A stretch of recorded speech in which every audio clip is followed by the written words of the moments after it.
want you to make a claim. I'm not making a claim. I'm pointing something out which is like indisputable. And if it's indisputable, then it brings everything else into question. Well, I'm not going to make it well, that's because you're following a fucking narrative. You're not actually looking at the facts. I'm not making an assertion. I'm pointing out something that has a gaping hole in it.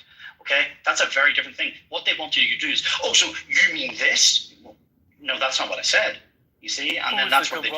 Who is the cabal? Exactly, but you don't have to. You can follow the money later. Like who placed all those trades? You know that evidence is there. That exists. It's just being chosen to be hidden for now, right? Unless but I don't think that's a fair argument because like there's better ways to make money than that. Amazing. There's better ways to make money. David, you should know better. Being from New York, it's unbelievable. Okay, David, go look at this. You know. Well, I believe that it was taken down by terrorists. That's amazing because you don't know shit and you want to believe. You see? Yeah, but they admitted to wanting to do it, so and they tried to once before the car bomb. People that were funded by the CIA, those people. Terrorist organizations they claim fucking victory over attacks that they didn't perpetrate all the fucking time. This is like, you know, not an unknown concept, right? What about the truck bomb in the garage at the World Trade Center that happened the first? Well, that's a previous incident. You see, like now you're just like piling on all this other bullshit. But wasn't that a terrorist attack? But what the fuck has that got to do with Building 7 coming down? No, because they're like when it wasn't struck by a fucking plane. You see, this is where David, you must be trolling right now. Yeah. Well, it would be smart if he was trolling. I'm not giving him that much credit. At the end of the day, coming back to but I think the obsession with Building 7 is well, you see, that's what the Jews want you to say. Oh, what do you care about a couple? What do you care about a couple immigrants? Don't you worry about that. You see, they always want you to not worry about the thing that you should worry about the fucking most. I don't know. All these 9/11 conspiracy theories always talk about Building 7. David, did a plane hit Building 7? There. Debris, a lot of debris hit Building 7. Yeah. There's some debris that's going to knock it down like a control building. I mean, I was at the World Trade Center. Building 7 is right up against it. It's like literally. Oh my god. These buildings were fucking designed to take other time in history has falling debris caused an entire steel structure to fall into its own footprint? And there's a fucking it's very rare for buildings to go down. That's not a correct. It's not very rare. It's a never would be the answer, David. Yeah, but it's not a fair theory because it never happened. David, what the fuck do you know? You know nothing. There's a professors. I think there were professors in a university. I think it's in Alaska, Fairbanks, maybe something like that off the top of my head, and they got the designs of Building 7 modeled by floor by floor, and they 3D modeled it. That technology wasn't easily available in 2001, I'm guessing, but today it's called FEA, Finite Element Analysis.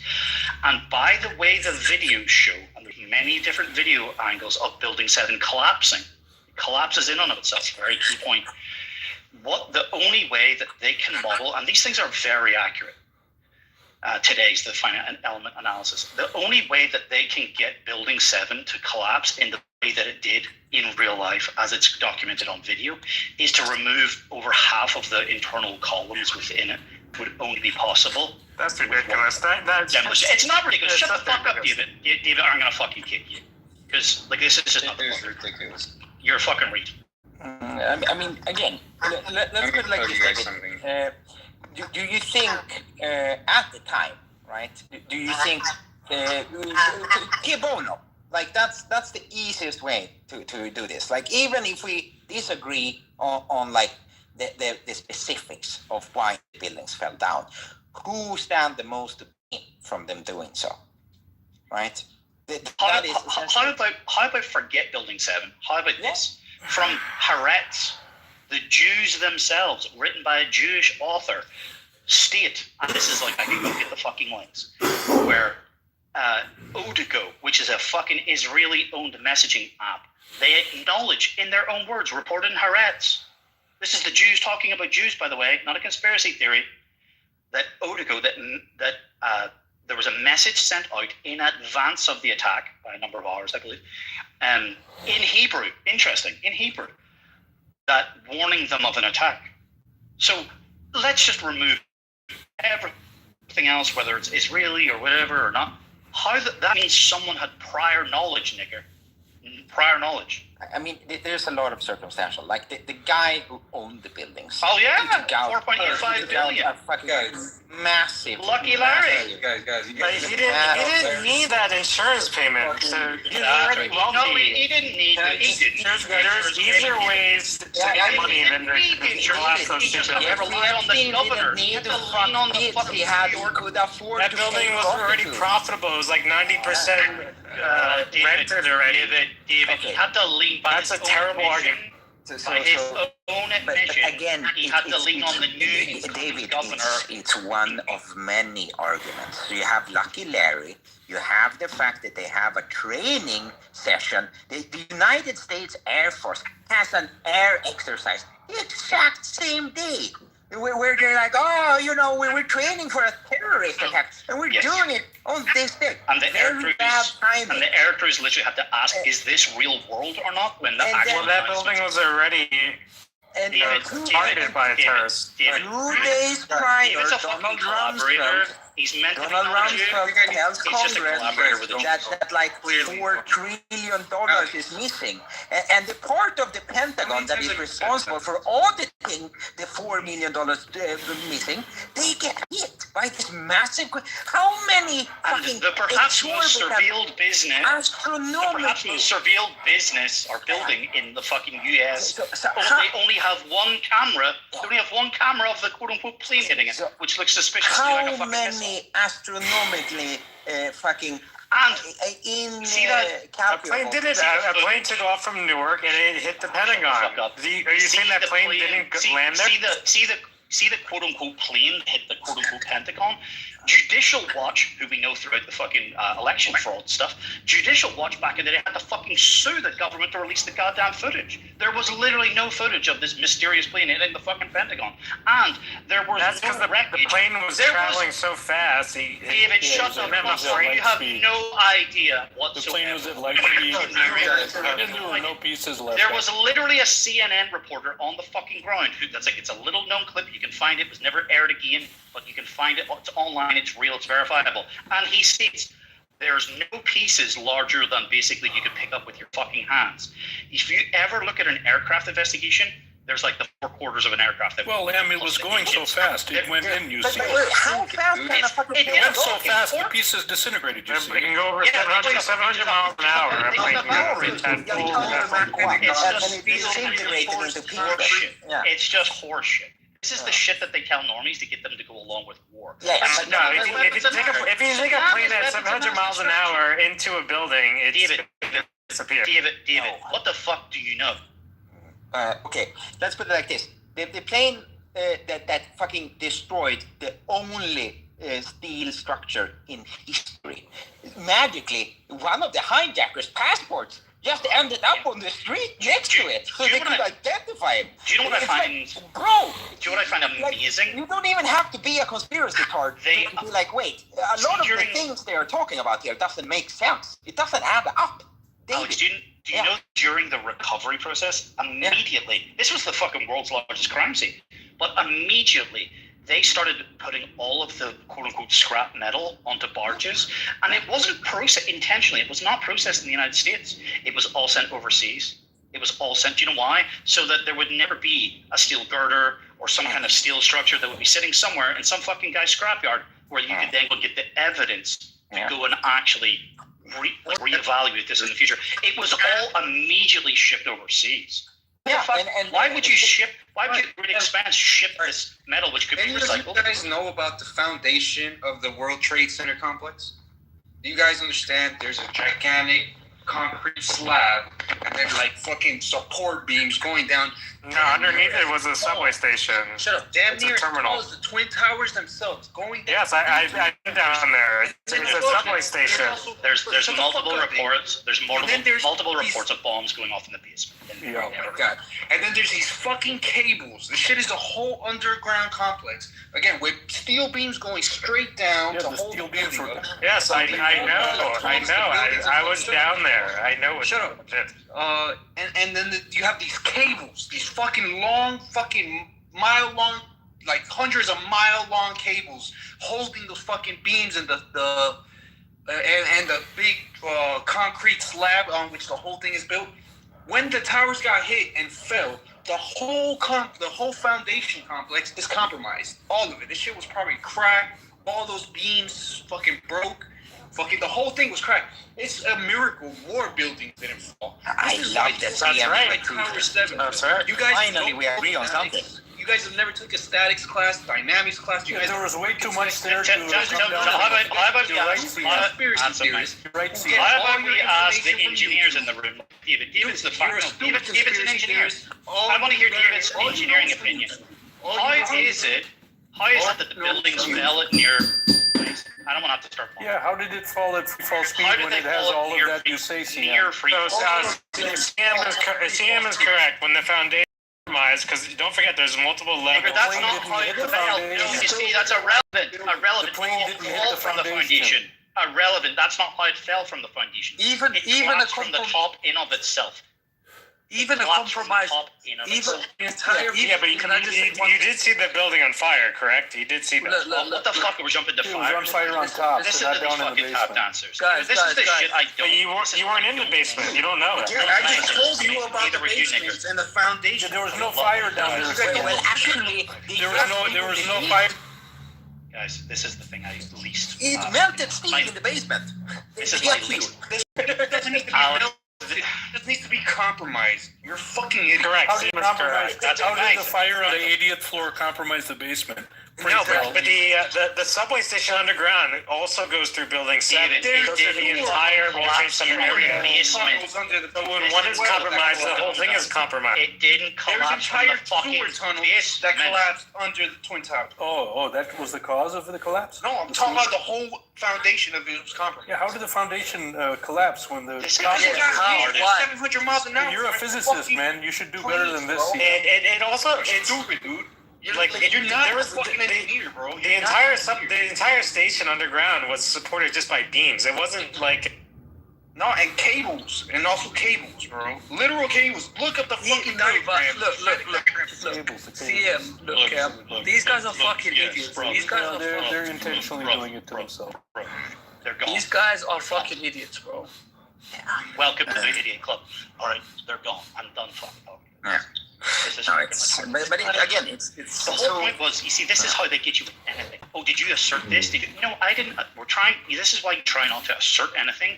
Poke holes in claims. We weren't even talking about 9/11. The Jews, and clearly someone has learned the Jewish tactics, want to make you fucking sink in the can. They want you into the sand, but you can't actually make any meaningful progress. Oh, did you mean this? Oh, well, what did they say? Are they credible? Where's that source? Like, they just want to pull you down into the fucking weeds so you make no meaningful progress because good enough means good enough. You can have a meaningful, you can poke holes in something to a meaningful degree and make progress and convince enough other people. You don't need to have all the fucking answers. Where they try to do this Talmudic fucking lawyer bullshit with you, and then they think that they've got one, and that bamboozles a fucking lot of white people. You don't fall for this fucking trickery bullshit. It's like, it's very clear. Anyway, regardless. Yeah, no, but it was the same. Like the clip surfaced right after Charlie was shot. It was like Hello. Shut up there, Nestor, you fucking brown beaner motherfucker. Fuck you, man. No, fuck you, you fucking Arab piece of shit. You fucking camel fucker. Thank you. Getting back to it. No, but he was talking about, because he went to Gaza, right? He was there, and he's like, it's the most fucking secure, like the most, Every 17-year-old's got a fucking weapon. Yeah, He took exactly. a 45-minute helicopter yeah, flight. yeah. And like the fact that they couldn't be there within like 6 hours or something. It's just like when you start to learn the most minor degree of like secondary information. Wait a minute. how. Like people just assume, oh, they got attacked, and then there was a response. They don't think about, well, how long did it take for the response to arrive? Yeah. And you'd be like, oh, well, that's interesting. How big's that country? Yeah. Was there a stand-down order? Have other Israeli individuals stated as such that there's a stand-down order? Yeah. There are people that have said that. That's not my claim. That's not my claim. I'm reporting what someone else that said. Oh, but I'm not making a claim. I'm not making an assertion. I'm reporting what someone else has said. You see, you have to be you gotta fucking like Jew the Jew. And then once that becomes clear, it's like, okay, even someone as, let's say, compromised as Charlie Kirk, like eventually, even like the evidence is so overwhelming, even someone as big of a supporter of that thing as him had to concede that, okay, wait, this doesn't add up. And then, once that truth unravels, like, why shouldn't you question the other ones? Like, I think precisely. Yeah, it's like something like 67% of the American populace does not believe the Warren Commission's report on the killing of John F. Kennedy, right? And we're probably not going to get clarity there, even though there's enough circumstantial evidence to know which people wanted him dead. for a multitude of reasons, right? Whether it's like they believed it's about taking the control back of the currency. Right, he issued an executive order. I don't know the fine details about it, but it's something to do with. I think it's actually silver. Something. Actually. No, he wanted to. It was something. He wanted. So basically, it's threatening the Federal Reserve. That was one, and he had. And he's also then literally like, whatever he stated on this alleged private phone call with David Ben Gurion, the founding prime minister of Israel, who's like considered like a demigod to them. Where they're literally going to like rename or name this new canal they're fucking making after him, right? Like, so he's like a deity figure within fucking the Jewry. He forced him to resign, right? So like, so it's like, how dare that fucking boy ever? It's like hurting a made man, right? Yeah. And what was it about?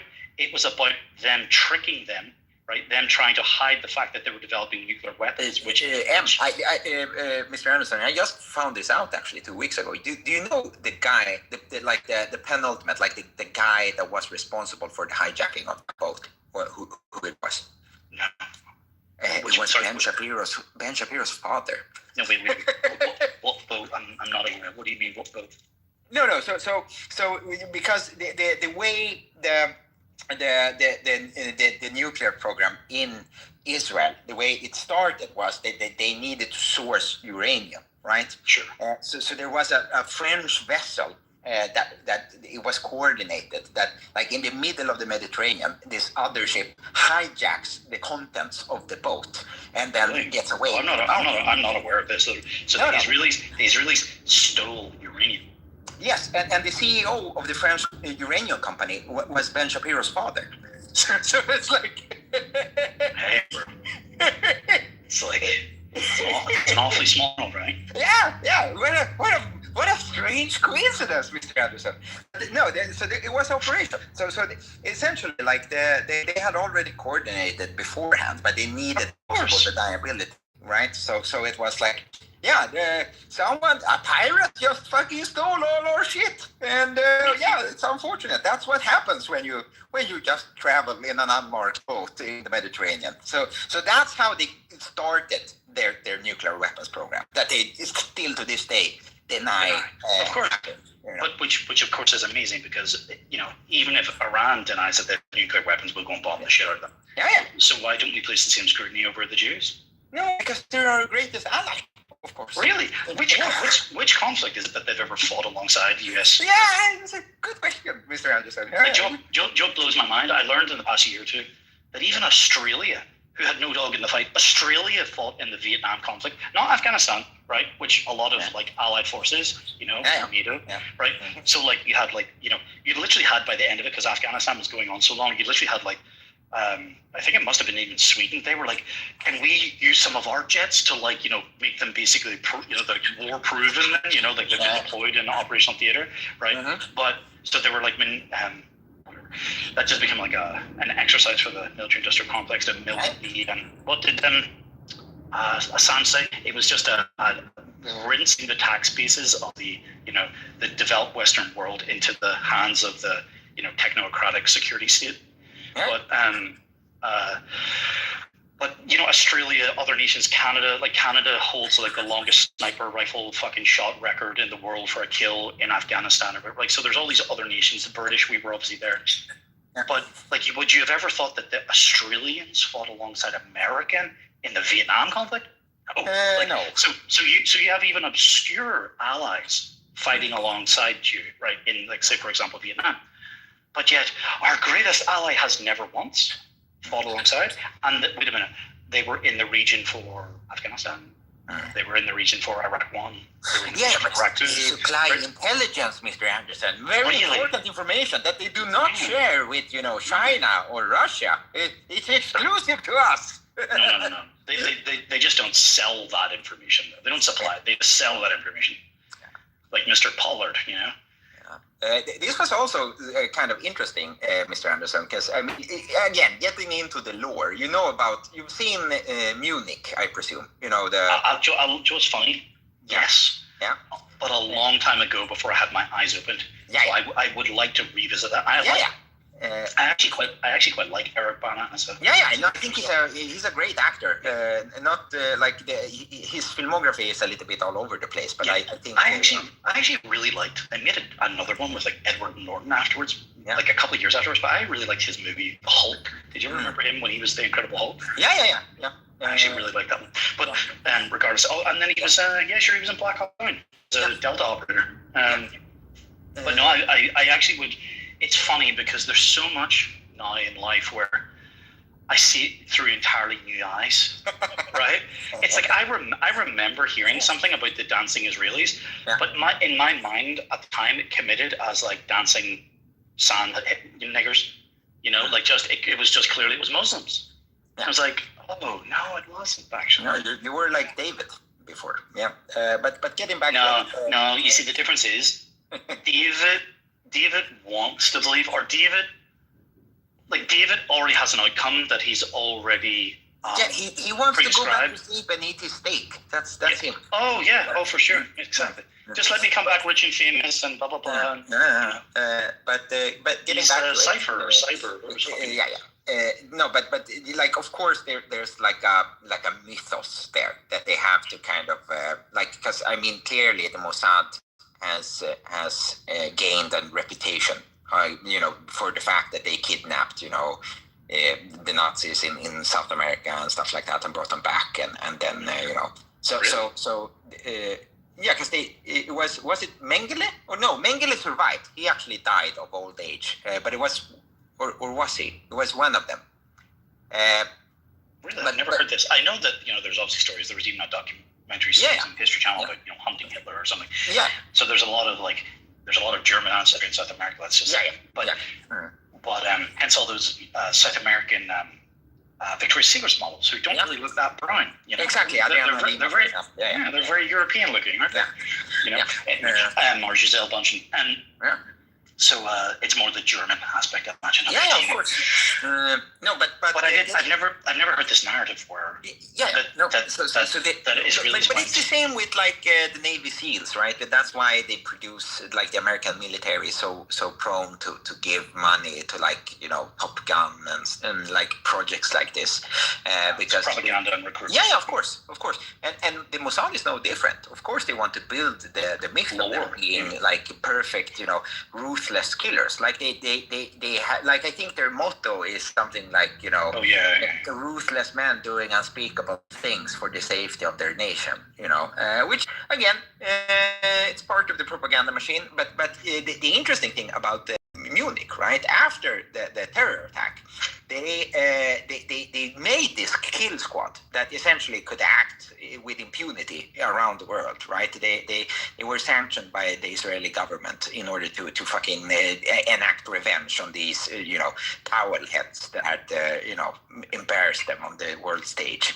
And according to their intel, one of them was hiding in Oslo.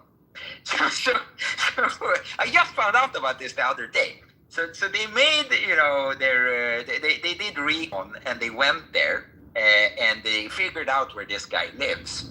And he was essentially hiding in plain sight. He was working as a pizza delivery guy in Oslo. So essentially they went there. They ordered a pizza. They rented a car and then they drove right up next to him at a red light and blew his head off with a fucking sawed-off shotgun, right? And then it turned out they were wrong. They just shot some random fucking Palestinian fucking pizza delivery guys in their face. And the reason they got caught, Mr. Anderson, you know why? Because they returned the rental car because they didn't want to get paid. They didn't want to pay more for the destruction of the car. Oh my god. Only a Jew. Yeah. So it didn't. I don't think they put that part in the movie. No, probably not. No, I think they omitted that section. But yeah, all in all, I mean, entertaining. But yes, I also saw a clip the other day where like a former officer of the Mossad, he was like, you think, do you honestly believe that, the Hamas thing, when we blew all their dicks off, do you think that's the only thing we've done? Oh yeah, I saw that clip. Yeah, we have explosives all over the world. No, he said he was responsible for initiating that policy or whatever, that strategy.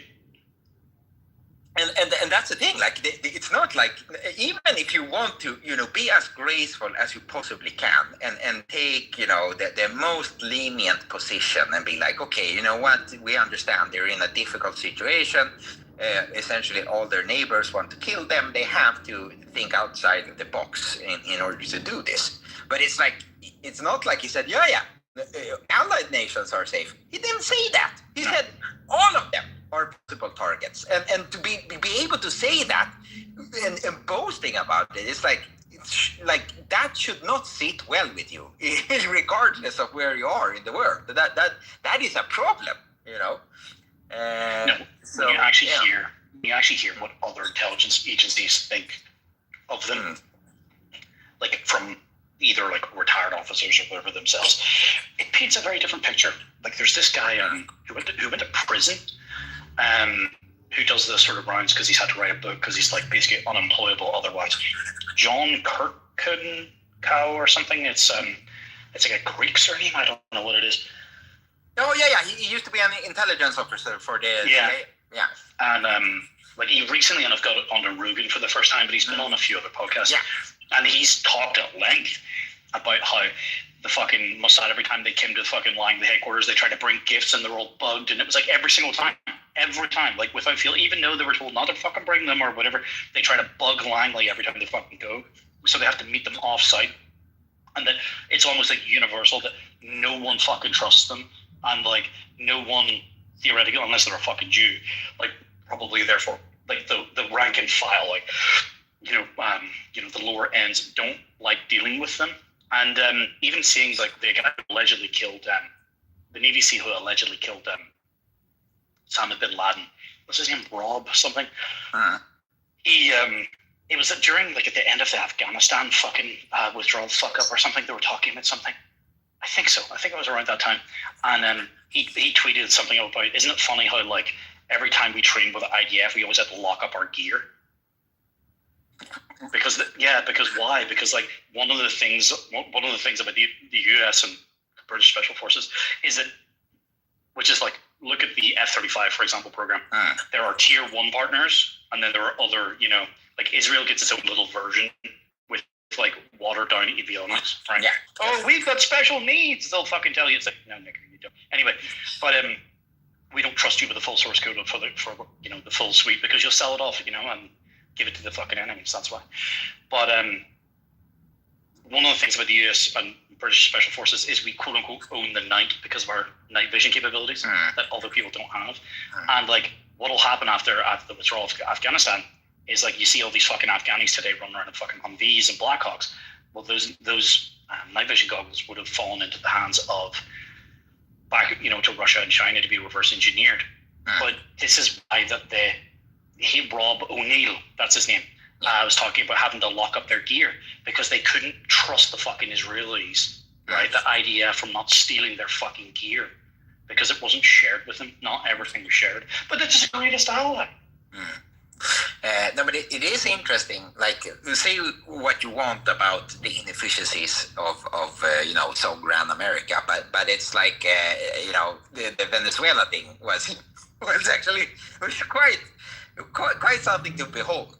Supposedly, I don't know how big was the fighting force? It was like 20 guys. I don't know. There was like 150 aircraft in the air. Yeah, and they like. Especially essentially like ground force. Well, how many? 26. 26 tier 1 operators against like 300 fat fucking communists getting fucking mugged.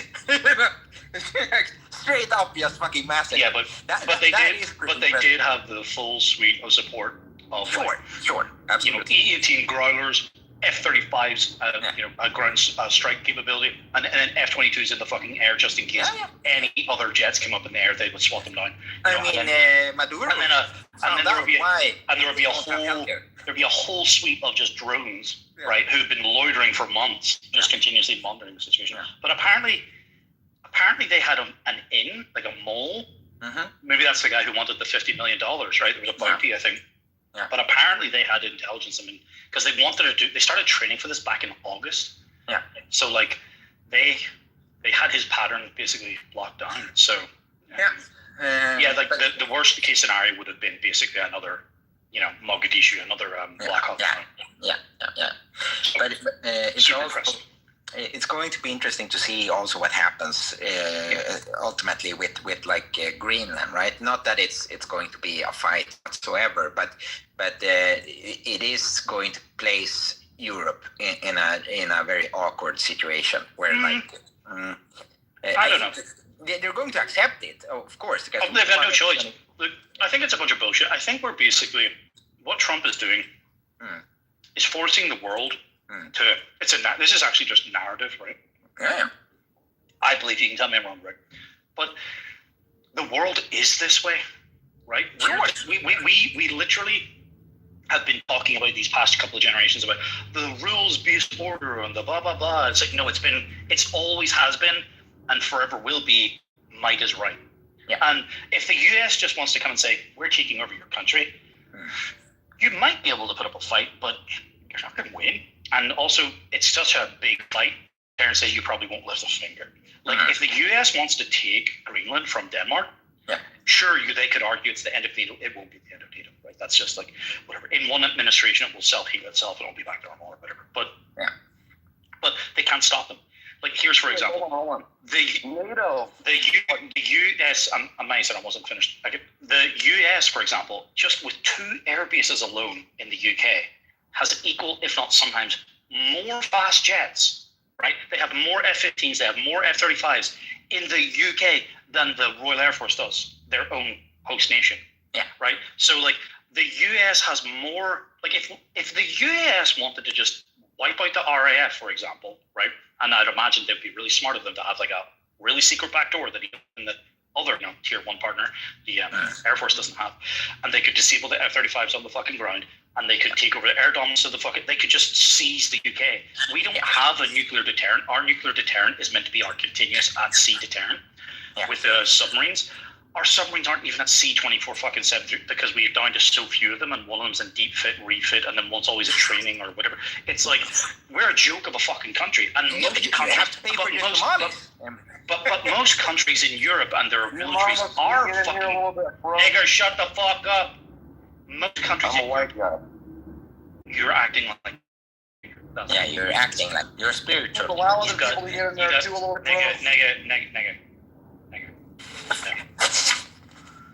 Amazing. Anyway, every country... There's no... Like, how many countries would have to combine forces? Outside of Russia and China...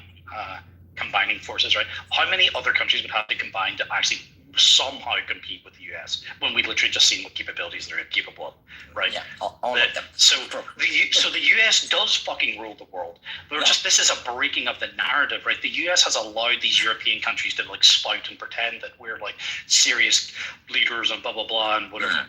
Like the only things that they've got are the ability to print money. That's it. So we can fund Ukraine, even if the US doesn't. Sure, we can temporarily fund Ukraine for a little while, but like we meaningfully, all of Europe couldn't win against Russia. Yeah. Right. No, you're right. Our armed forces in the UK couldn't fill a fucking football stadium anymore. You know, it's a joke. It's a fucking joke. So the US just simply taking Greenland, this isn't like a change. It's just a change of narrative. They've always been able to. It's always. I think it always has been this way. I agree with you, Mr. Anderson, 100%. But I think Europe is being subsidized with all these US forces in Germany. Yes. I don't know if they're in Sweden. You know, like in the UK, with these bases and they're subsidizing the defense budgets of everyone else. That's what Trump was complaining about. We were spending so little, not just in the reduction of our forces, but just in general. So it's the US which is really the front fight there. Like, why do they have like basically the equal number of fast jets that we do? That's insane to think about, right? Comparatively. Yeah. So we're not taking our own position seriously because we're fucking, our politicians are jokes and they've been compromised and so forth or whatever. Yeah. So America has always been, why does it have all these influence on armies or forces in other people's countries? What you said, Mr. Anderson, is correct. Like it's the narrative, and I think that is ultimately what this is about, right? I even heard this the other week. The key impetus for the conflict in the Balkans, where it actually originated, why Clinton decided, clearly he wanted to get off the heat from the fact that he was fucking an intern. But besides that, it was the fact that your greatest ally, our greatest ally, they needed, a new base somewhere. America needed a new base in the southern part of Europe to control, essentially dominate the airspace of the Mediterranean. And the Yugoslavian government, they were kind of pro-Russian. So that is why you had like rich Italians fucking going there and sniping children. What do you think happened as well with Romania? Was it an election? Mm-hmm. Was it an election or like the most prominent, likely to win candidate? They just because there's this huge NATO base, which means American base, be built or constructed in Romania. I think it's like, maybe I'm wrong, but it's something like it was going to be the largest in the region or the largest one in all of Europe. Yeah. But it was like, he was like anti, NATO. It was like, we can't be having that. We're building a new base, So he just mysteriously got removed from the playing field, He got taken off the board. Which seems to be the case quite frequently, right? So it's not that they haven't done this before. It's the fact that they have been using quite, fucking faggy language in order to justify. It's the same like when you have... There's no sales pitch, right? Because what would happen is Barack Obama would come out and say some, fucking some teleprompter speech about blah blah blah blah blah, and that would make all the white people feel good about oh yes, we're doing it for human rights, and Trump's like, someone asked him I saw this question. I remember the gaggle or the press asked him and saying, shouldn't you, if you're going to declare war on them, take this to Congress? Yeah. And he's like, no, we're just going to kill a lot of people. He literally just responded, no, we're just going to kill a lot of people. Yeah, that's all he said. He was like, or maybe he just said, maybe he didn't say a lot of people. He just said, we're going to kill people. And I was like, what? And it's like, the problem is it's also with, no, we're just, they took our oil manufacturing capabilities, because apparently it was all US funded historically. I don't know, in the 70s or 80s. I don't know when it was. But apparently there was all this huge American investment in the oil industry there. Yeah. And when either Maduro or whoever it was previously, but they just nationalized it and they just seized it. Yeah. And Trump's like, no, we can put it back. We're going for the oil. Now are the Jews, because Maduro's anti-Semitic and whatever. Hey, maybe, I don't know. No. But Maduro is actually a Jew, but he's an anti-Zionist Jew. But he is a Jew. Interesting. Okay, but regardless. Yeah. But Trump. My point is, They hate Trump because he says the little things out loud. Yeah. Right? Remember when Khashoggi got fucking cut up into fucking pieces. Yeah. And I heard something recently about Khashoggi, which is interesting, about like his family, and he's not just your average journalist. But anyway, so like, but that's a different story. Because why was the Washington Post so fucking outraged about this? Whatever. But what did Trump say about Khashoggi's death and the Saudis cutting him up? Well, they're buying billions of dollars in defense stuff, and he was just like shrugged his shoulders, and that was like, oh my god, I dare. But Barack Obama would come out and would have said the lip sync narrative that he would have been much but the deal would have went through anyway. Trump is the bit that they've like the new thing is that Trump is not really, he's not initiated a conflict before, but Trump just says the thing out loud. Yeah, he's a class. Yeah. Right. Yeah. And before they used to hate him for that, although when it's pro-war, they love him, right? But this was like, he did like a retaliatory attack in Syria. They dropped like 30 Tomahawk missiles on an empty fucking airbase because of some gas attacks or but it was all meant to be bullshit afterwards. But because he seems to prefer surgical strikes, one and done, or like a big show of force with a threat to hit again, and then they back down and they don't do anything. He doesn't want to do on the ground conflicts, land invasion, fucking occupying force, and like a forever war, which the military-industrial complex wants. So I was actually kind of surprised that he, given his like restraint on other conflicts, that they did this and they did it so well. Like one aircraft got hit, but everyone made it home, and it was, all things considered, kind of almost a perfect operation, which is kind of insane to say.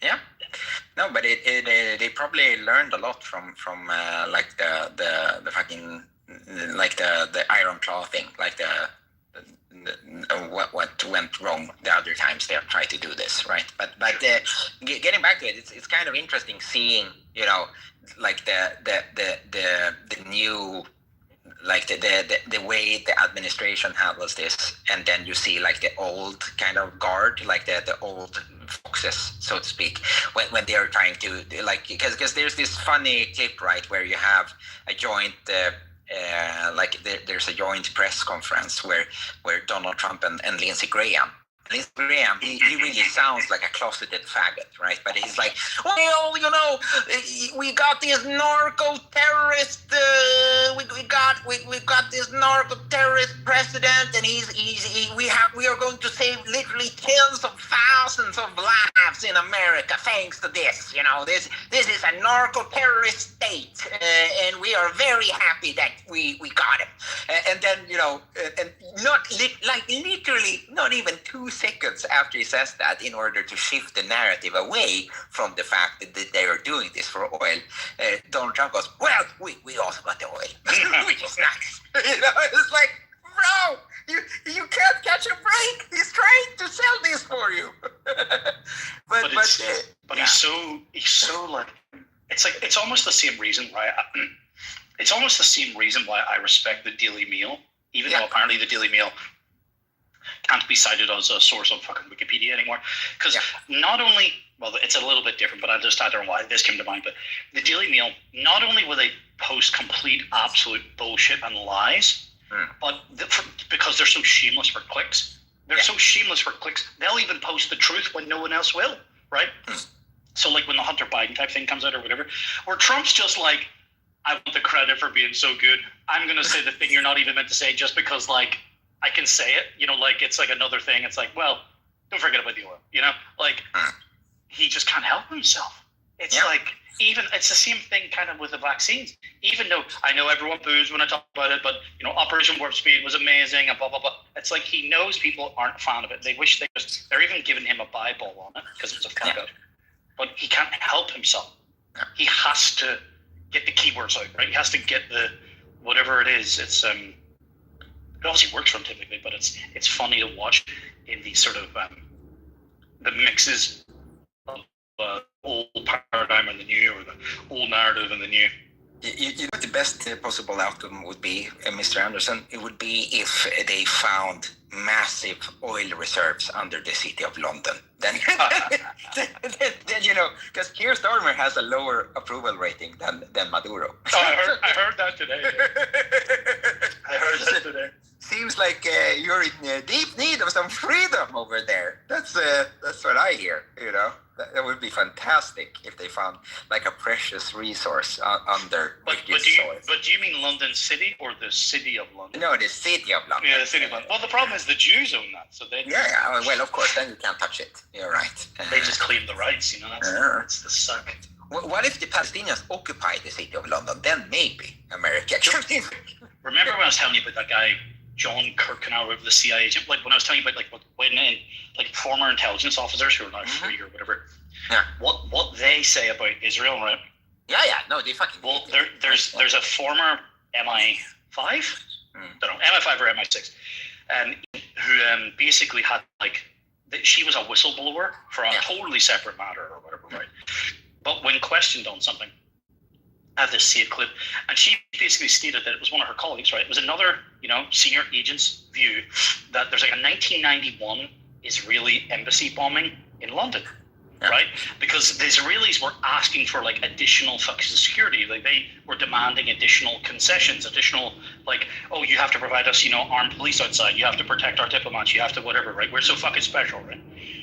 And it ended up becoming the position of MI5 that internally, it was not in the public report, that it was their position that, you're back, it was their position internally that they actually bombed their own embassy. Because although they pinned it on two, sort of fucking Palestinians who actually went to prison, it was primarily down to the fact that no one actually got killed. But the sophistication of the device was of a degree which even the IRA, who were prolific at building bombs at that time, couldn't even build, right? Because it's a signature of tradecraft, the ability for the device to detonate itself and leave no trace behind, right? Where it could be determined, the construction of it, right? So obviously they'll be able to get the chemical residue of whatever the explosive was, but the timer, the detonator, the whatever was to actually to trigger it. It was such a sophisticated device that it could only, MI5 basically came to the conclusion that certainly two fucking sand nigger Palestinians couldn't have done this, and that this is reserved essentially for state level actors, and therefore the eternal MI5 position was that Israel bombed their own embassy for their own political. Yeah, it would be the equivalent of some fucking street thug. It's the equivalent of fucking kikes going outside and spraying a swastika on their own fucking synagogue and going, "Oy vey!" Right? Help me! The Nazis are coming. It's why you get spray paint on your fingers, nigga? But so they're very adept and very willing to do things as egregious as to bomb their own fucking embassy to gain, whatever the influence and that they want. No, that's. Again, it's part of the modus operandi. But coming back to sort of, we got way sidetracked with fucking 9/11 and all sorts. What do you make of the Charlie Kirk thing? Because there's no way that the rifle that they've stated, we're just using them, holding them to their own standards. It's what has been stated by the government. This 30-06 thing, right? Which is not a small caliber rifle, right? There's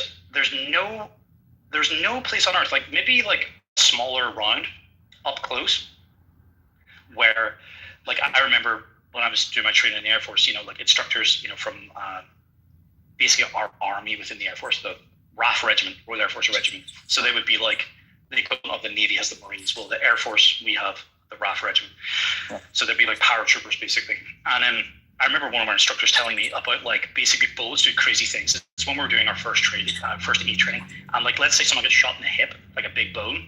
Yeah. If that bullet hit the bone, it bounces, right? So a 5.56 will not. They don't have it's not a 50 cal round, right? It's not going to just destroy everything in its path, and so you're not going to get clean entry wound and exit wound in a straight line. That's kind of what you've got to look everywhere because bullets do crazy things. It could literally hit their hip. It could then hit their shoulder. Yeah, it can bounce inside. Yeah. Right. Mm-hmm.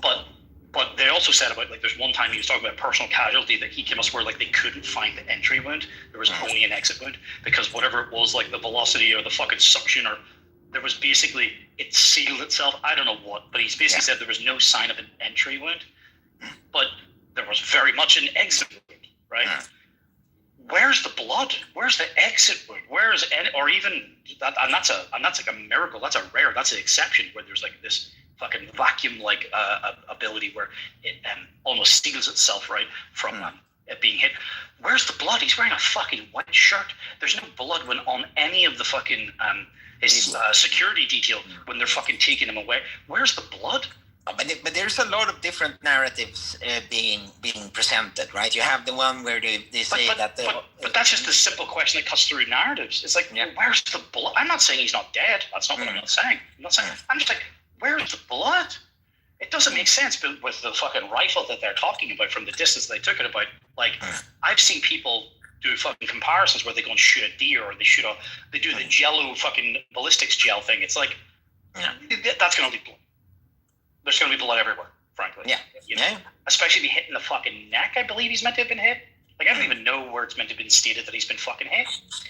No, but supposedly it went through, like, I don't know, because they did a coroner's report where it's like they said that the fucking bullet missed, the spine or some shit. Then there's a fucking exit wound. Yeah. No, but there are plenty of different ones. Like one is that actually there was a bullet in the an entraption or within the fucking microphone that he had on his shirt.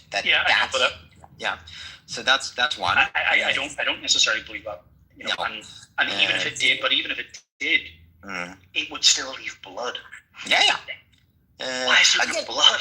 Yeah, but it could be also, Mr. Anderson, if we again, I've not been privy to many people being publicly assassinated or shot through the neck, but the amount of pressure and force that exists within the body, especially if you're like a healthy man, right? You can essentially empty your entire fucking, supply in less than a minute, right? So I'm not saying that could be the way the average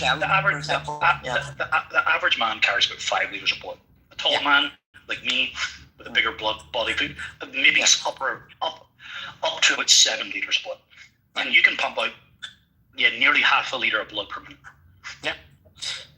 So let's say he got shot. The fucking thing is because you saw something flying out of him, right? Like it's not like he kind of jerked, but I've heard that and maybe it makes sense because it's a low quality video or whatever. It could be his necklace moving with just the motion of the could be.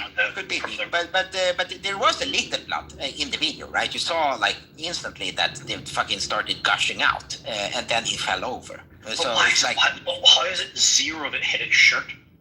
Yeah, no, it's sometimes, physics, it does weird things, Mr. Anderson. Like, I'm not saying that you're incorrect. Like, there was another theory that, just before he was shot, one of the security staff was, talking to someone with a big beard, and supposedly the guy with the big beard, it looks exactly like one of the biggest special effects guys in Hollywood. So it could, that's another angle, right? That it's like some fucking, special effects thing where it's like just sprays everywhere except his fucking shirt, and then they carry him away. But again, like when it's such a public thing, the weird part about this is not necessarily blood. But why special effects? That would imply that he's in like witness protection. He's in Israel. No, the weird thing to me, at least, regardless of all the things we're discussing right now in the fucking thing, is the fact that they the same way they did 9/11, they started cleaning that shit. They started, Oh, just like what was the next name for him? Retardy fucking Oswald. The fucking kid that shot Trump.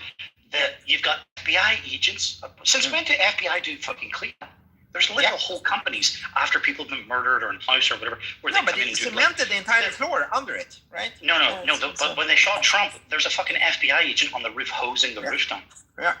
It's like, just like with 9/11, guess what? They shipped all the fucking iron overseas to be recycled immediately. And then Just his to- house, they found out it was professionally cleaned, right? So, right. So how can you, like, let's say you get a new team in, an uncompromised team, right? A different coroner, a different medical examiner, or a different whatever. You get a different, structural engineer, whatever it may be, a different whatever scene that's necessary, and then you can't get a second opinion because it's gone.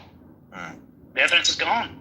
Yeah, that to me is the most. That's the biggest telltale sign of fuckery. Yeah. I don't know what is going on, but I know it's not what we're being told. Yeah, exactly. No, I absolutely agree with that. I think that is just healthy skepticism, right? And then, okay, you could talk about culprits, you could talk about motives, but just the fact that, the proper investigation is needed, and not even 24 hours after the incident happened, they started fucking cementing the entire floor. It's like, that is very suspicious. Very suspicious.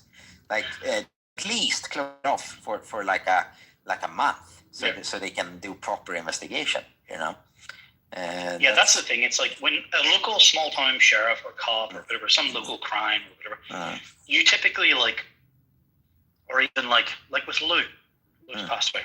Yeah. We're gonna get something from a medical examiner, which is gonna give us a toxicology report. It's gonna say that, because Evtol, I think, said that someone, because he had a recent big motorcycle accident on his leg, and they said, look, the most likely if I looked at because I think he's a physician or something, I don't know, but the most likely outcome or whatever, someone who's, if I looked at a young man, 34 years old, who just recently had a fucking motorcycle accident and a serious leg injury, blah, blah, blah, who died alone in his apartment or whatever, one of the first primary things you may look for is a blood clot, right, from the leg that either got released and then, or whatever.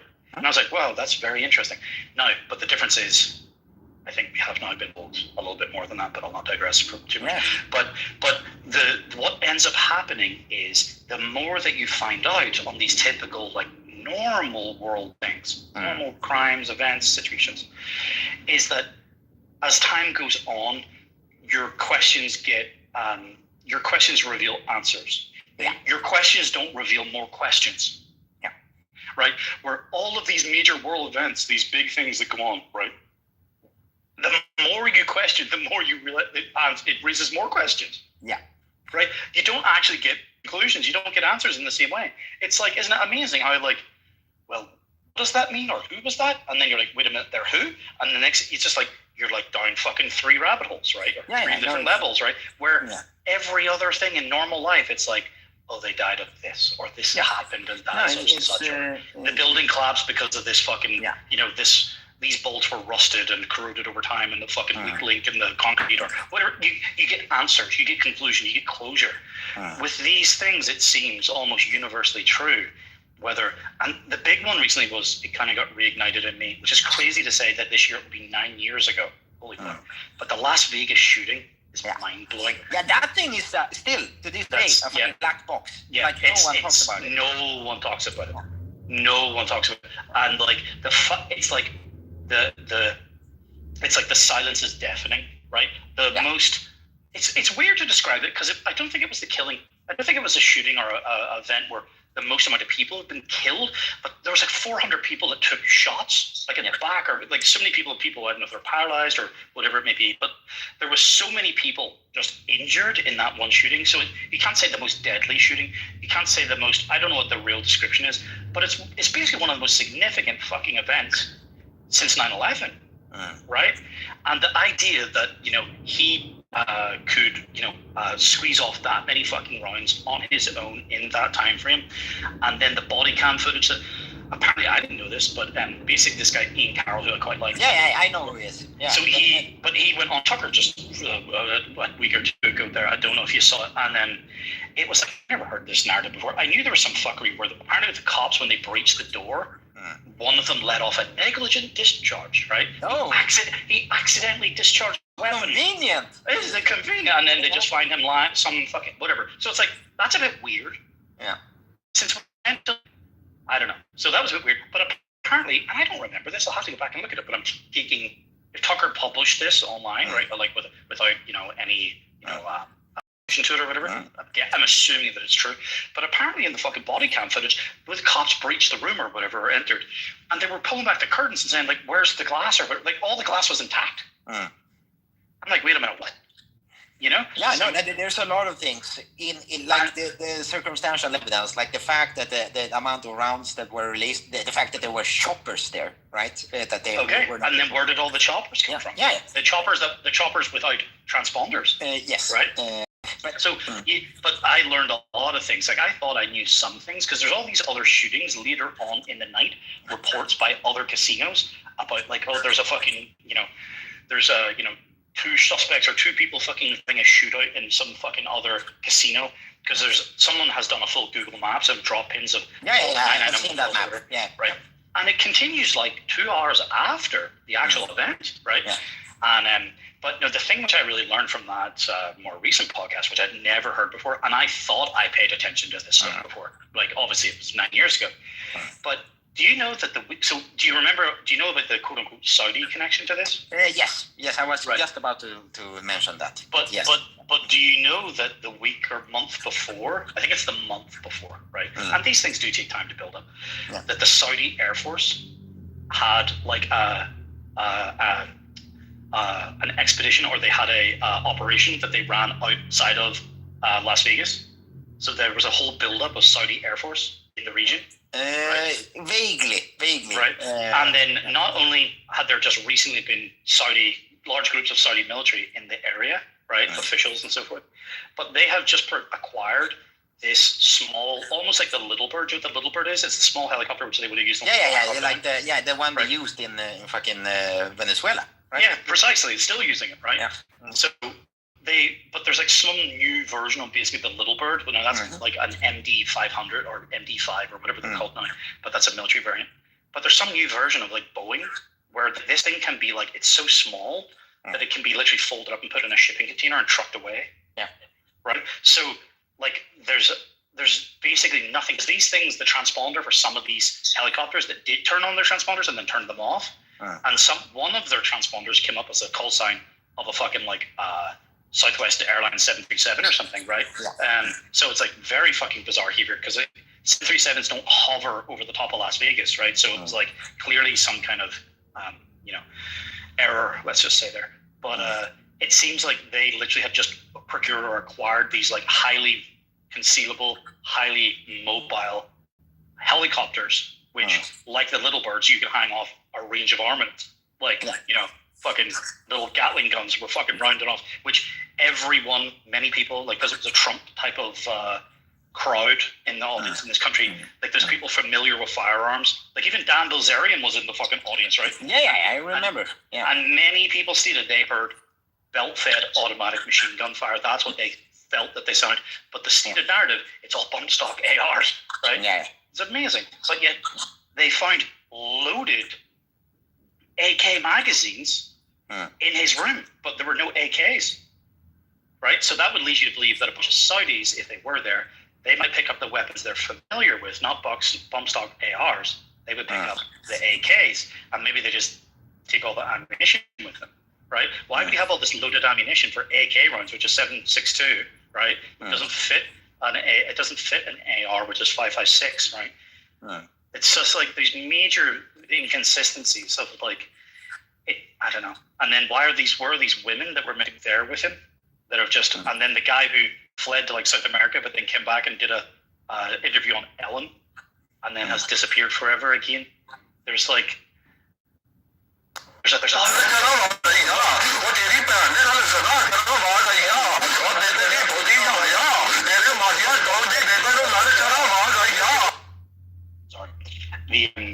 again, the more that you learn, the more it reveals more questions, and it's just mind-blowing. How the silence of it, and how why didn't the Democrats use it to beat everyone to death with an anti-gun narrative? Every time there's a fucking shooting, this is the largest one, right? And yet there's no anti-gun narrative. Yeah, it's interesting. No, but the entire thing smells to high heaven. Like it's something is very, very fishy there. But again, as you say, I don't know who benefits though. That's That's really what's unclear. But if it was such a thing to the degree that it possibly could be, like, for example, within the Saudis, that means Trump was involved. Could Like, be. Yeah. like that couldn't go on without his knowledge. Yeah. Yeah. Like, but even if he's just been quietly told in a skit, right? He has had a can of shut the fuck up and never talked about that. Yeah, of course. No, but it's the same with like the appointment of J.D. Vance, right? It's like essentially like they told him. That, you know. Him or no one, or you were gonna. Yeah, exactly. Or they're gonna fucking kill you. You know. So it's just, what choice do you have? Like essentially it's like a popularity contest, and then when you get in there, like you're gonna run with this guy, or you're gonna fucking die. So are you saying J.D. Vance is the new Manchurian candidate? Sure. Yeah. No. Yeah. Yeah. And there was me thinking it was Barack Obama who was the Manchurian candidate. Oh, but they always have one, right? They need someone like a firewall that ensures that they get what they want. It's crazy to me that one of his kids called Vivek, and they went to school, like both him and his wife. I was like, you're such a cuck, bro. You cucked the fucking. No, but I'm thinking, I'm seeing this. If we're looking at it from like a narrative perspective, him fucking deporting his wife and children and then marrying Erica Kirk is like peak, W. Except, she's basically a Jew. Bro, what is this clip? She said some shit like, and she's always crying. Yeah. And she's always like she's literally always, I don't know how she always dressed, I guess, I don't know. She's completely covered in jewelry. Yeah. It's like, what is this about? Is this like this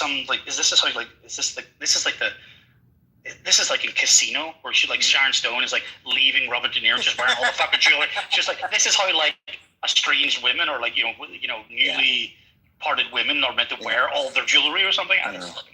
But she's always wearing all this jewelry and she's like always crying, right? But she's only crying in interviews, Mr. Anderson. She's smiling like from ear to ear when they're collecting money. All the way to the bank. That's right.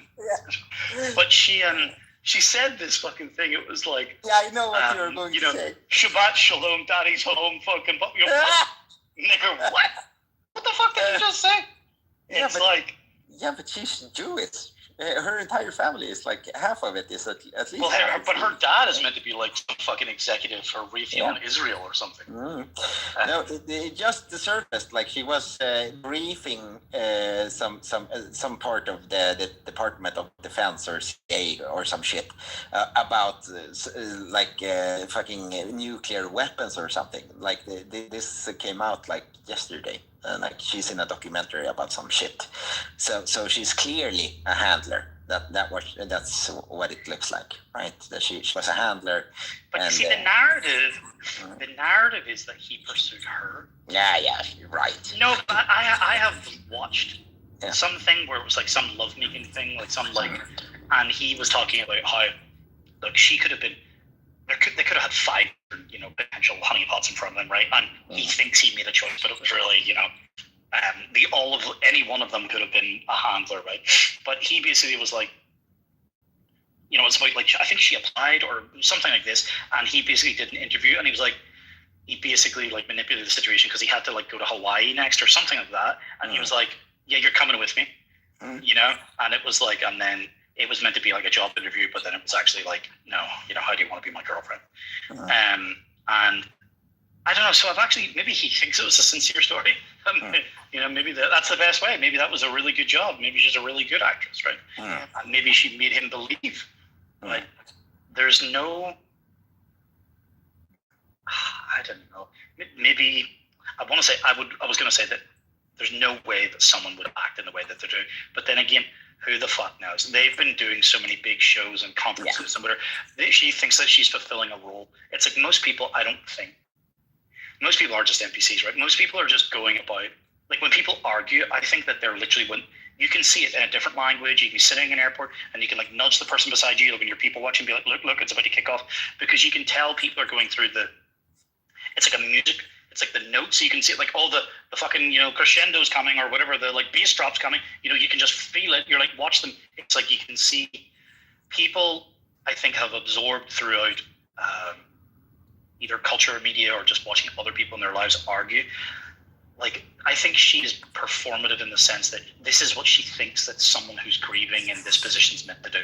I don't think any of it's genuine. Now, I suppose I'm actually giving her a little bit of grace in saying that there's a scenario which I believe that she's not compromised. She's just a dipshit. Because she's young. I got a big spotlight on her. But I also would not be surprised whatsoever if they fully are compromised. Because you kind of can't get to the presidency, which I'd imagine Charlie Kirk had more than thought about, unless you have like sold off all your children to Israel, right? Even all of Trump's kids, for example, all of Biden's kids were all married. At least, I think even Hunter Biden at one point married a Jew, right? All the Bushes, I think, right? Only Obama, but then again, Jews don't marry niggers, right? So I think Obama's the only modern president where all the president's offspring didn't marry Jews. So is this the dirty deal that he had to do? You're like, oh, we're going to put you in the presidency, son. You know, you got to marry this Jewish girl. Shabbat shalom, daddy's home. Yeah, we'll see. We'll see what happens. But yeah, no, it's just fucking bread and circuses. That's what it is, Mr. Anderson. The more I think about it, you know. So yeah, part of me does agree. Part of me, but I also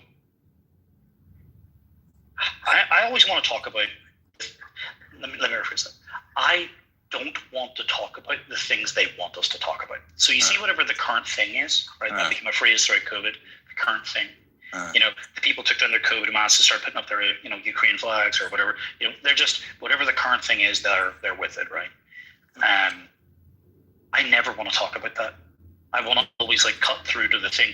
Usually, that when they start screaming that I'm talking about it, it means I'm over the target. Right. So if I'm talking about what they want me to talk about, even if it's argumentative, that's a distraction. Right. I want to talk about central banks. Right? I want to talk about money creation. I want to go to like if someone's flooding, if there's a bunch of niggers coming downstream down a river and filling up my country, I don't want to like stop. I don't want to like stop the river. I want to go upstream and see who's throwing them in.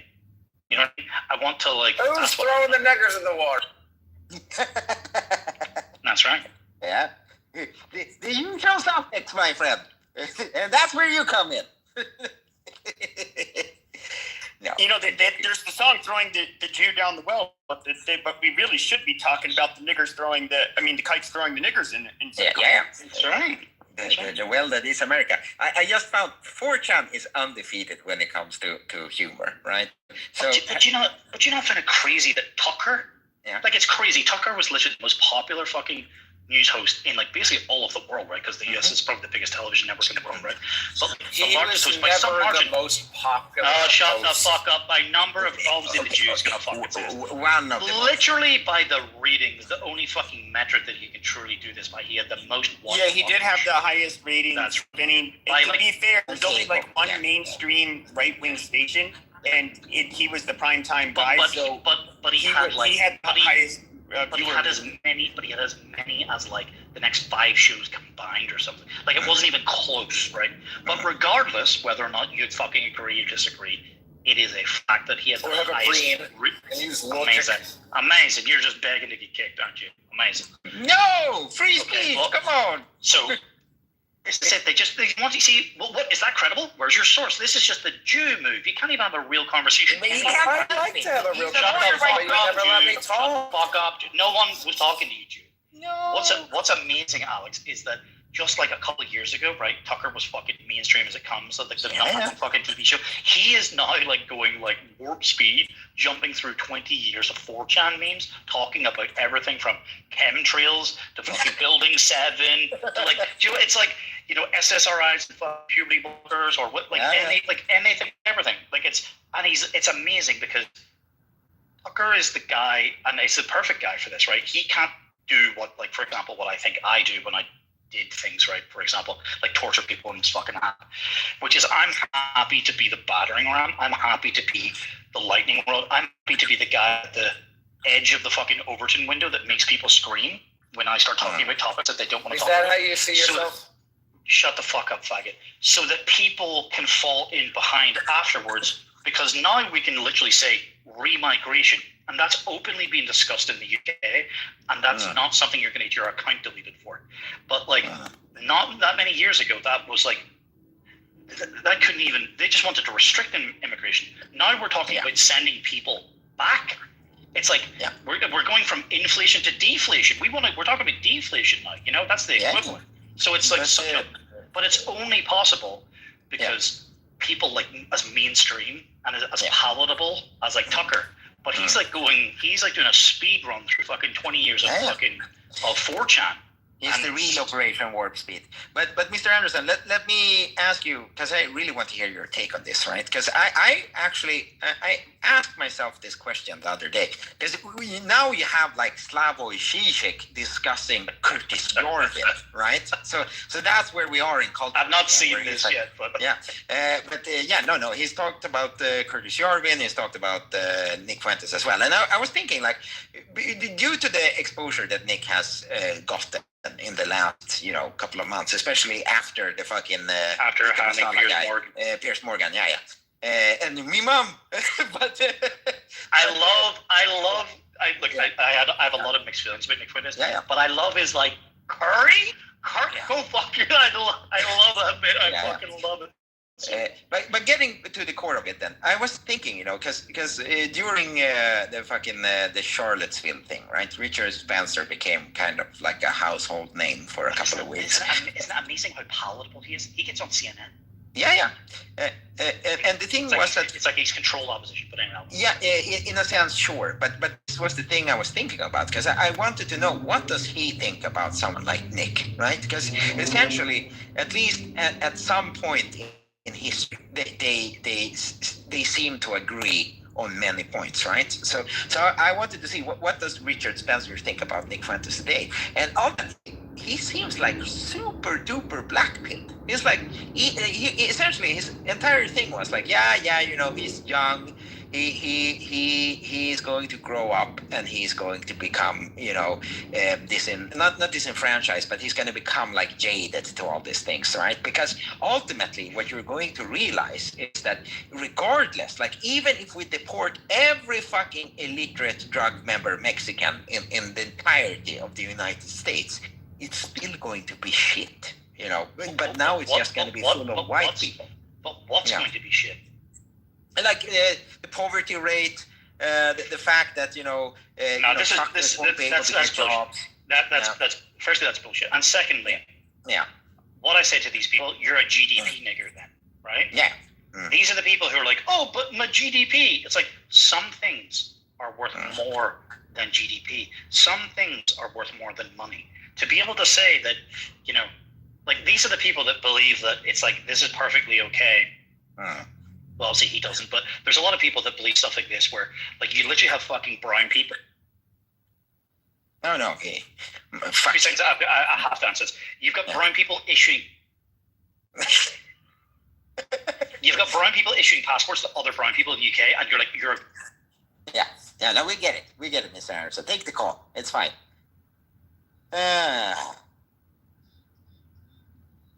What about your Pepe? What's your take on this? Do you think it's going to be like instantly better if we just kick all of the fucking paletards out and the fucking all of them?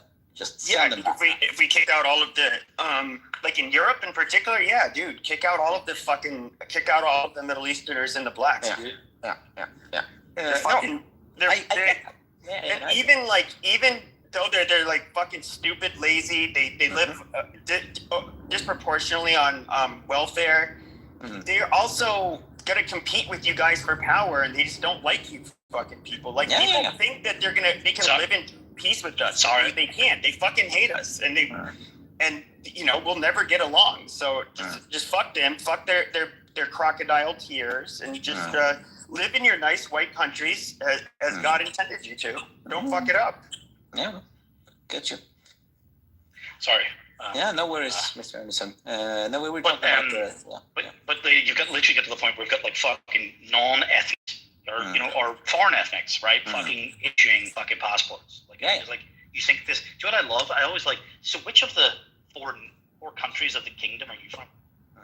Because they'll never admit to being Scottish. I'm not Scottish. I'm not English. I'm not Welsh. I'm not Northern Irish. It's like, oh, they like to pretend they're British, but what the fuck is British?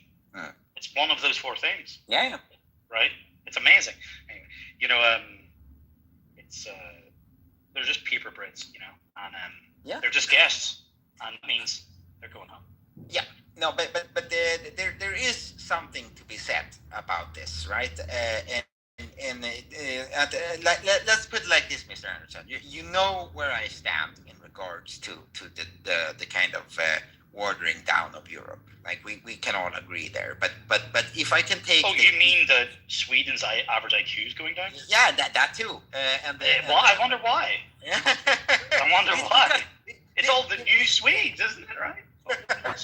But let me. But they're just as bright. They're just as bright. But that's the fucked up part. That Sweden, and a lot of Jews have declared that Sweden is like one of their main enemies. But you know, you get this one fucking rabbi that goes to Iceland of all places. That place is so nice.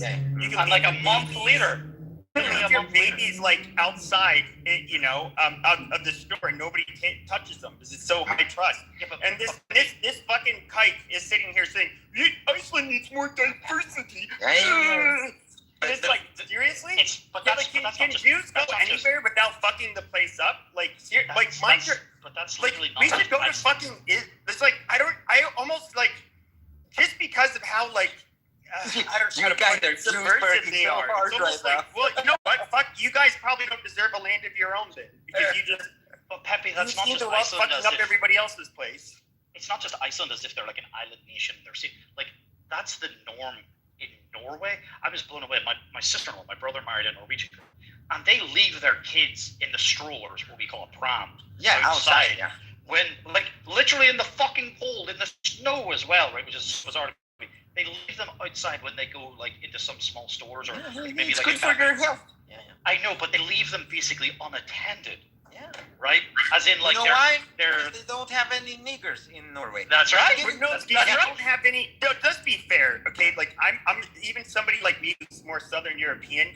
Like Northern Europeans are just I don't think us Southern Europeans can live like that. They're just like a little different.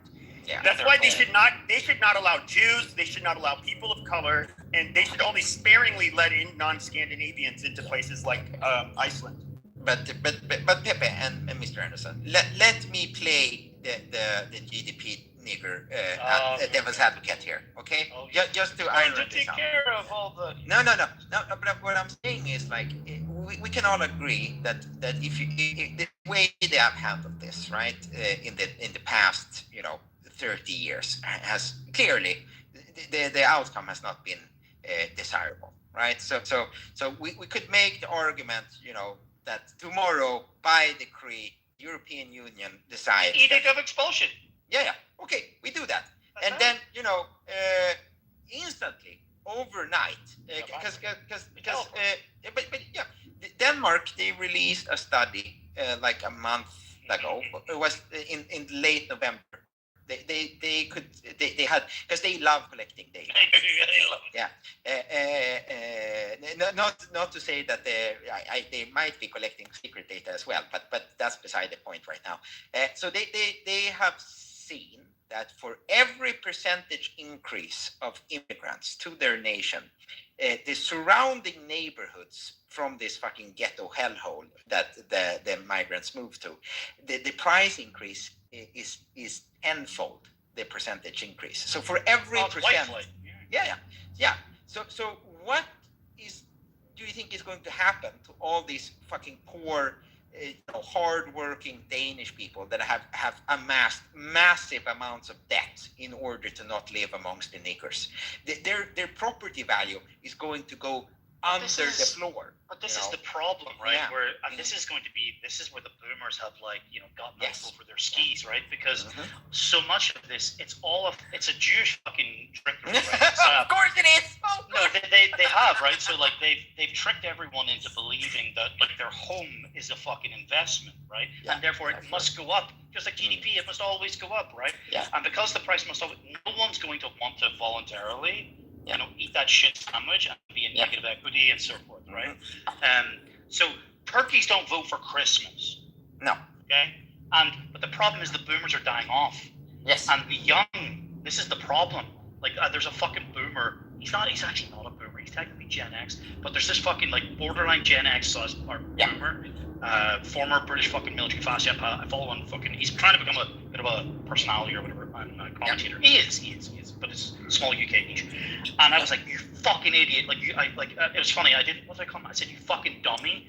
And then it wouldn't, of course, I couldn't even, community standards wouldn't allow me to post my fucking comment. Of course not. But it's like, but like, this is like, you have no idea what's fucking coming because you're going to have to pick a side. He was like, well, you've got Nick Fuentes on one side and you've got these other people on the other side and I want less fucking immigration and blah, blah, blah. Me mom. But so he was like, so he was like civ-nats versus nationalist socialists or whatever, right? Yeah. You know, all these, he was trying to make up a new category, this reasonable middle. Well, I'm a cultural nationalist. You know, I was in the army and there were some black people. It's fucking gay, dude. You know, it's super gay. It's like nigger. That's not an option. But who's that fucking dude? There's like another one, like J.D. Vance and Marco Rubio went to it. It's called national conservatism, and of course they disavow any like ethnic nationalism, and it's literally a fucking dude from Israel that founded this shit. It's not like, oh well, you can kind of collectivize, but not like that. You know, like. It's the universal thing. Oh, that is reserved for the people, the tribe of Jacob only, guys. That's right. That is not for you.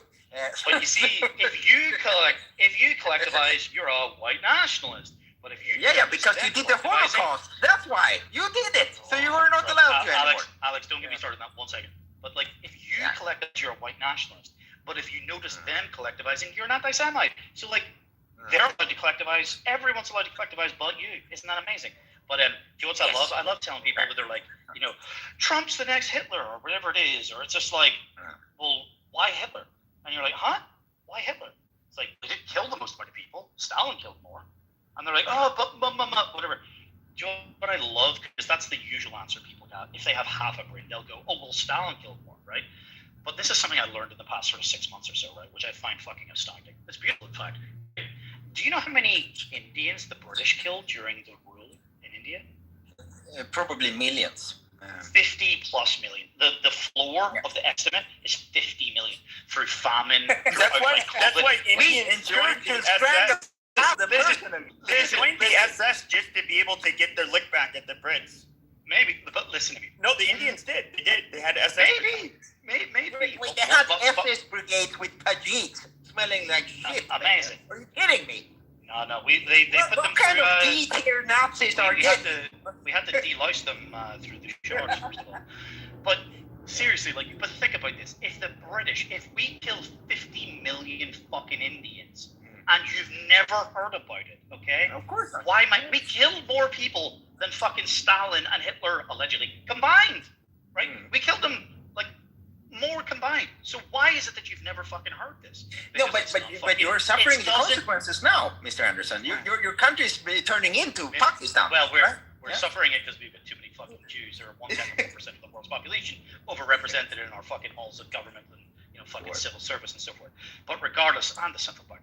But no, it's just like, why is it that you've never heard this? You've never heard you've heard about slavery and the blah blah blah and the Holocaust, right? But you've never heard about the fucking we genocided 50 million fucking Indians. Because no one gives a shit. Why does no one give a shit? Because it doesn't suit their fucking narrative. Where's all the Indian fucking, genocide museums all over the fucking UK? Where are they? They don't exist. Toilets. They're toilets. Well, so that's what they are. Yeah. So it's just like, it's amazing how we ourselves can kill more fucking people than all these bad men. And that's not that long ago. Like, my grandfather served in India.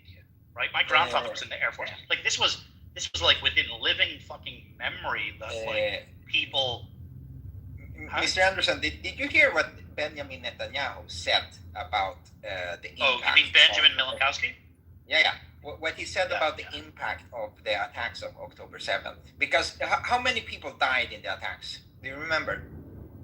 It's allegedly like 1,600 or 1,200 or something. Yeah, something like that. And he said it would be the equivalent of 40,000 Americans being killed. That's what he said. verbatim. Wow. Right? Wow. Nice. Wow. They just come out right and say it. It just goes to show, one Jew is a thousand goys. That's what it is. That's amazing. They come out right and they just say so much for the greatest ally. Yeah. But circling back to 4chan, Epstein's razor. Have you heard about this? No. The intensity of a politician's loyalty to Israel is directly proportional to the number of children he has raped. Yeah. I can believe that. Yeah. Until presented with other evidence, I will now assume that going forward. Sure. But getting back to another aspect you see, of this, people, right? You see people like me, like Israel is fucked because you got to put like a blonde, blue-eyed Irish girl in front of me to compromise me, right? Yeah. And like you're not gonna get a Jewish fucking blonde-eyed blue fucking that's just not. I said blonde-eyed blue, whatever. But you're not. This is not possible. Like I'm just not gonna fall for your tricky little ways. This is not a thing.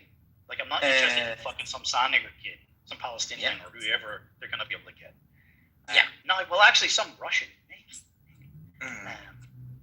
But it is interesting, and again, I know what your answer is going to be, Mr. Anderson, because it's quite clear that you understand history. Sure, one could make that argument, absolutely. But again, I would say that it is also to a fault that people.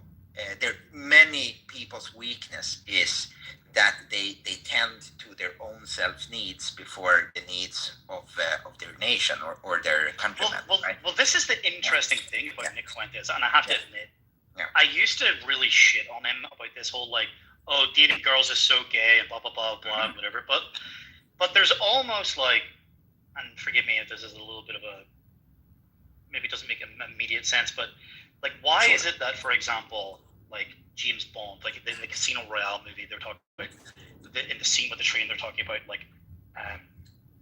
with Eva Green's character, where they're they're like orphans, and then they said about that's the thing that you go to most, or that's the thing that you went to, so I'm going to think about that about you as well. The story of James Bond is that he's an orphan, and why does that make him such a good agent? Because he has no family, so he doesn't feel loyalty to anyone else but the state, right? But I think yes, but I think another narrative that you could look upon that on, it would be that there's no one that he fears that he could lose. Yeah. He has nothing to lose, but yet he has his loyalty to the state, the nation, right? Yeah. So like. The Jews can't get his parents. The Jews can't get his wife. The Jews can't get his kids, right? Okay? And that makes him unstoppable. Yeah. Right? Hitler didn't have any kids that we know of, right? Yeah. He wasn't married, right? And in the same breath, Nick Fuentes is very open about being single. Yeah. Now you can make arguments about whether this tranny porn thing that allegedly sure. Whether is that a psyop? I don't fucking actually know. To be truthful, I don't fucking know. But let me tell you, see, the longer he remains single, the better it will be for the cause. That's what I know. Probably. Because the second he has something to lose. Yeah. Because you can better believe that if he gets some fucking sweet little beautiful thing. Let's say she's working wherever, some corporate job. She works in some talent agency where. They're gonna be start putting a squeeze on her. They're gonna start making it uncomfortable for her in small little ways and then big and obvious ways.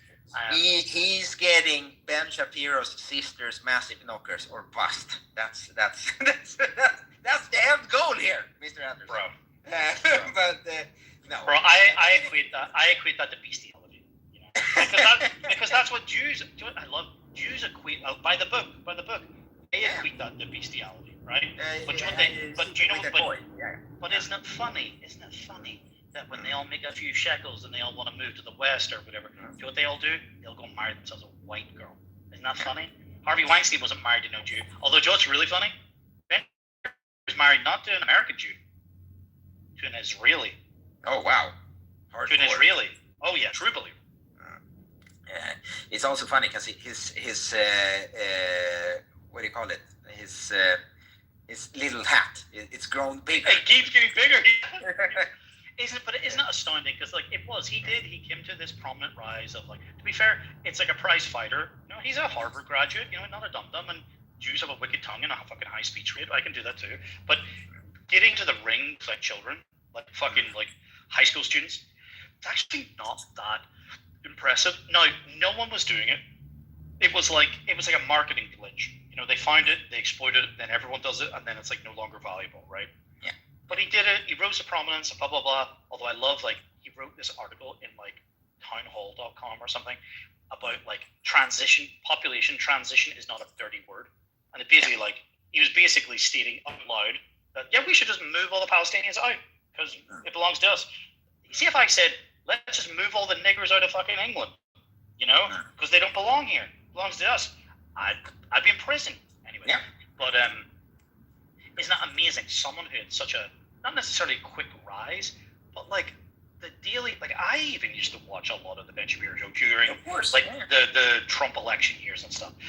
Who else? No, obviously Jordan Peterson is Daily Wire, but like it's like amazing to watch such a high fall. Not just a fall from grace, such a high fall so quickly.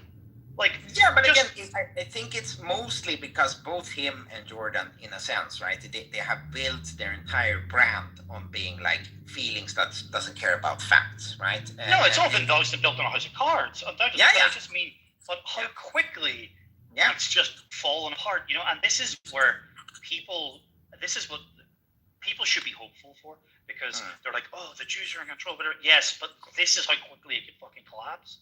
Yeah. Like it literally just needs the light. Light is the greatest disinfectant. You shone a light on the fact that they're not the Daily Wire, they're the fucking Israeli Wire, right?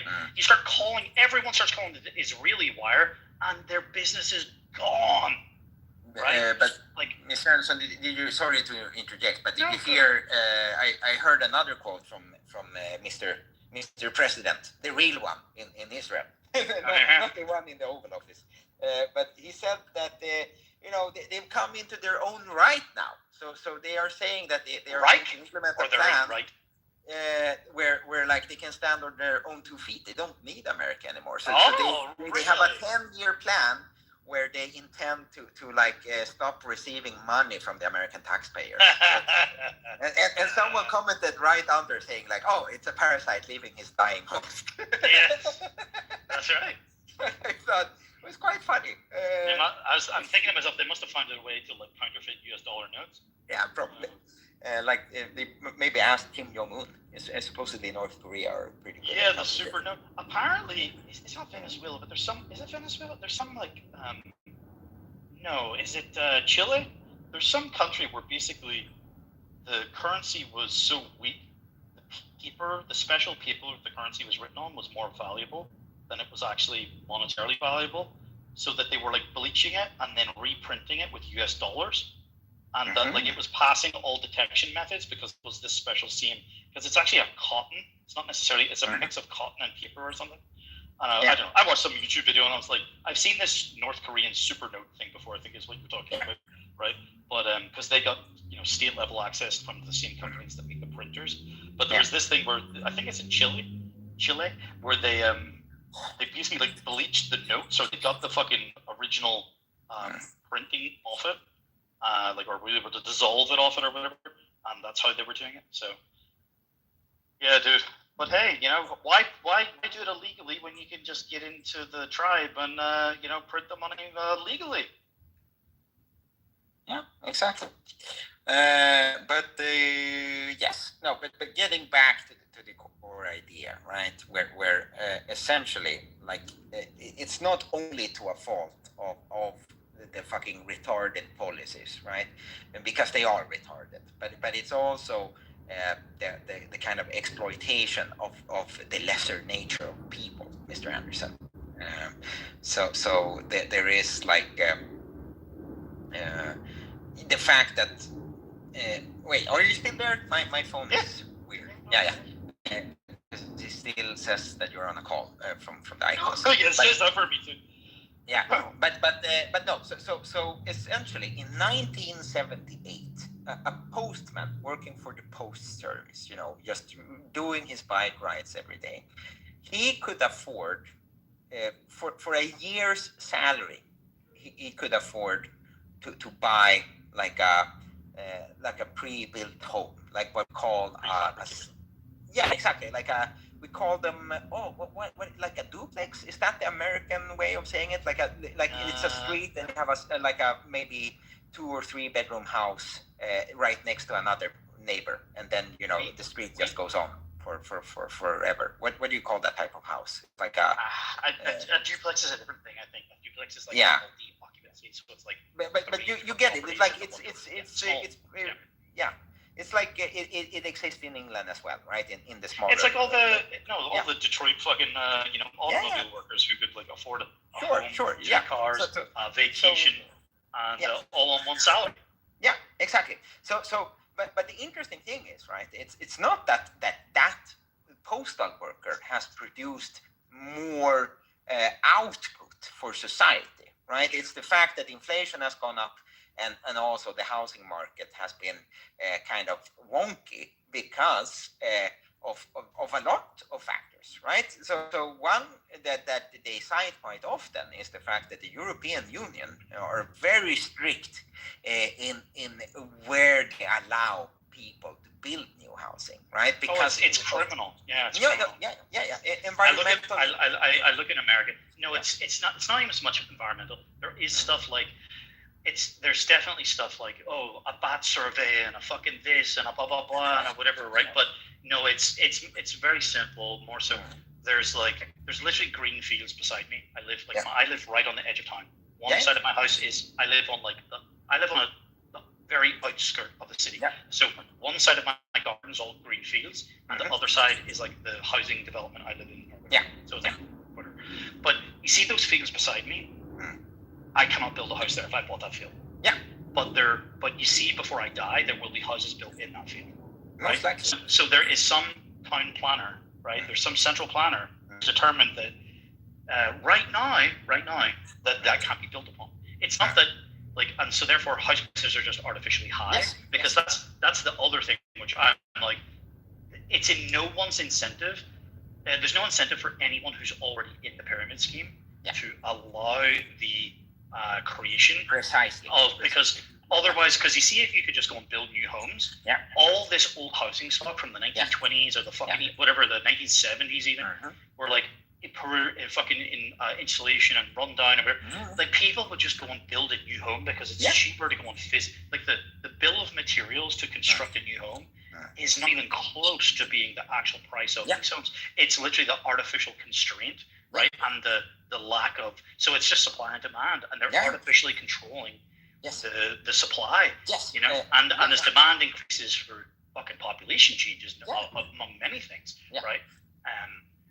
It's criminal, No, but this is the point then, Mr. Anderson, because you're entirely correct in your analysis and your assumptions here, and it's not only in England. Of course, it's the issue here as well, right? So, and of course, the people that currently reside in the house, they don't want their property value to go down. So they are going to vote for the parties. Oh, it's like a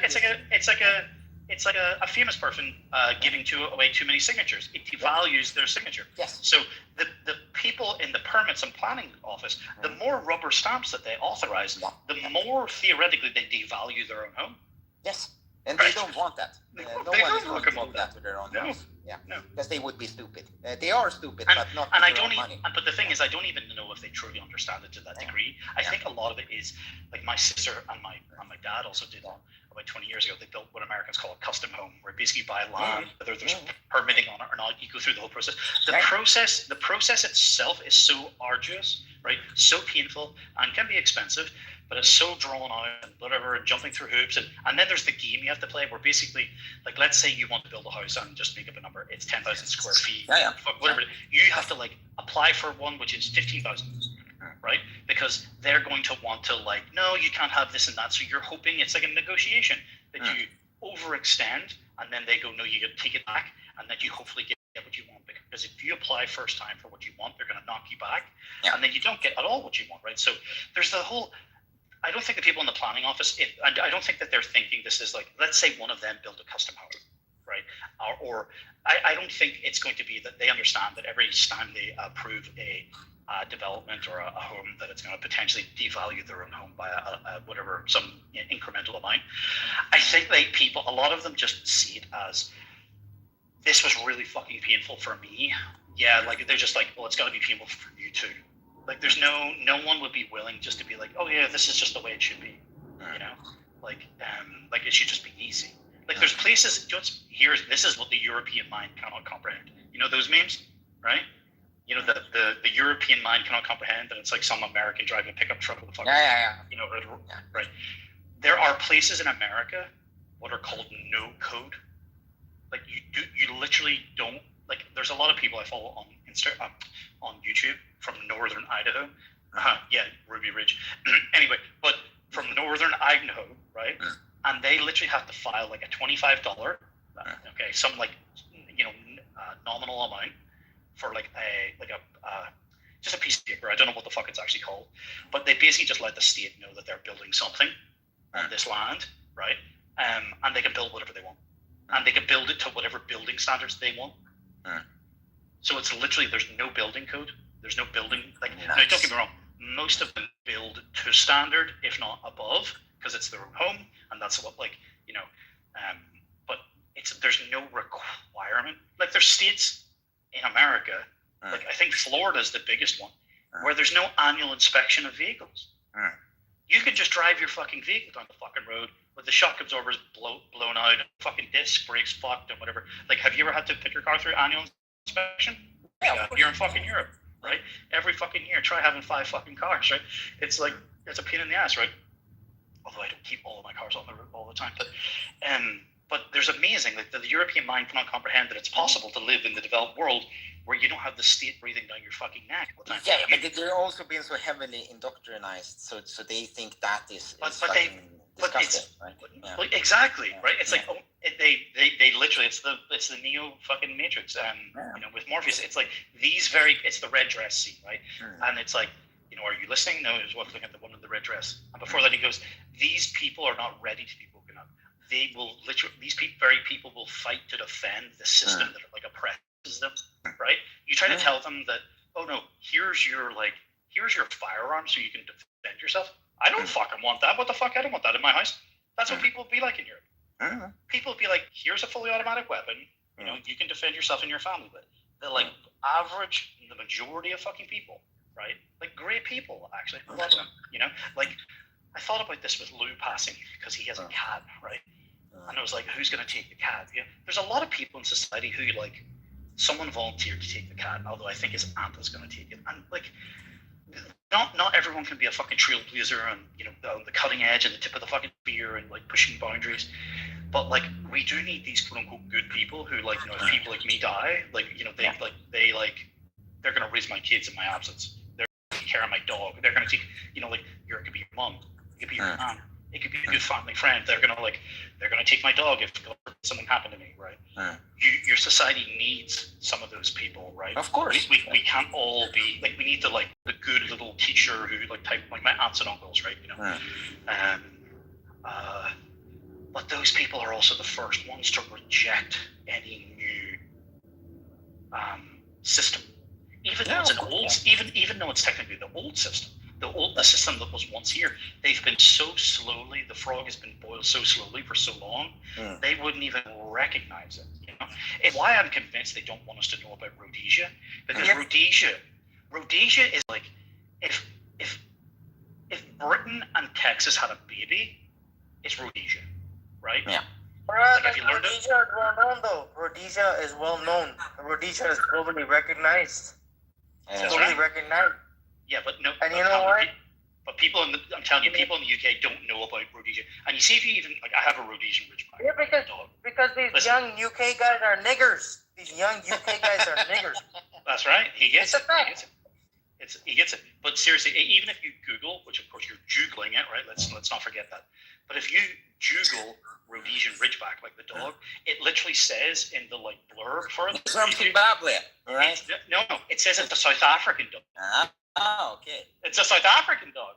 It's like very convenient. You see, they don't even want to tell you that Rhodesia was a country. You see, because they don't want you to know that what happens. You see, Alex, what happens if you lived like 100,000 Swedes or 100,000 Norwegians and you drop them in Africa? No, it's going to be. It's going to be Rhodesia. It's going to be Rhodesia. It's going to be the. It's going to be the breadbasket. You know, they dropped 100,000 fucking Swedes in Minnesota, right? They dropped 100,000. Yeah, 300,000 fucking right. They But dropped literally, Minnesota. And you know what? Minnesota. You know what? Minnesota became the hub of the Somali immigrants. That's right. All the Somali. But this is literally, if you drop 100,000 British people in a fucking country in Africa, right? It not only becomes the breadbasket fucking in Africa, where it could feed the whole continent, right? Okay, but literally to this day, the residue, right? Still to this day, Zimbabwe nowadays, of course, the residue of the British having been there is still so strong that Zimbabwe, I couldn't believe this, but Zimbabwe has the highest literacy rates in all of Africa. Yeah. Right. So like, it's like unprecedented, you know, what the people, because you see everyone's like, oh, what is a country, what is a nation, or whatever, you know. It's a country may be a fucking landmass, but a nation, it's its people. You can lift that nation up and fucking transport it to a different fucking planet. Sure. It's just Norway number 2 or Yeah. But there is a caveat to this, Mr. Anderson, and we all know it. No, What is the caveat? I do. There's the caveat. You control the Democrats, you control the Republicans, and you control the Federal Reserve. Sure. I do believe. Listen to me. I do believe in blood and soil, but primarily it's primarily. Look, primarily it is blood though. Soil is the Soil is secondary. Because the Europeans can go to America and have new soil, right? And it's not magic dirt. We made it. We civilized. We domesticated the frontier. You know, these wild open places. Like this wasn't like, this is not the same as Somalians fucking moving into Minnesota, right? And just like fucking assuming office and just taking over. It's like when Americans fucking went west, like there was nothing. It was the fucking. There wasn't a country. You're correct, Mr. Anderson, but I'm saying that the ambitions of the nation can only be as strong as the quality of its stock, right? That's my. That's right. So that's why they're diluting the stock. Yeah, but if you have a bunch of fucking retards that you live with, regardless of if they're your blood or not, you can do your best to try to educate these people. But if they are retarded, they should not reproduce, right? And that's what we did here in this part of the world where I live. If you were dependent on the government, guess what? We fucking tied your tubes. That's what we did. Oh, really? Yeah, we did. That's Up all, until 1978. We tied the tubes. That's of based. people dependent. Yeah, incredibly based, and it's also interesting because you could see the effects. This is highly sensitive to discuss, of course, because it ties deeply into eugenics, even within the fucking mighty white North, you know. I love how, you know, everybody appreciates, like for example, a great dog, like an award-winning, show-winning pedigree dog. Yeah. Okay. What dog breeding is literally gens. Yeah. No, it is. So on one hand we celebrate it, but then if you go, oh, but my niggers, right? Oh, it's like, you know, people lose their minds. You know, you're not allowed to practice it in humans. Yeah. No, but it's interesting because once they abolished the program, right, where people of slow-wittedness and people dependent on the government and people that were institutionalized, once that ended, right, because they considered it inhumane because of this fucking class traitor that became. Who perpetrated that narrative? It was, well, he wasn't a Jew, but he was influenced by them, clearly. Was he a communist? He was. His name was Olof Palme. They shot him. That isn't that funny, right? Yeah. So see, this is it. Anybody who falls for a Jewish idea to me is a Jew. Mm. Like Sure. it's like Spiritually, no, it's essentially, but it's like looks like a duck, walks like a duck, walks like a duck. They're a duck. It's like I don't care if it's actually a duck. Maybe it's a goose. Yeah. Maybe it's a gander. Maybe it's a fucking swan. It's close enough. Yeah. It's Yeah. like if you talk like a Jew, if you believe Jewish things, if you you side with the Jews, you're a Jew. Yeah. So when people say, "Oh, no, you got to say Zionist," you're like, "No, I just say Jew. Yeah. Just say Jew. It's good enough." Yes. Thankfully, they shot him. Anyway, but isn't it funny how those people are almost, even Yuri Bez and not talked about this? They're almost like the first ones against the wall. Yeah. And that's always the case. But getting back to it, so yes, they ended the program in the early 90s. Of course, we still had some amount of migration, right? Initially, of course, it's also dependent on the capacity of the country you are in. Clearly, it's preferable to live among your own. We don't disagree there, Mr. Anderson. But when the Greeks and the Italians, when they came up north to get jobs after the Second World War, they could work in the factories. And it didn't really matter that their Swedish was kind of shitty, because Swedish is a difficult language. I understand totally that it's quite tricky to learn a new language when you're older. But they could support themselves. They had dignity because they could pay rent, they could pay their taxes, and they could provide for their families, right? So they had some skill that they could take pride in. Because that's what we needed at the time, because we were producing, like we had production in this part of the world, and you had it in England as well. Now everything is fucking offset to China and the Philippines, right? There's no more Sheffield steel, there's no more Staffordshire, whatever. Yeah. Like it's all off the fucking China. Yeah. Now it's just the global supply chain bullshit. But yes, so then, people were suspicious, of course, because these people were darker and they ate different food, and they were, a little bit more exotic, but they were still tolerated because we understood that, if this country is going to prosper, we need workers, right? They have something that we don't have. They have skill. So we opened the doors gladly, and they contributed to this society. So, and for that we owe them a debt in form of money, which they have received. But you weren't indebted to give them fucking citizenship. No, of course not. That is of course that is the crux of it, right? They don't need the thanks that they get is the money, and they can go home. Yeah, exactly. But now, like, that is inconceivable to people. If you don't get your dick sucked every day by your boss, you're being me too'd emotionally, correct? That's the level of a fucking girl boss that we have now in society. But getting back to it, but it's not like in the likes of Dubai. No. But it's a very transitory place. Like, there's no path to citizenship if you go out there and go. No, of course not. No, because they don't want to fundamentally change the nature of the society. I saw something today that they're actually like supplying less funding or something for anyone who wants to go. Yeah, who wants to go to the UK because of radicalization. But isn't it amazing how nobody lose their minds when they apply? It's only the white nations. You see, this is the thing. It's like when you poke, right through to like the underlying layer or the common denominator. That's fundamentally it. It's the common denominator. I could write a book just called Common Denominator. Yeah, but it's the core issue. It's the Jew and Jewish ideas. Yeah, right? But it always is and always has been. Yes, but it's also the people that are tricked by them. They don't fucking deserve to live, Mr. Anderson. Because when you see but who's tricked? I don't blame the nigger. I don't blame the Somali, bro. If I was living in Mogadishu and I thought I could come there and mug a bunch of fucking white people, and I'd do it. I'd probably do it too. But I'm not a nigger. But Mr. Anderson, I'm talking specifically about this fat fucking neckbeard, fucking receding hairline, haven't done a fucking push-up in their entire life. Reddit moderators that want to be raped to death by niggers. I understand, but these people, right? Here's the thing. Yeah. Like, the fact that we don't have a strong culture, the thing that this is the picture you're missing, Alex. These people are being programmed. Yeah. Okay, but what can you derive from that statement? That they're programmable. Yeah. Okay?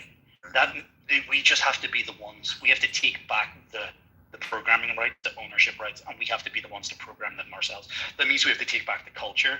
We have to expel Jews. We have to own, this is, politics is downstream from culture, right? Yeah. As a Jew once said, actually, Andrew Breitbart. So this is an issue which will solve itself.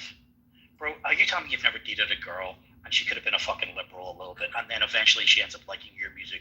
Of course. Politics. Yeah. These people are programmable because they're too agreeable. Yeah. And that's they're true. and they're just being programmed. So this is like there's I think it's called the 3% rule. Have you ever heard of this?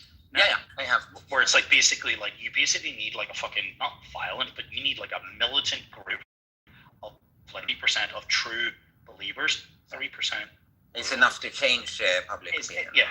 It's like that's the tipping point that's actually required. Yeah, but it's also like okay, yeah, I get what you're saying, Mr. Anderson, but you place yourself in this position. It's 3.5% rule in political science in then regards you get to some fucking country Jew protests. wearing a skin suit of you, trying Hey, to fucking fellow white take people, you know. Yeah, no, but Get some fellow white people, and he's gonna try and infiltrate it.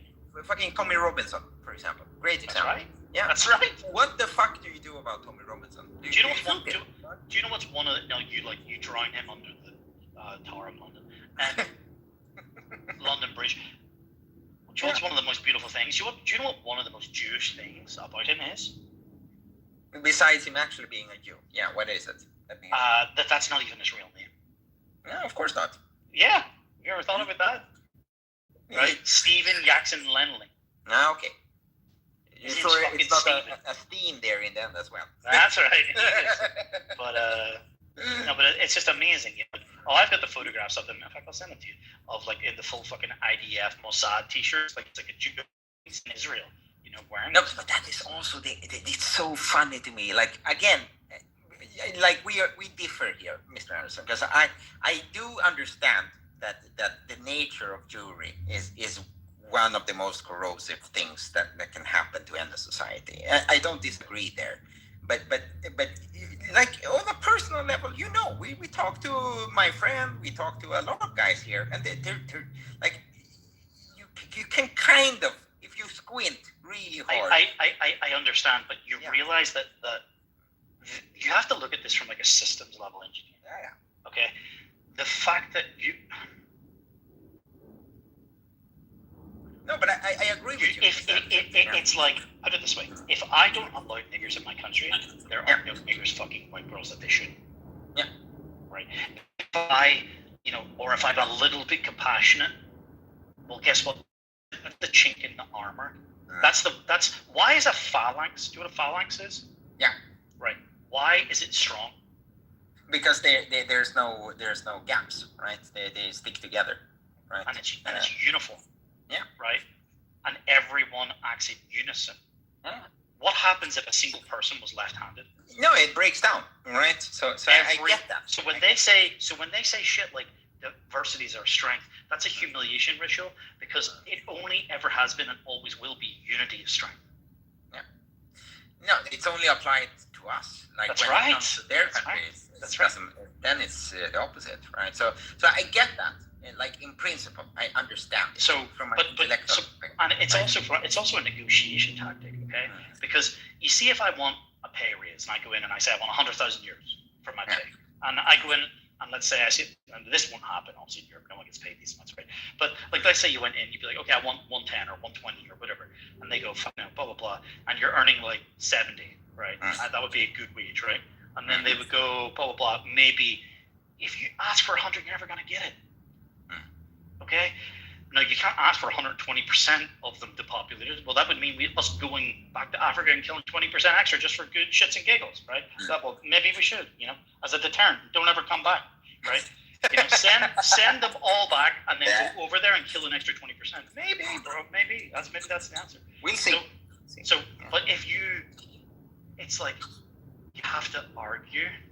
It's like angering. So when I argue, most of the time, I'm arguing the point 10 out of 10, right on the edge, right? Maybe I believe 7 out of 10. Yeah, sure. Yeah. Like, do you remember Prashant? Yeah. Yeah. Well, guess what? I have to argue this point like Prashant's going home. Prashant's going home. Yeah. He's Indian. Now, I've spent many hours with Prashant. Yeah. So, but if you told me that, I can live in a fucking mixed meat special world full of fucking different, sloth of brown people in my country, or I can with a slightly higher GDP, or, a country which was closer to being what it was and has been for thousands of years, right? Without them, I'm sorry, buddy, I'm going to choose my own kind every single fucking No, time. of course. Like, you see, I don't believe in this, like, you know, whether I like it or not, like, I understand the point, but I believe these people are programmable. I would rather live amongst white liberals than black conservatives. Yeah. Okay? I would rather live amongst fucking liberal, crazy, whatever, because, like, the political opinions can change, genetics cannot, right? Sure, I get that, Mr. Anderson. But you also, like, yes, of course, that would be preferable, because even though, like, there is a lot of issues there, at least you have some modicum of well, it can be brought back from the brink. Yeah. Right. Once you have some mud, right? Like, I mean, truly, like, they're no longer white, they're no longer black. What are they? Right? And I love this about, like, I've seen man in the street interviews in, like, England, and they're like, oh, you know, like, if you were called up for a draft, you know, but they'll be like, oh no, I'm gone, I'm leaving the country. These people have no they have no loyalty. Of course not. They have no common bond with us. No. You know. But that is also the evil aspect of this type of discourse, right? Where you have, like, a bunch of fucking liberal arts fucking professors talking about whether or not, but is there even an English culture? Is there, like, is there, what even is Sweden? We fucking know what it is. Bro, we know what it is. It's like, see it every day. I know. You see these, like, you see these black people or whatever, like, you know, these noms. They just call them Ns, niggers and noms, right? Yeah. The N's getting interviewed, like, man in the street interview in London. Yeah. Like, I don't even know what it is. What is British culture? Like, While they're you're, like, speaking your you're language. fucking speaking it, exactly. Fucking You're fucking speaking it. You're looking at it. Look at the buildings. Look at the society. The fucking, like, alleged freedom that we once had, right? Like, literally, we fucking ruled a quarter of the surface of the fucking earth, right? And we didn't need no fucking nigger to help us. Okay. You know, like, this is my point of view. Honestly, this is where they've pushed me. This is where they've radicalized me. What's the point of having niggers in my country if they're literally not, like, serving and, like, helping my grandmother, my mother, like, you know, they're, like, being, like, they're the help. No, we're literally getting, like, in America, there's niggers running around in fucking supercars in America. Yeah, make that make sense. Yeah, and there's white people on the fucking street. Like, we literally have these fucking noms that have just arrived off the fucking boat in 4-star fucking hotels, heated, being paid for, fucking 3 meals a day, prioritized healthcare. Dude, I had to go to like a private clinic to go the other day. I had to get an emergency. Alex, introduce us. Sorry, what? Alex, you're from Sweden, right? Yeah, sure. Yeah, I remember you. Where have you been, man? That's amazing. Are you truly a nigger? Me? Yes. No, I'm not. Are you sure? Because you're acting like one. Right. Do you know why you're acting like one? What characteristic is it that you displayed that made me call you a nigger? I don't know. Maybe you felt interrupted? You've got no impulse control. Yeah. Right. Like, you realize there was a conversation in flow. Yeah, but again, I mean, it's not his fault. Yeah, I know. Niggers are niggers. Amazing. Anyway, I don't have the energy for this. Anyway, No, I get it. I had an emergency. It wasn't like a I had to go to the hospital, but my dentist couldn't perform a procedure, and I had to go to a specialist clinic, and I had to go and get this, blah, blah, blah, blah. Oh, there were these fucking nuns in there, and I had to pay for it privately. Oh, they get the fucking golden treatment.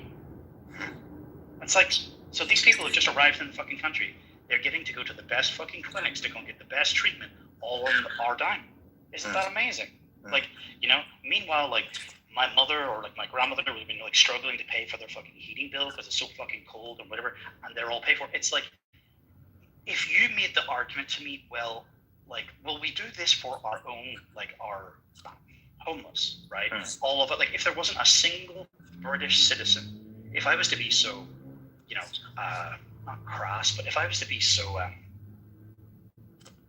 just business-like and say former taxpayers, there are former taxpayers on the street, right, who've previously paid into the system, that, you know, why is it that there are former taxpayers on the street, you know, starving and freezing, and we're putting people who haven't paid a single penny up in fucking else? Well, the government's obviously making an investment, and they're investing in who they think is going to be the future. Sure. Right? Like that's the insanity. Yeah, no. Again, understandable. I think your nation's. So I've never been like a quote unquote socialist by any stretch of the imagination. But if you tell me there's only two options, where the options are we can put all of our homeless. Like, don't get me wrong, I understand there's incentives, and then we're incentivizing people to pretend that they're homeless. But if you told me we were putting British citizens in 4-star hotels, heated, fucking 3 meals a day, blah blah blah, there's people that would pretend to be homeless just to go to the fucking hotels, right? Yeah. Right? Just like they're pretending to be economic, or they're pretending not to be economic refugees, they're pretending to be asylum seekers to show up here. But if you told me the option was that we were going to have to pay for our own citizens to be in fucking hotels so that they weren't living on the streets, or a bunch of fucking Somali, Nigerian niggers, you're going to force me. This is where it's like, I saw this meme, and I actually think there's a lot of truth into this. People are going to reunite under one flag or the other, and you have to pick a side. Yeah. And it's going to be National Socialism, or it's going to be communism. Yeah. Like, there's going to be no in between. There's going to be none of this, like this fucking boomer, former fast jet pilot guy. Well, he's actually Gen X, but whatever, earlier. He was like, well, I want to be a cultural fucking nationalist. No, nigger, that's not a thing. You're going to, as things progressively get worse and decay, as your society decays, you're going to be pushed to choose a side. And I never would have necessarily thought I was going to be a socialist, but bro, hey, if it makes an ethnically pure country, yeah, consider me a national socialist. Yeah, I think that the issue, right, which I hope they have learned from their mistakes, Mr. Anderson, is that there is, whenever someone like fucking the Babylon Bee or Ben Shapiro calls this woke right. The Jews. Yeah. Who is the biggest promoter? The man boob guy with the beard, the fucking James Lindsay. Whenever he talks about the woke right, there is a kernel of truth there, and that is like the purity tests, right? Which is going to become more and more stringent the more power they collect, right? So on principle, I agree with you. Like if this the demographic decline, right? Exacerbated by the policies.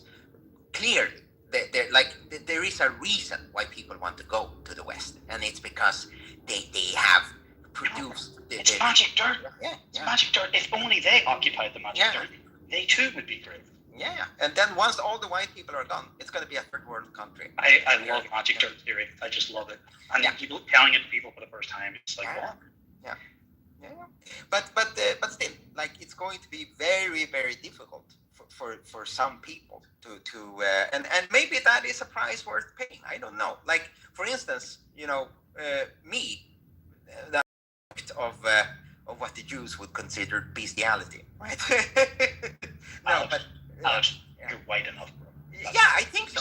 I think I am, and honestly, even if I was a retarded communist, if I spit in a fucking cup, it would come out at least 90% European. So that's not the issue. But the fact of the matter is, Mr. Anderson, as long as you are not pure, you don't decide the rules.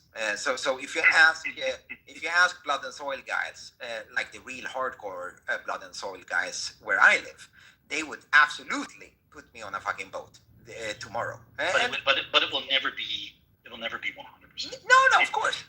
Even quietly, I can acknowledge that. Privately, I can acknowledge that, right? But that's not what I say publicly. No. Because you still need to shift the overton window. Precisely. Yeah. I'm negotiating in public. Yeah. And believe me, I come from a long line of fascists, so I understand. I understand the allure. Do you know what the truth is as well? It's just more fun. Yeah. It's just more fun to argue at 10/10. Yeah. Like just to argue like, no, you're all niggers than me. Like it's just more fun. Yeah, sure. But it's also like in practicality, I think we are going to have to find, once people have woken up enough, you need to find a common framework. Here's a common framework, right? Yeah. If I go and marry, if a Northern Irish person went and married someone from Nigeria, and you can assume what type of race that person is from Nigeria, would their kids be Northern Irish? That would be very difficult to argue. That they Okay. Now, if my brother, true story, married a Norwegian, okay, sorry, let me rephrase that. If the Northern Ireland married a Nigerian and they had children, would those children be white? No, of course they wouldn't be. Okay. Right? My brother married a Norwegian and had two beautiful boys. Are those children white? Yes, they are. That's right. Yeah. That's right. Okay. And no one, no reasonable person could dispute that. No, of course not. But then, if we look at the old-timey classifications, right? A Slav, we would still say, you know what, it's a Slav, but it's white. So it's close enough. But in the 40s, they had the luxury to be like, no, that's like a 2-tier, like a third tier white. It's not a proper one. But now we aren't even enough of us to even within the same country, northern fucking Italians look down upon the fucking peasants in the south, right? It's the same in Portugal.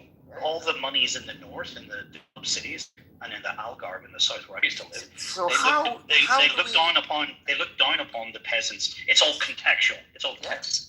But how because do where I we live, keep from making that same mistake again? Because there is strength in numbers, Mr. Anderson. I know, but this is why, right? So firstly, they did these things because there was actually merit to what they were saying. That's something to take into your point.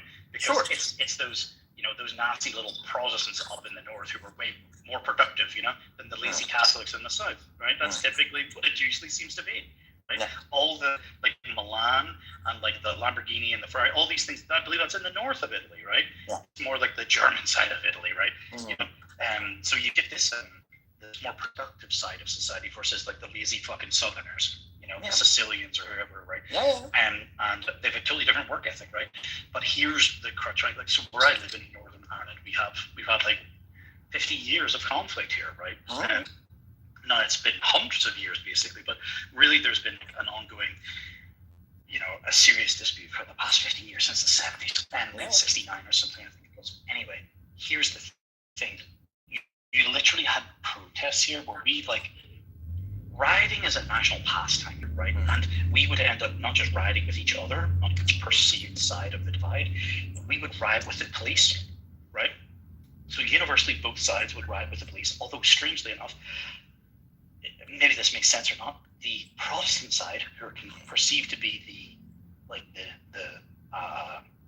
main population, we would riot with the police more than the Catholics would, right? Who were considered to be the minority, right? So we were pushing back against the state, who was then inflicting things upon us that we didn't vote for, right? And then also we would have conflicts with the Catholics, right, on the perceived other side. Do you know what's happening now? They're banding together. They're banding together. They're literally protesting. Exactly, because we realize it's contextual. That we have more unites us than separates us, and that we have to unite against the fucking Negro, right? The fucking Somali nigger, right? That's the humble. Now, don't get me wrong. Fast forward a decade or two, once we get rid of all them, then you can start killing each other. We'll start killing each other again, okay? But it's funny. The Italy will unite, even though whatever. There's always going to be some divide, some football team, but it's this is where the one world government shit is, where they do. Was it Project Bluebeam? They want their theory is they're going to project into the sky. Yeah, the aliens and stuff. Yeah. Why? So we unite, right? This is why do they have it in North Korea? Batman, USA, and blah blah. They have a common enemy that unites the country, right? So that they, otherwise they would, not believe this common narrative and belief system and go along, because people, you can only keep the iron fist on such a 3.5%. If more than 3.5% of the population rises up, fucked, right? You don't have enough prison cells for them or whatever. That's the whole point. And you can't control that much of the population. And so as long as enough of us unite, they can't stop it. And then it has this self-fulfilling prophecy where just enough people convince other people that convince more people, and then just it's positively spirals out of control for them and into our benefit. But they have to, for example, this fucking Rwandan nigger who got asylum in 2 summers ago, I think it was, who fucking who stabbed and killed like a bunch of young girls, so about 5 and 6 and 7 years old at Taylor Swift's birthday party. Yeah. You know, They made a fucking Jew Netflix show about it. Where they made the kid of course, white. What? Instead of black. Yeah. But what they really did is our Keir Starmer, our Jewish Prime Minister, to quell any uprising, he brought about 24-hour courts where they process people. There was a woman who's currently in prison, Lucy Connolly, for a tweet which was posted for something like 10 minutes and then she deleted it, where basically she said some shit in the heat of the moment or whatever. Meanwhile, we have city councillors who were basically saying, like, off with their fucking head. Some fucking nigger is saying shit, an elected, like, leftist fucking party member, saying some shit, like, and he got quietly, devoted or whatever, and then, his court case was delayed until basically all the news cycles changed, and then he got a little slap on the wrist and let off. Meanwhile, there are white people in fucking prison right now for deleted tweets, right? Like, it's insane. So, because they're of 3.5% of the fucking population waking up at once because they know they can't stop it. Yeah, no, we'll see. I think like you're gonna love this, Mr. Like the fact of the matter is, like, we all know that the socialist party is in Europe today. They are not catering to us anymore. They're catering to the imported demographics, right? You could make the argument that this might have worked maybe 40 years ago or 30 years ago. Migration was still, at a reasonable level, right? Where like there could be some benefit. Like, go work in the meat packing plant. Yeah. Don't like, the difference is now. Yeah. There's a chance where, like, it's sickened me. No, this doesn't. My mom has a part-time job, but I saw in her employer during a different shift, a different area. There's some fucking Indian Vijay nigger who's like, they all have on their name badges, join the company in this year, 2021, 20. So this young girl who joined the company in, like, say 2021, who'd been working in the store longer than this guy, 2023, and here's him like, no, he seemed polite enough or whatever, and there was nothing like egregious going on. And he was like, oh yeah, you can take your break at such and such. I'm like, here's this fucking veggie who's just landed off the fucking boat, giving orders to a fucking white girl. Like, what type of fucking? This is not a serious country. No. This is not a fucking serious country. What kind of fucking country are we living in? That, like, this is, you see, the meme basically is, it's like, today you're arguing about, how many, or, like, whether you should have them, right? And then, the next thing, or 10 years from now, the next argument you're having is whether they should rule over you or not. Yeah, no. Now, what we're doing now, Mr. Anderson, is forced mixing. That is the platform. It's always been forced. Yeah. But one of the most amazing. Let me say this really. Joe, it's one of the most amazing things. Where they, like, forced integration in, like, Little Rock, Arkansas. That they deployed, like, the 101st fucking Airborne, and they literally at gunpoint with bayonets fitted, they literally forced white people to submit to allow the fucking niggers in their schools. Yeah, no, I know. Like, in the 50s, they literally deployed the military with bayonets fitted. So you literally have, like, little fucking wholesome white girls in her pleated fucking skirt and her whatever going to fucking school with her books with the 101st Airborne with a fucking bayonet at her back. Like, that's what the fucking Jews will, have, because people will never go along with this willingly. Now, those photographs, you can go and find them. I've seen them. But they're not openly talked about. No one ever votes for this. No, that's true. You're right. But the way they do it here is a little bit more, let's say, Scandinavian, right? It's more sophisticated. It's not as hostile as it's not as on the nose as they are. Well, they appeal to your compassion, and that's where your compassion, I believe, is there. Is your weakness. Yeah. No, I'm not saying there shouldn't be compassion. No. But then in the right context. But it should be reserved for humans, not savages. No, but let me explain then what is about to happen. So right before the fucking libtards lost the last election, because now supposedly we have quote unquote in your elections. Yeah, no, because we're going to have new ones now. But for the past 4 years, we had what's the Conservative Party called in? Is it the Tories in Britain, right? So we had the Tories in essentially. They're literally called the Conservative Party, but people know them as the Tories. Yeah, exactly. And it's the same here. They're part of SOG. So it's like they're SOG. I love it. I mean, have you ever seen the photograph of Randy Weaver from fucking from Ruby Ridge, and he's sitting on the couch in his house with his wife and kids, and he's wearing a T-shirt that this is in the early 90s. He's wearing a black T-shirt and says "Say no to Zog." No, I haven't seen that one. From Ruby Ridge, you know about Ruby Ridge? Yeah. He's wearing a fucking T-shirt that says "Say no to Zog," bro. Anybody who notices gets fucking marked. Yeah. But getting back to it, so they have been in a coalition government together with our nationalist party, supposedly nationalist party, right? It was founded by former officers, or a former officer from the SS, right? So that the actual SS? Yeah, no, like a proper one, right? How old is it? No, he died in the 80s, but he was the founder of the party. They were essentially skinheads. Yeah, but have the leftists and the Jews not overtaken it by now? No, they have, because they talk more about the rights and the sovereign right of Israel to murder little children, more so than the. So it's been completely demonstrated, is what you're saying. Yeah. So that is absolutely the case.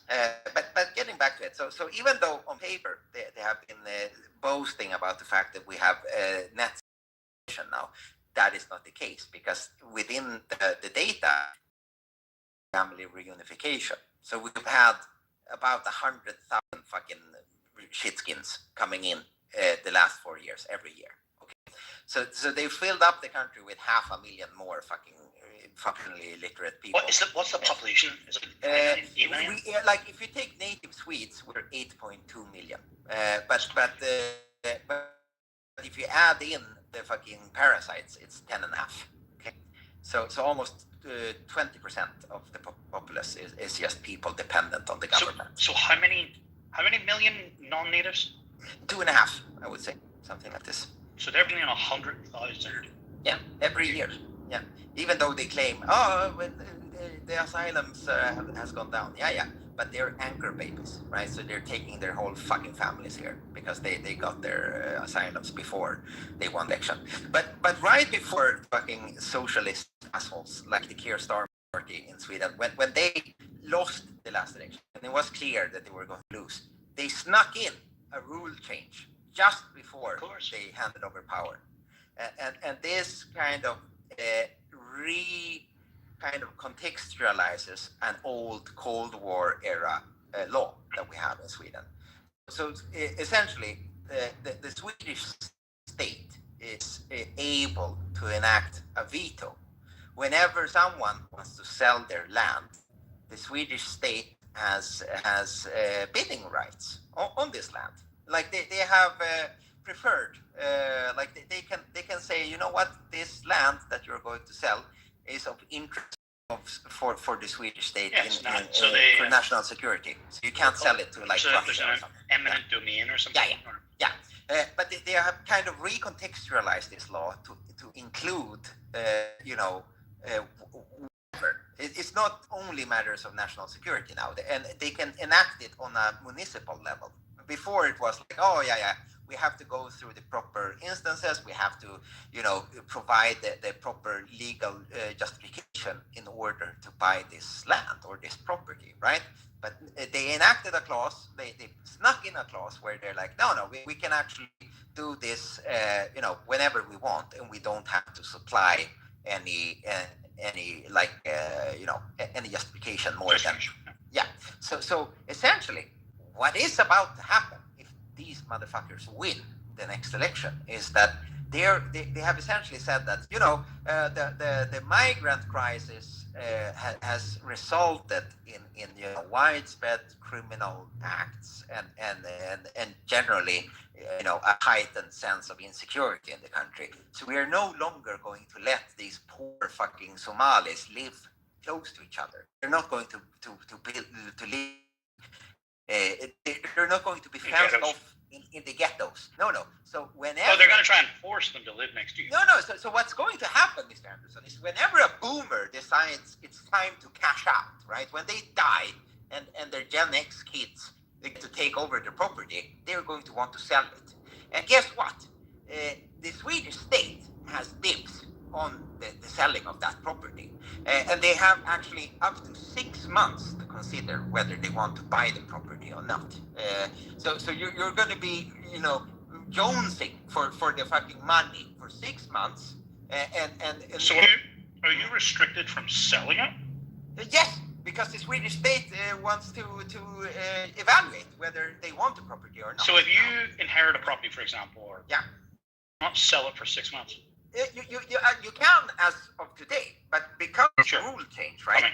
They can at their own their own will. They can whether they want to or not. They can effectively say that we are interested in this property and you're not going to be able to sell it in 6 months. And if we decide to buy it, we are going to buy it for market value. You're not going to be able to have a bidding war for your property. We're going to pay market value for this. And then what you're going to do with your property is that, effectively speaking, because it's so expensive, right, to build like a single family home, you're going to build a fucking rental property on, like they're going to demolish your house and build a fucking concrete block in this fucking area where people have paid millions in order to not live close to the fucking Somalis, right? So what's going to happen to the property value of all the other houses neighboring this property? It's going to fucking go down to the floor, right? So they're also going to want to sell their properties. But this is what they're doing in California since the buyers. Yeah. They are now not allowing people to rebuild without getting proper permitting. Yeah. So you now have to get new permits to even build the existing structure. Yeah. And there's something where they're basically going to try and force in like multi-zone like apartments, for fucking niggers basically. And those which never were there before. Yeah. But don't get me wrong, Mr. I think it's because many of these fucking boomers, and they made their money already. They struck the lottery by buying this house in the 70s and it's beginning to eat itself. Yes. So they are going to get the fruits of their fucking retarded labor. The parties they have voted for, everyone that wanted fucking neoliberal open borders, what they voted for now. Finally, it's not only the poor whites to fucking stand the plague of these people. Now it's actually the people that are rich that have to deal with these fucking Somalis when they go shopping, when they go groceries. But this, I understand, but this is like the problem is they're still in the fucking country. Yeah, sure. I hope this is an accelerationist thing, Mr. Anderson. I think once they actually see the fucking demon in the face, they're not going to like it, And I pray it's not too late that they have grown like that. We haven't deported so many that we become fucking Lebanon. I think that if the politicians start like they are getting like molested in the schools that they go to, then finally they might fucking wake up. That's the only hope I have left for this country. Because if they don't, it's over. It's over. I'm going to fucking apply for asylum to Norway or some shit. But why is Norway better than Sweden? Because they are fucking. First of all, they have a little more restraint. It's the thing with Denmark. Denmark. I laughed when you said about this study because I've read other like Danish studies where they've been collecting this data about whatever. So Denmark seems to be they are the most reasonable Nordic country. Norway is in second place, divided with Finland. And Sweden is the fucking retarded cousin of the bunch because they for some reason they really drank the Kool-Aid when it comes to what's it called? It's called what was Sweden's position during World War II? Neutral, but not really, right?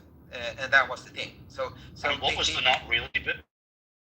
So the not really bit was effectively let's side put it with like the this. Germans? No, it's not only that. You also No. Yeah. Did they side more with the Germans?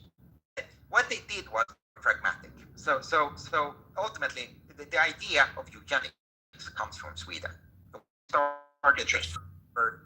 We started. Oh well, that's why you have to be destroyed most quickly then. Yeah, of course. That's what I'm trying to ask. Why is it that the Jews targeted Sweden? No, but there's many reasons. But the first one was that the concept of the Aryan race, or like the pure, like we have a word for it in Swedish. It's called folkhälsa, which translates roughly to public health, or like folk is like people's health.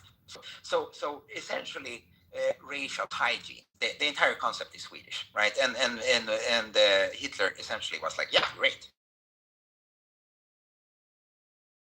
Go back to that. Of the war, clearly there is a big, ideas between Swedish scientists and Germans, right? So there's no issue there whatsoever. Ideologically speaking, fucking Goering lived here, right? He had an apartment in my fucking town. So whenever he was on a drug bender, he was here. Essentially, he went to rehab here. But that's beside the point. So initially, good relationship, no issues whatsoever. Then once it became clear that his ambitions were quite big, right? Sweden 150 years, and we're not going to break it for the Germans. But that doesn't mean we can't do business with them. So all the ball bearings, for a fact, is a Swedish invention, right? So we supplied them with ore, metal ore. They had free reign to use our railroads here in Sweden. So when they decided to invade Norway, we helped them. Circumvent. Is that like a thing known to this day, or yes, Norwegians resent and shit? Yes. It's like it's not talked about because. Sure. But it's understood. It's understood, yes. That Swedes they failed. They were the coward, and the schoolyard bully beat their cousins, and they didn't say shit. Right. You see, I've also heard Jews talk about Ireland the same way. Yeah. Because weirdly, I don't know why. Maybe because of the bankers, who the fuck knows. Yeah. But the Jews, I literally heard fucking what's that called? What's the fucking the famous Jew lawyer called?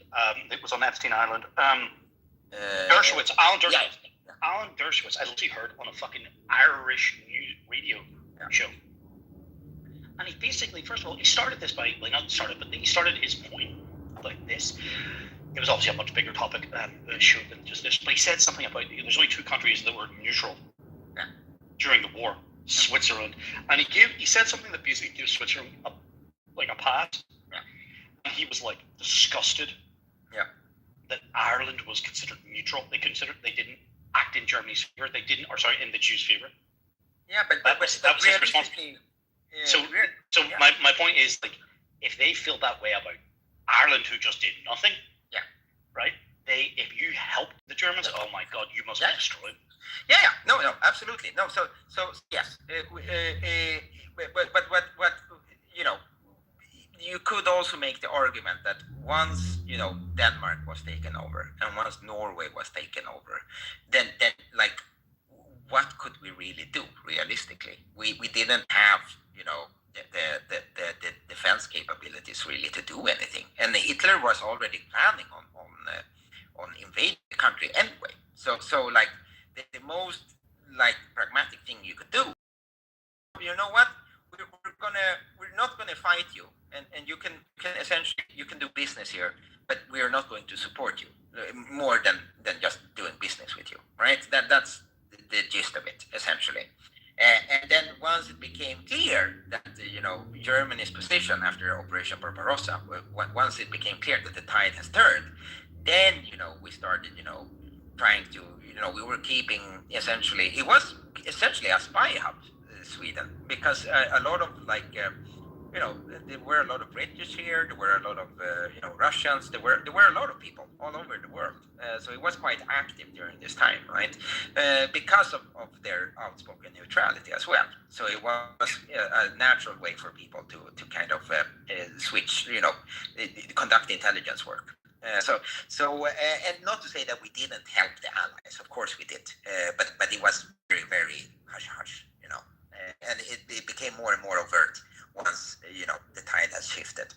So yes, you could blame Sweden for being cowards, but we were also one of the few countries that weren't bombed to shit after the war, and that's why we became rich.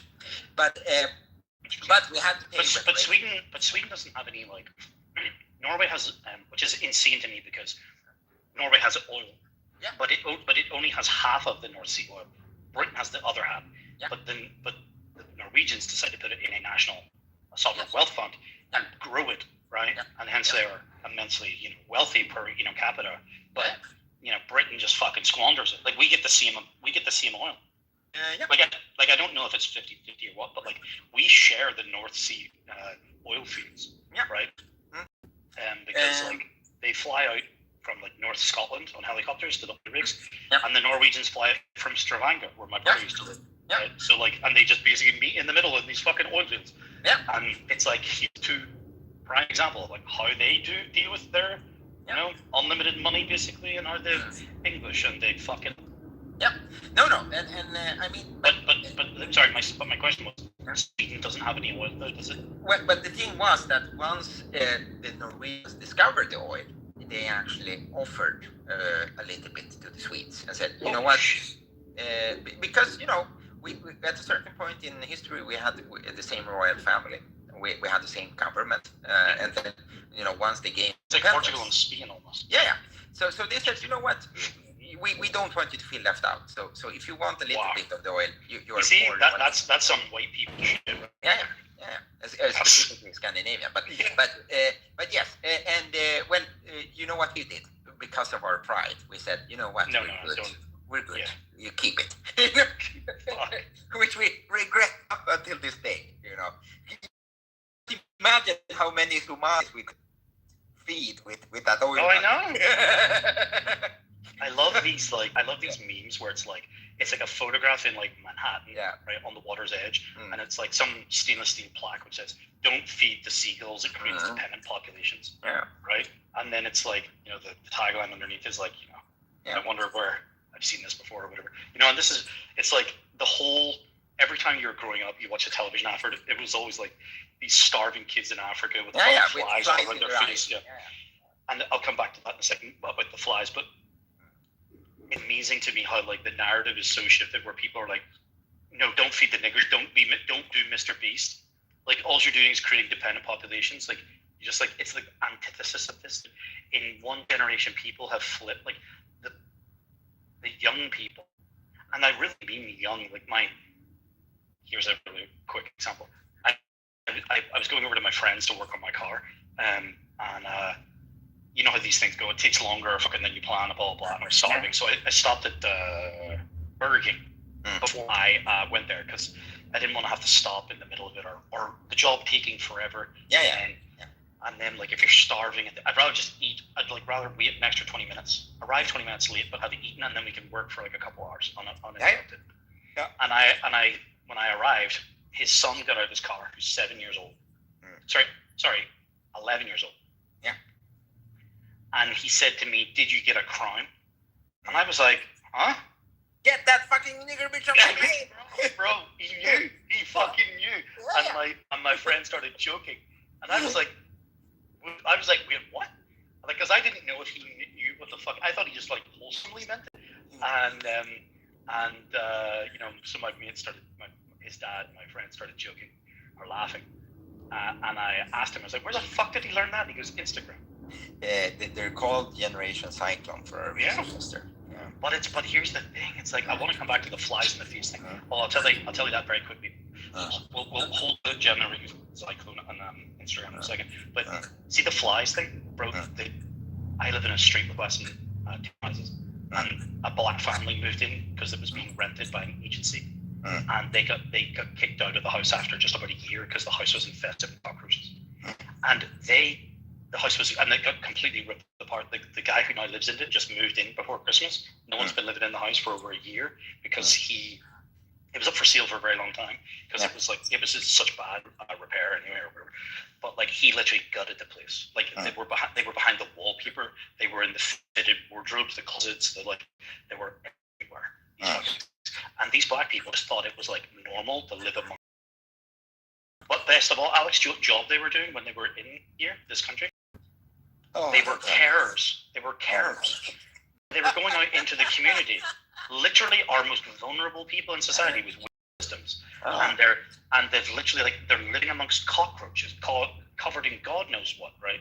And they're literally going to our weakest people in society, our most vulnerable, and like bathing them and cleaning their homes. Well, at least they aren't raping them as they do here in Sweden.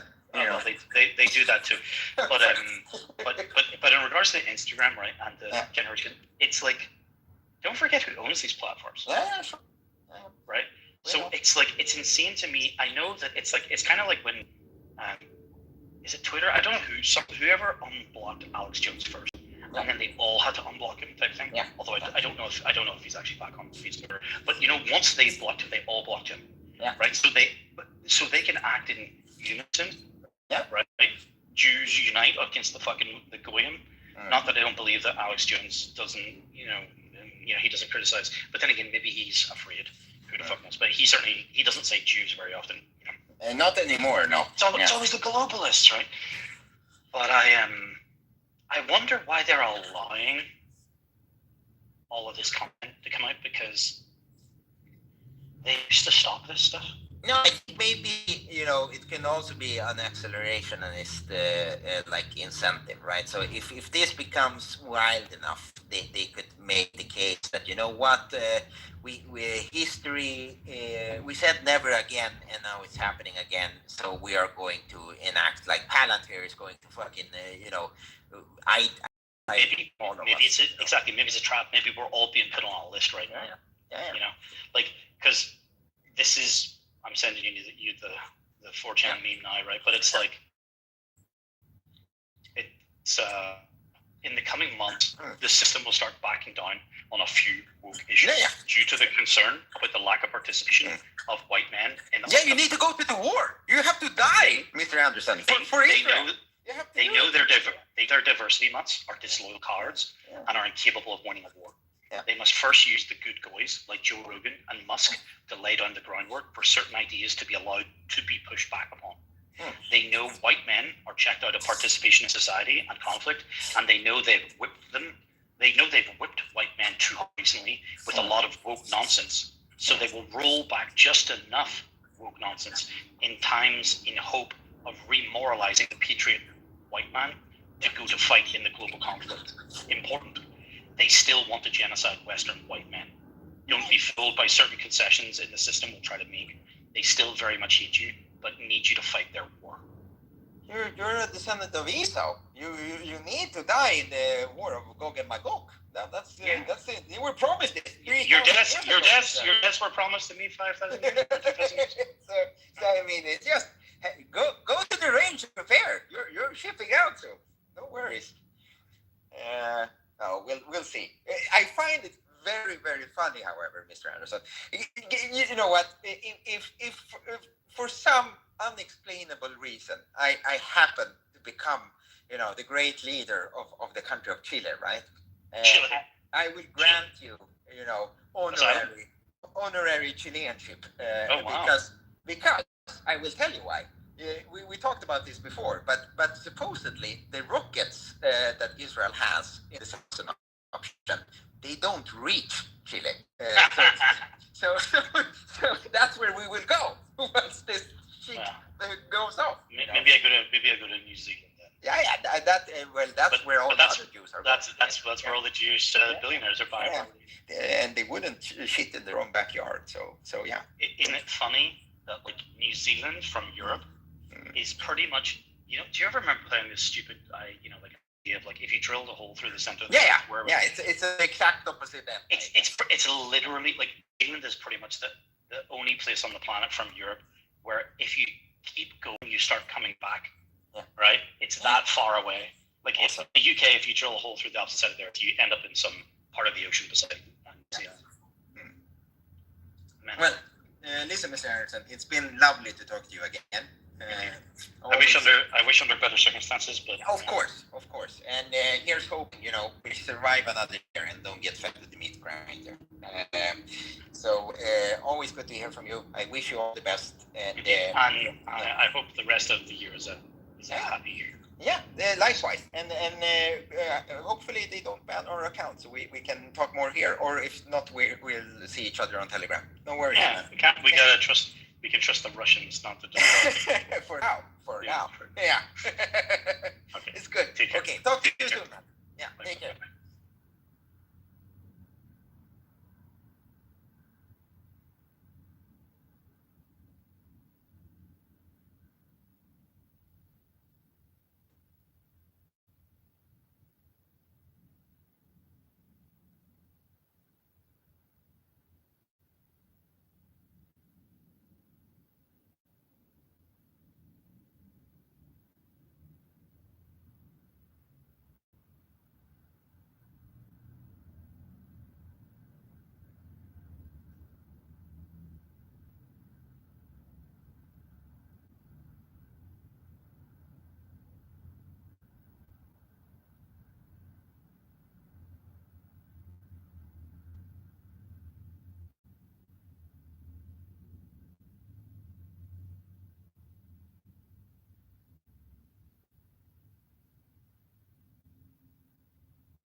Hey Q, are you there?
I submit that you're a misandrist, that you hate men, that you find men unworthy of lifting up and praising for jobs well done.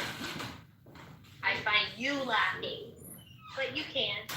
You can be ignorant. You can say stupid if you want. But I find it very interesting that people who are the most critical of other people's great achievement are the ones who are sitting in the nosebleed section on the bleachers and not in the arena. Out of curiosity, Monica, and I'm not coming for you, I'm just curious.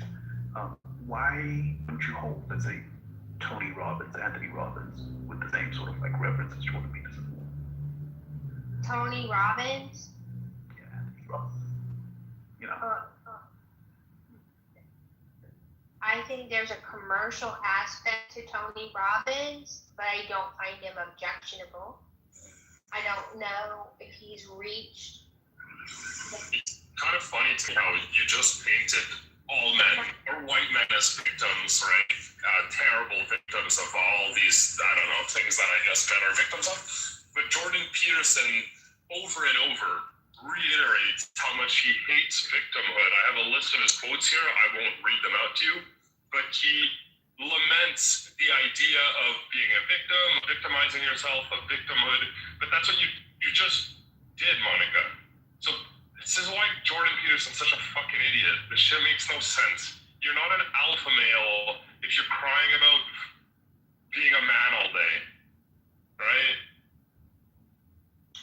I just want to say, it's pretty simple to say you're not an alpha male unless you're a fucking wolf, because that's what we're talking. What are you talking about? Like, what? So, Peterson never says he's an alpha male or we should all be alpha males. You're thinking of like generic red stuff. Peterson just says stuff like, listen, you need like social status. That's an important part of life, which most people agree that you should have some status in life. That like you should have to respect of, you know, having respect is an important part of your life. I want to read you guys something. This is Thanks for. You have no enemies, you say? My friend, the boast is poor. He who has mingled in the fray of duty that the brave endure must have made foes. If you have none, small is the work that you have done. You hit no traitor on the hip. You dash no cup from the butcher's lip. You've never turned the wrong to right. You've been a coward in the fight. Was that a JP quote? No, that's a poem by Charles Mackay. It's Margaret Thatcher's favorite poem. Nice. I'm not gonna Like Nathan. I actually thought that Margaret Thatcher was the original one, because will we ever see like that with like that? Yeah. Or whatever. And then here's Teddy Roosevelt. It's not the critic who counts, not the man who points out how strong the strong man stumbles, or where the doer of deeds could have been done better. The credit belongs to the man who is actually in the arena, whose face is marred by dust and sweat and blood, who strives valiantly, who errs, who comes short again and again, because there is no effort without error and shortcoming, but who does actually strive to do the deeds, who knows great enthusiasms, the great devotions, who spends himself in a worthy cause, who at the best knows in the end the triumph of high achievement, and who at the worst, if he fails, at least fails while daring greatly. So that is the place shall never be with those cold and timid souls who neither know victory or defeat. Awesome. Thank you. Thank you. Roundabout way of saying walk the talk, right? Yep. It's saying these sniveling worms who never try to do anything try to feel superior to those that try to do great deeds, and it's worthless. It's a pale shadow. To build a hospital, to build a bridge, that takes daring. To write an angry opinion piece about why we shouldn't do those things, that is pathetic. I mean, you need some people to criticize you people. That's an important role in society. It's just, we also should valorize doing of deeds, daring, courage. It's a fair sentiment. And it's especially relevant today where now we platform the entire populace. And the majority of the population is never the actual doers. Yeah. Any population, yeah. And look how giving everyone a platform, that's been a nightmare. They shouldn't have a platform. Just like the populace, the riffraff. You think so? I think that the hoi polloi. It kind of is the weakness of democracy. Exactly. Yeah. You get a bunch of clowns together and they think the world's a circus. Yeah, Mark, I'm going to debate him next week. I'm debating Dawood Sunday of next week at noon Eastern time. Though to say that we shouldn't have they shouldn't be platformed. That's an interesting point. I'm not literally saying that we shouldn't give voices to the hoi polloi. What I am saying is, it was nice when you only heard the opinion of New York Times editorialists and newspaper writer and stuff like that, and not just the incoherent ejaculations of morons. Alex Jones. Yeah, exactly. Turning the frog gay.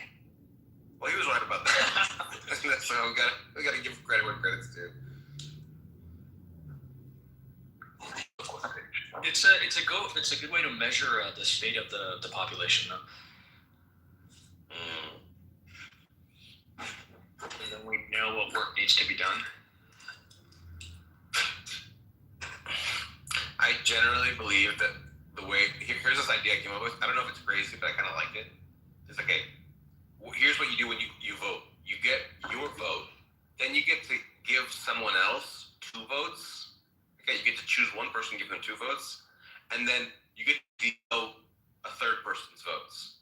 Okay, and here's why I think this is better than the normal voting system, because I think people's judgments about who of their friends is smart is better than their judgments about how to handle current events. So we'll just systematically give more weight to people who are respected in their community because they'll be given extra votes by people. That's an interesting point. It might already. I think it's already baked in Sorry, Sam, who would you pick to get done? Who would you pick to? On app, I'm giving Mark double votes, and I'm vetoing Concrete. So. Oh, jealous. Right. I would veto Jarl. And give double votes. Serendipity. I think we'll end up having more of the same, where the masses are swayed by the eloquent few. Well, there's sensitive power in isn't there? Being able to your ideas. You were a little choppy there, Monica. Yeah, my audio is not great when other people are off mute. It makes it hard. So offices are brilliant. Dangerous, but brilliant.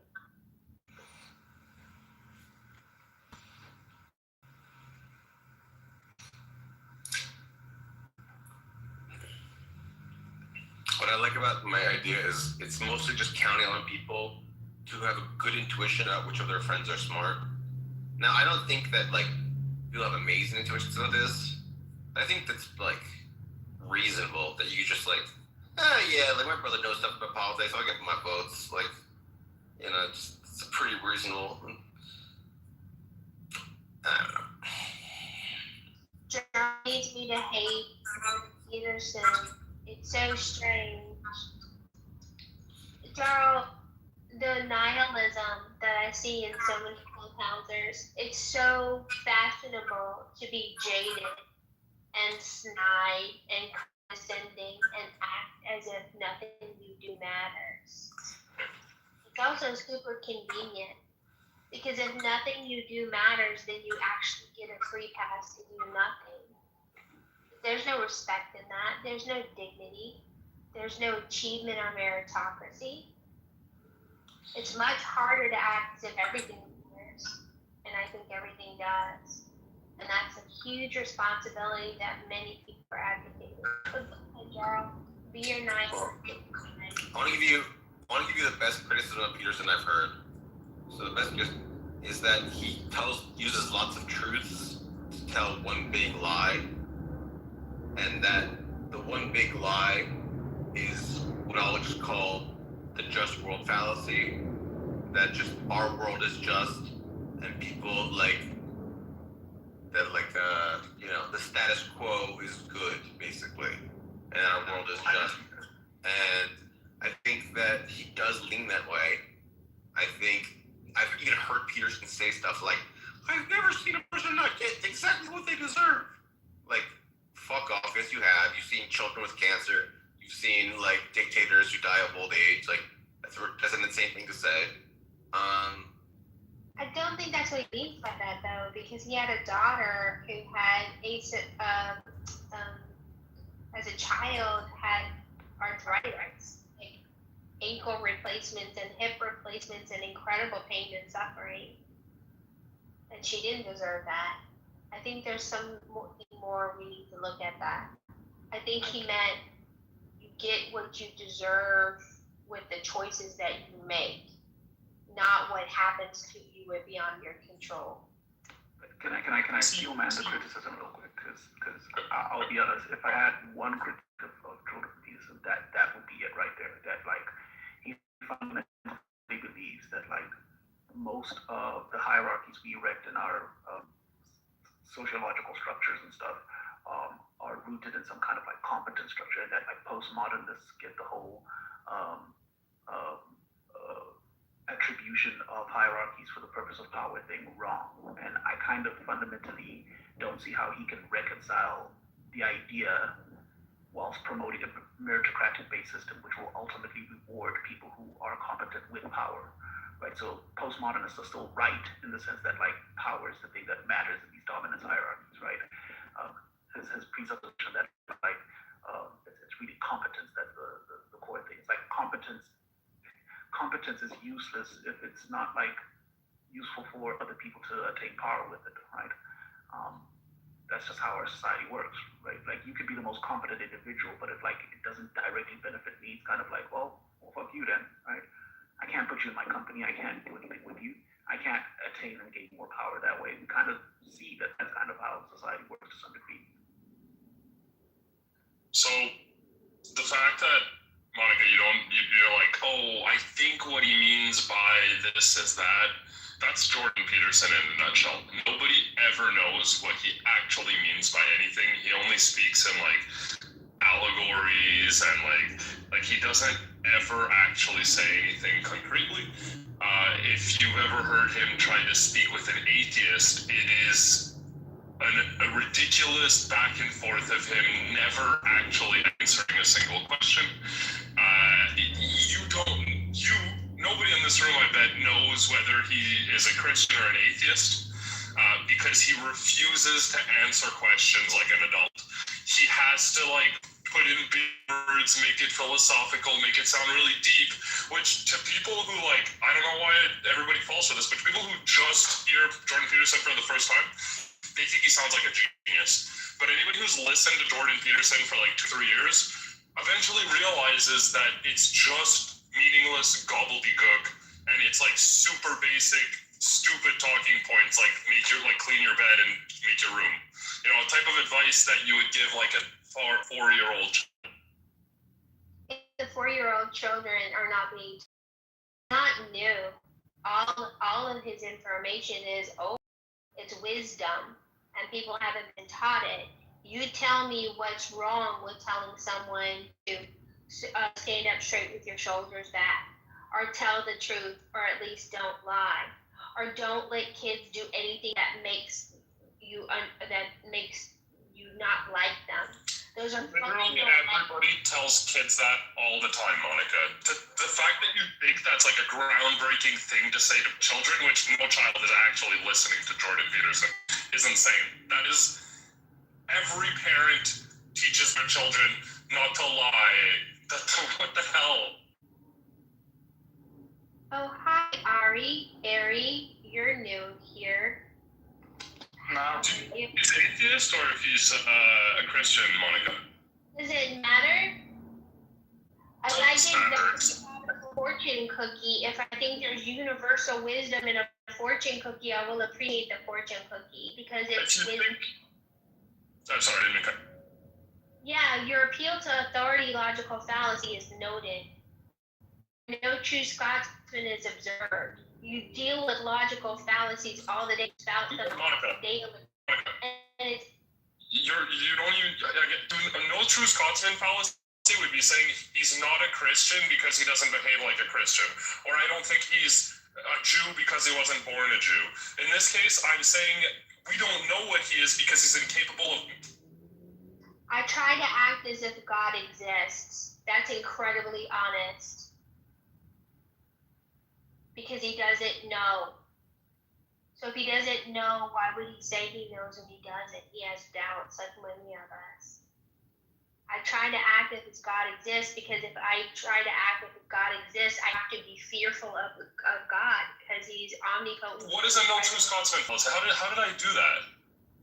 I didn't accuse him of not being a Christian because he doesn't follow the rules.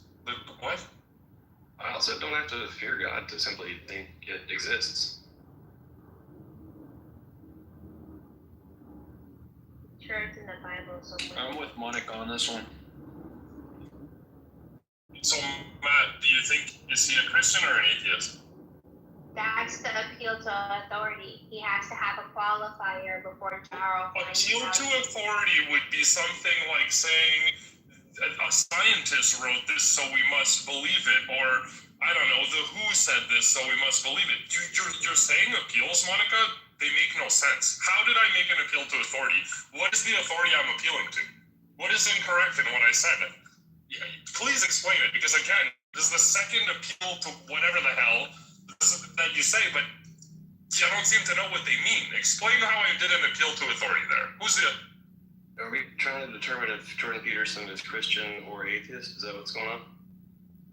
Yeah, but also I'm curious as to why Monica's doing all these debate fallacies, like calling out these debate fallacies that she seemingly doesn't know what they. If anybody else to correct me, I don't think I did an appeal to authority, but if anybody heard it, go. You're verifying his qualifications to talk about the Bible by insisting he needs to be a Christian to talk about the Bible. Well, Didn't say that. Prager, did not say that. You said, Joby, you can't even tell whether he's Christian or not. What does it matter? If he's telling the truth. Him being unable to express anything logical. If he's unable to explain to people if he's a Christian or if he believes in God or not, he's an idiot. He's an idiot. One thing I So he has a belief on that. He has a belief on that topic, Monica. He has a solid signature. I can say one thing about that. If you go to his Wikipedia page, take a look at that man's signature. Fucking solid. Nice. I'm sorry, Sam. I didn't mean to take over your room. Well, listen, I think Jordan Peterson is a fascinating figure. I think that he's tremendously good in terms of like trying to solve the crisis in people's lives. He's thought about that way more than most people. He's very good about pushing back against wokeness and like kind of leftist ideas that are a little bit crazy. I think he gives men a positive sort of archetype of masculinity that they should follow, as less they like fall into the hands of like someone like Andrew Tate. So I think all of that's for the good. I guess the two big criticisms I think I've already raised. One is he seems to sort of speak in these like riddles where he can't just say what he thinks, which is like a little bit annoying sometimes. Yet he also criticizes the postmodernists who do that same thing. So it's kind of funny that he's like does the thing he criticizes the postmodernists for.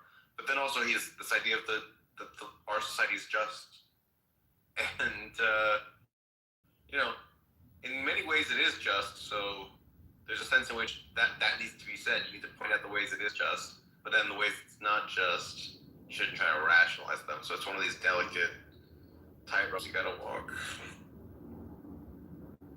I just think it's kind of funny. You say he fights this woke stuff, right? This is a grown man who spends his days crying, literally, about how it's tough to be white, how it's tough to be a man, how evil feminism is, how, all these other races are whatever, they're playing victim all the time. He is obsessed with discussing social justice issues, discussing race, gender, and LGBTQ issues. He is what we call a social justice warrior activist, right? He is a race-obsessed social justice warrior activist. I have 2 points to make. So the first one is the culture war came to Jordan Peterson. He didn't seek it out. Canada's C-16 bill that was going to compel use of preferred pronouns because people felt like a Zimzer that day. He refused to play along. He gets to have an opinion on what he says and what he doesn't have to say. And because low IQ nitwits who have difficulty with comprehension skills pin him as a transphobic piece of shit, he was brought to the forefront. Cultural Marxism decided which groups would be oppressors and which groups would be in the oppressed class. He didn't pick out those identity markers. They did. And so you think that he's focused on them, it's only because they were brought to him to be focused on. He doesn't have a problem with women. He has a problem with third and fourth wave feminism, but so do I. I think we should have stopped with the right to vote and the sexual liberation of burning bras and sexual indiscretions as my power, and then my body, my choice, and then co-signing allowing men who believe they're women into private public spaces for women as a huge problem. So you can hate on Jordan Peterson all you want, Jarl, but you're doing a disservice smearing his name and his character. The fact that he weeps over the lost men in our society and the fact that you can't understand the value of fairy tales, as evident in many of my replays that I've brought to Clubhouse and talked about the Pinocchio and Peter Pan and Snow White and the fairy tales that are more than true, not because they teach us that dragons exist, but they tell us that dragons can be beaten. A misquote of C.K. Chesterton is not my problem. I'm giving it back to you. Thank you. Wait, so you want to go back to a world where we wouldn't even let you have the time to tell us what you just told us? I will keep my right to vote, sir, and I will keep my equal wages for the same amount of work.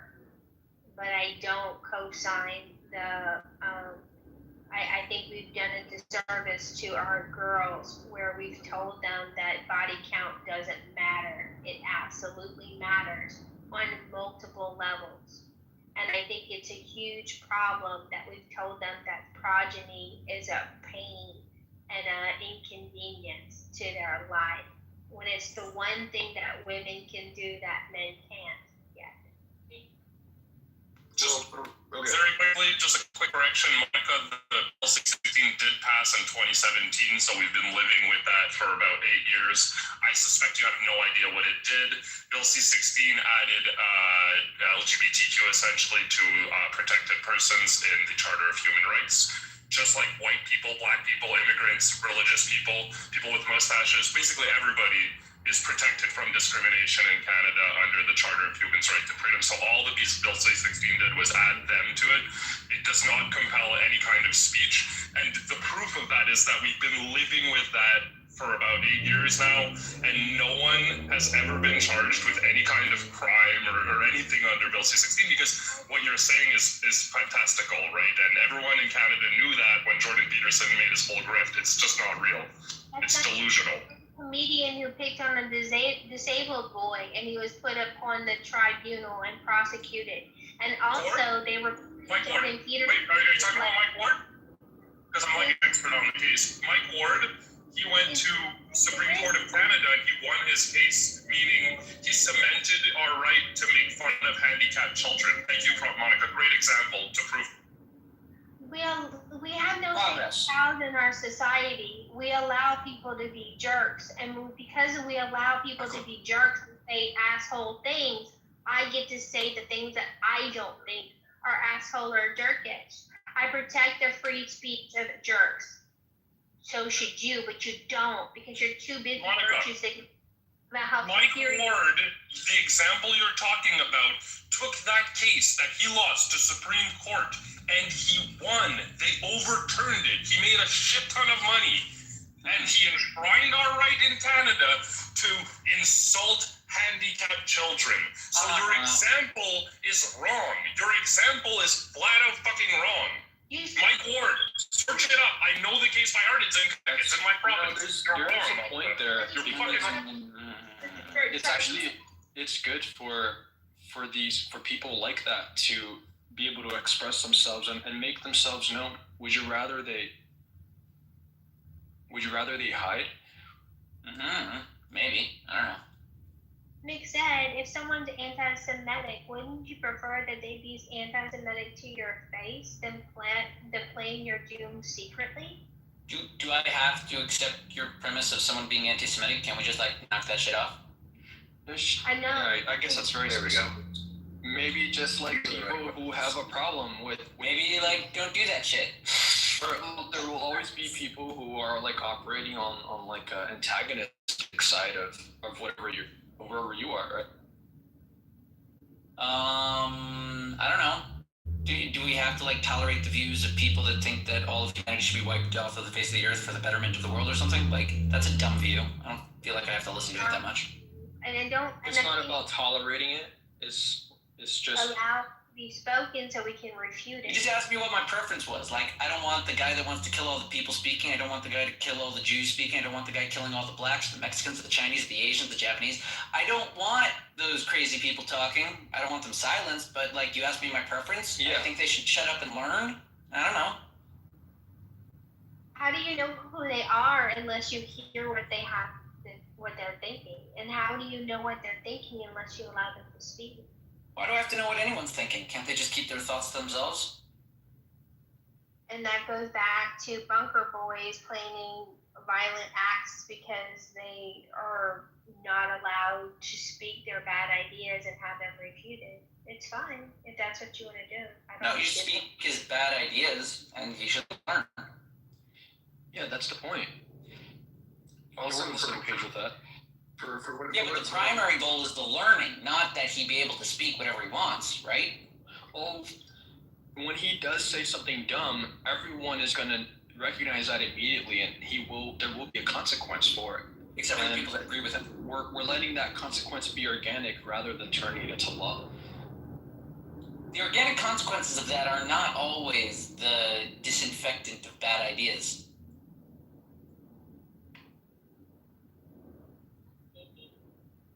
I agree. The Nazis marched in Skokie, Illinois. I was also going to add to the conversation that Jordan Peterson is apparently famously known for not specifically saying one way or the other whether he's Christian or atheist. So the fact that we're discussing this, I think is hilarious because this is a talking point of his. So really, the question is do you want to spend the only thing that we have as human beings, which is our time, talking about Jordan Peterson, or do you want to talk about something else? Do you want to talk about something that could be constructive for your development? I do not want to talk about Jordan Peterson. I don't either. Not even a little bit. So I'm curious what other topics we can pivot into. I don't personally know, but I'm gonna leave that to the moderator of the room. I want to read you guys something that I wrote. If you guys want to pivot, this is very short.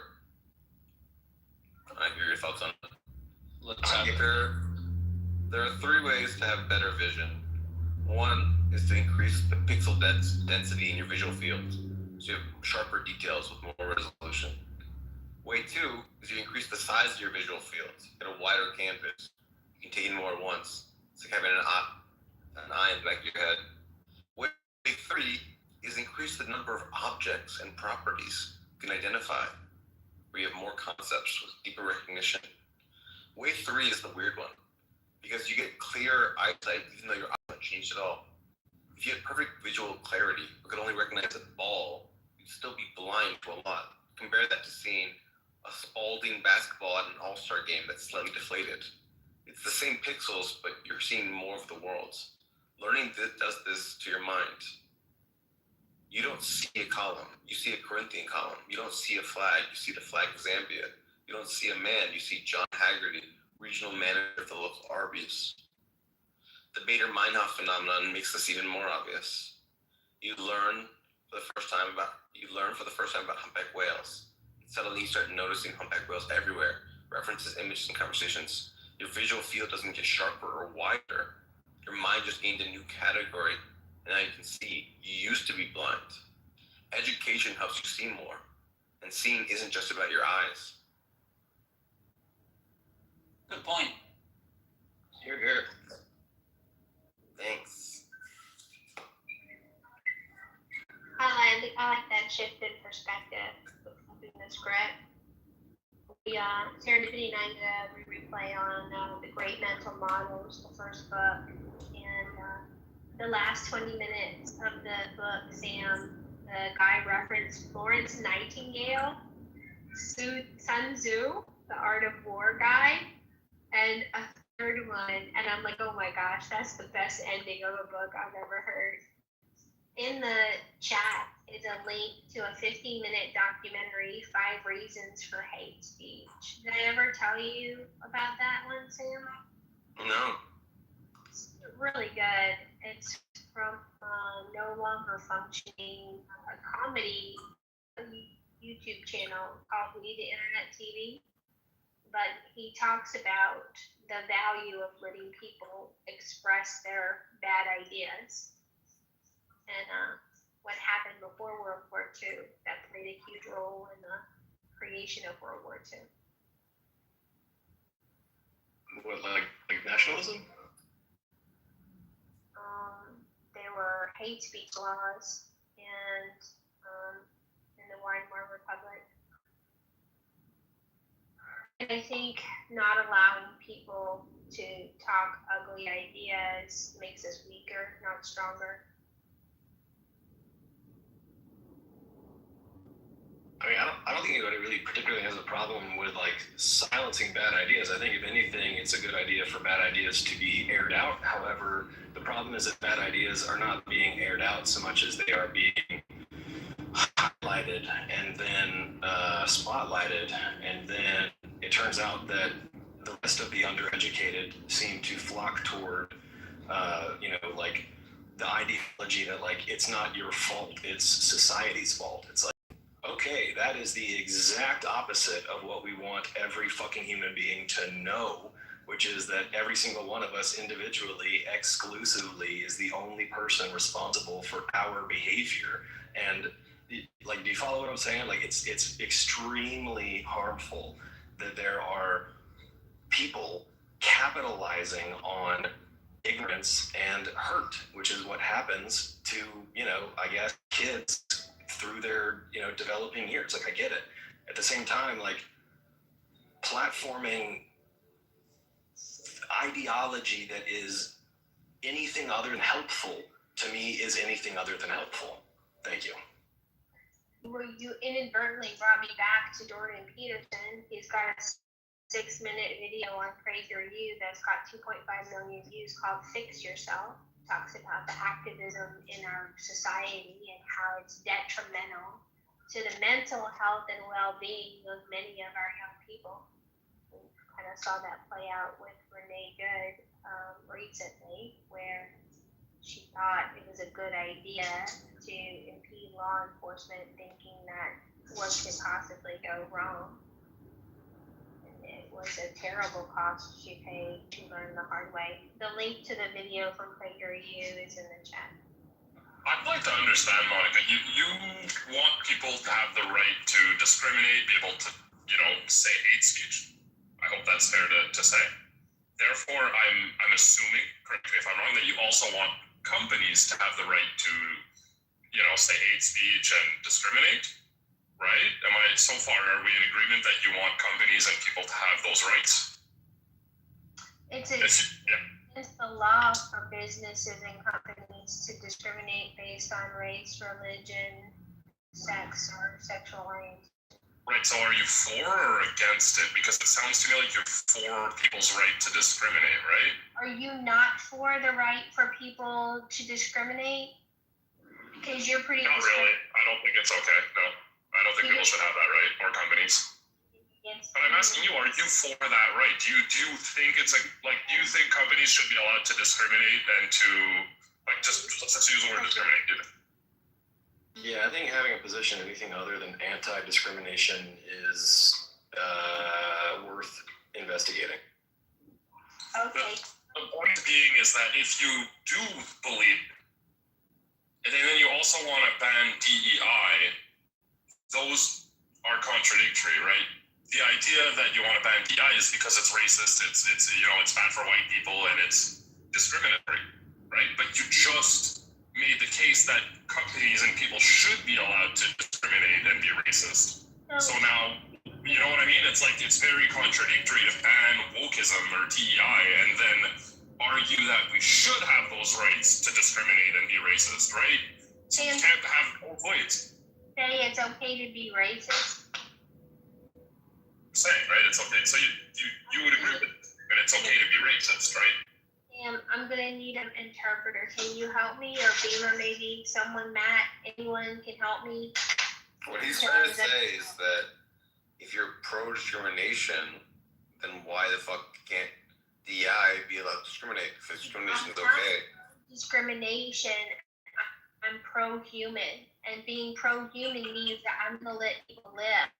And if they want to be stupid and be racist bigots, they're allowed to be racist bigots as long as it doesn't trespass upon the freedoms of other people. As soon as their discrimination and racism affects the lives of other people, well, that's illegal, and we have to have a conversation about it. But if a black person hates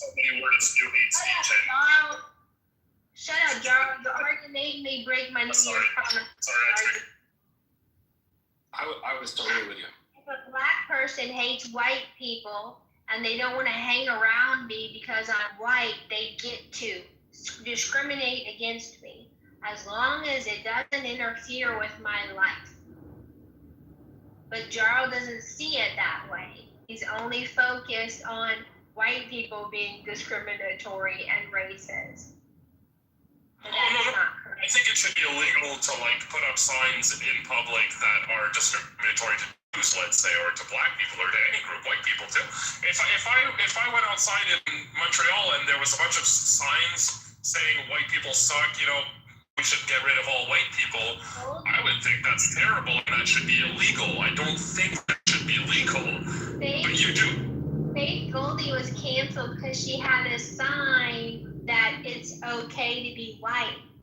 People Goldie was. We're talking about Canadians. Faith Goldie was canceled because she went on white supremacist, like KKK podcasts. That's why she was canceled.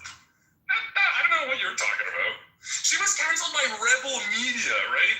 They fired her for going on a racist podcast. I don't know if you know Rebel Media, but they're fucking racist too. She had to go on a really KKK white supremacist podcast for them to think it was bad. It's okay to be white, Jarl, and that's not racist to say. Getting fired from the Daily Wire, and then you tell me, oh, they canceled this person who got fired from the Daily Wire. The Daily Wire is the one who's against this shit. The Rebel Media are the ones who are against this shit. If Rebel Media fired Faith Goldie, she got fired by a right-wing fucking news outlet. What are you talking about? No, not the left who canceled her. She worked for the right-wing pro-KKK news outlet. What the hell? Ezra Levine is not KKK. Rebel Media is not KKK. They're not white supremacists. They're conservative in Canada, which I admit is sin to many, many Canadians and many, many social justice warrior woke types. But just because you're conservative doesn't mean you're a bigot. People need to recognize that. Hey, they're original racists in Canada. The propaganda they spew is insane. And I haven't been on their YouTube channel for a few years, Monica, but they're well known for scamming people and creating fake fundraisers. So I would bet money if you go look at whatever most recent video they uploaded right now, there's a website that they created to raise money, okay, associated to whatever they want you to donate money for. The money is just pocketed, right? A while back, they got caught creating a website before the event that they were raising money for happened, right? So one of their lawyers got arrested, and so they raised a bunch of money for the legal fees of that lawyer, even though Ezra Levant is a lawyer, right? He could do it himself. But he raised money. They created a website to raise money before he got arrested, which really makes it seem like he intentionally got arrested so they could raise money. Rebel Media is extremely dishonest.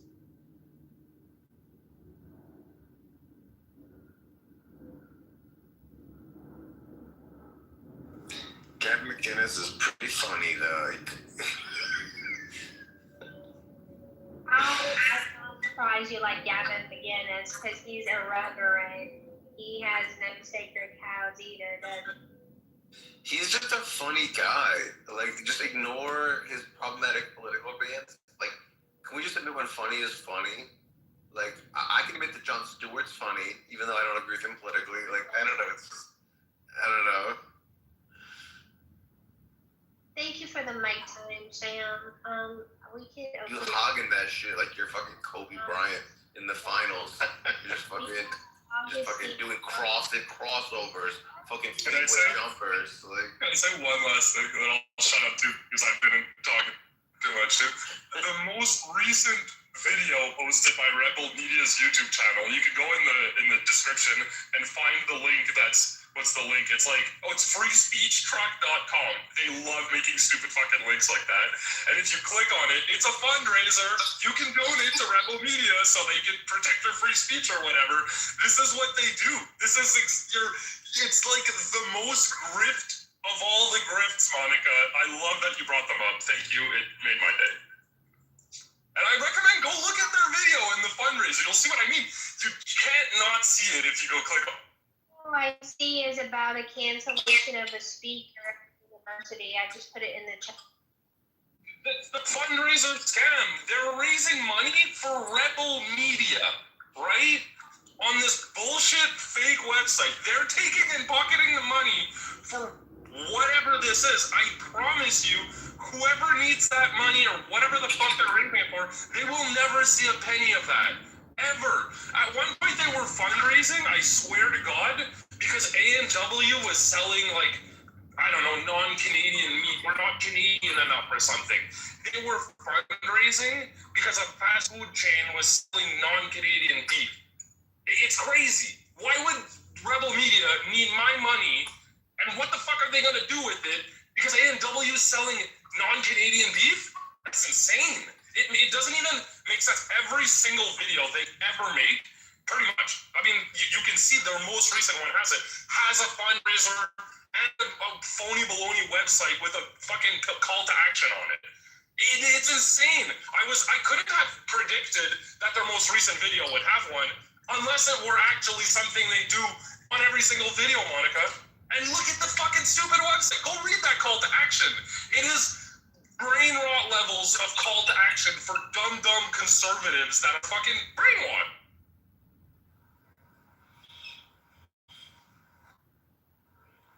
It seems like you're a cynical leftist who hate, but like, why aren't you cynical?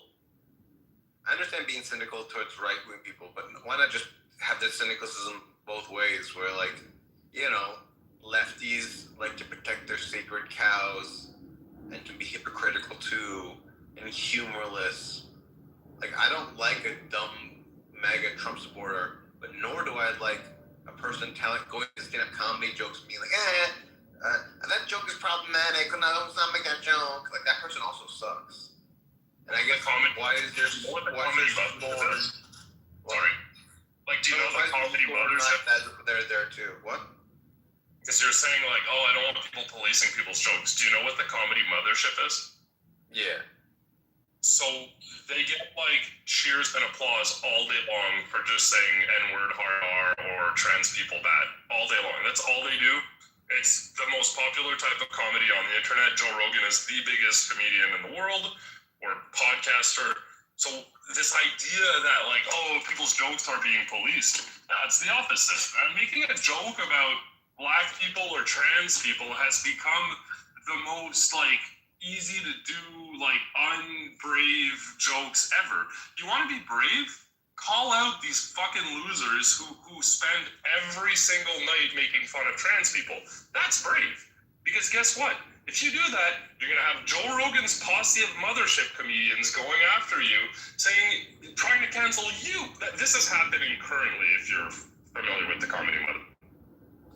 Well, I know that you're wrong, that what they are just doing is just saying the N-word over and over. Like, they, like, have lots of comedians come on and new people come in and try stuff, and it's mostly just what's funny about it is you just have, like, random strangers do their opening acts. Like, that's the appeal, not the fucking, they don't just say the N-word over and over. Like, I don't know. Well, this is like the fundraisers in the Rebel Media description. If you go watch the most recent Kill Tony video, it's just a bunch of anti-trans jokes. That's all it is. Yeah, well, I mean, yes, there's lots of anti-trans jokes, of course, but a lot of it is because there's something inherently kind of funny. In fact, it was a genre of comedy in past generations of men acting like women. That was like a whole genre. Monty Python, of course, Monty Python sketches. Like a tenth of those sketches are just, what if there was a man in a dress? So, yes, men, we find this kind of funny to talk about and think about. I don't like cruelty towards trans people, but like there's also a sense in which like there's an overreach for saying not just I want to be protected and stuff like that, but also that like we should enforce by law. You have to say that what I am is with a penis that I am a woman. Like there's something inherently kind of silly about that whole situation.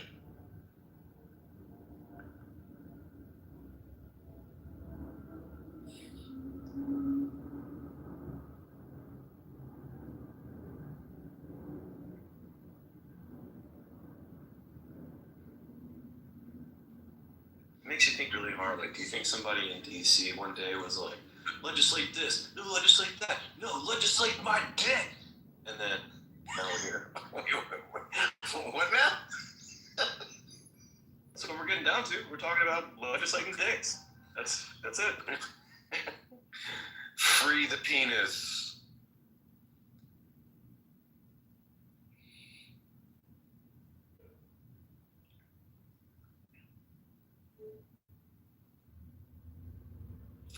Here's my hot take, and no one's gonna agree with me on. Where else are the homeless guy gonna jack off? The outside is their home. You gotta have a little sympathy. Like, yeah, they shouldn't be doing it on the bus, but like, are you really hate on them for doing it just somewhere in public? They have to. Sorry. I also have a pretty fucked up sense of humor, and that, well done.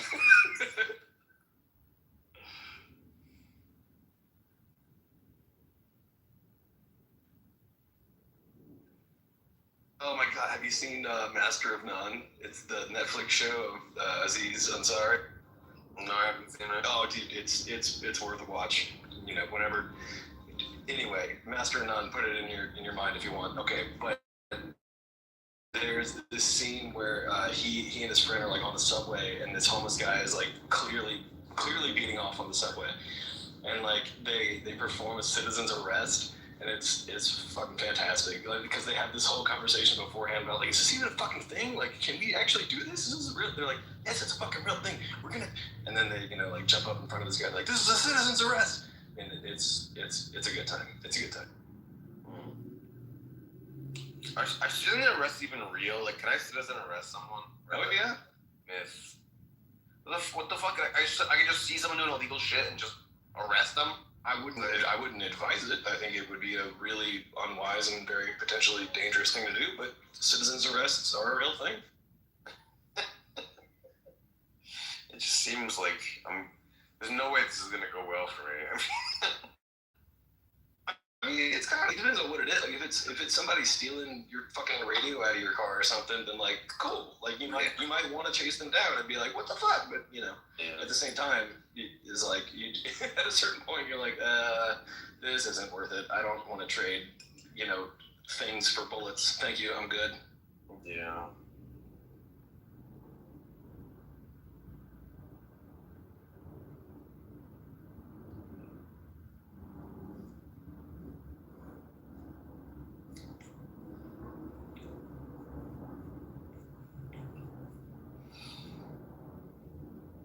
Yo, boys, you alright? Hi, Dr. Ali G. Yeah, help me. I tried to understand the topic from the title, but I couldn't get it. Can you explain more? Booyakasha. Booyakasha! Yeah, that's my boy.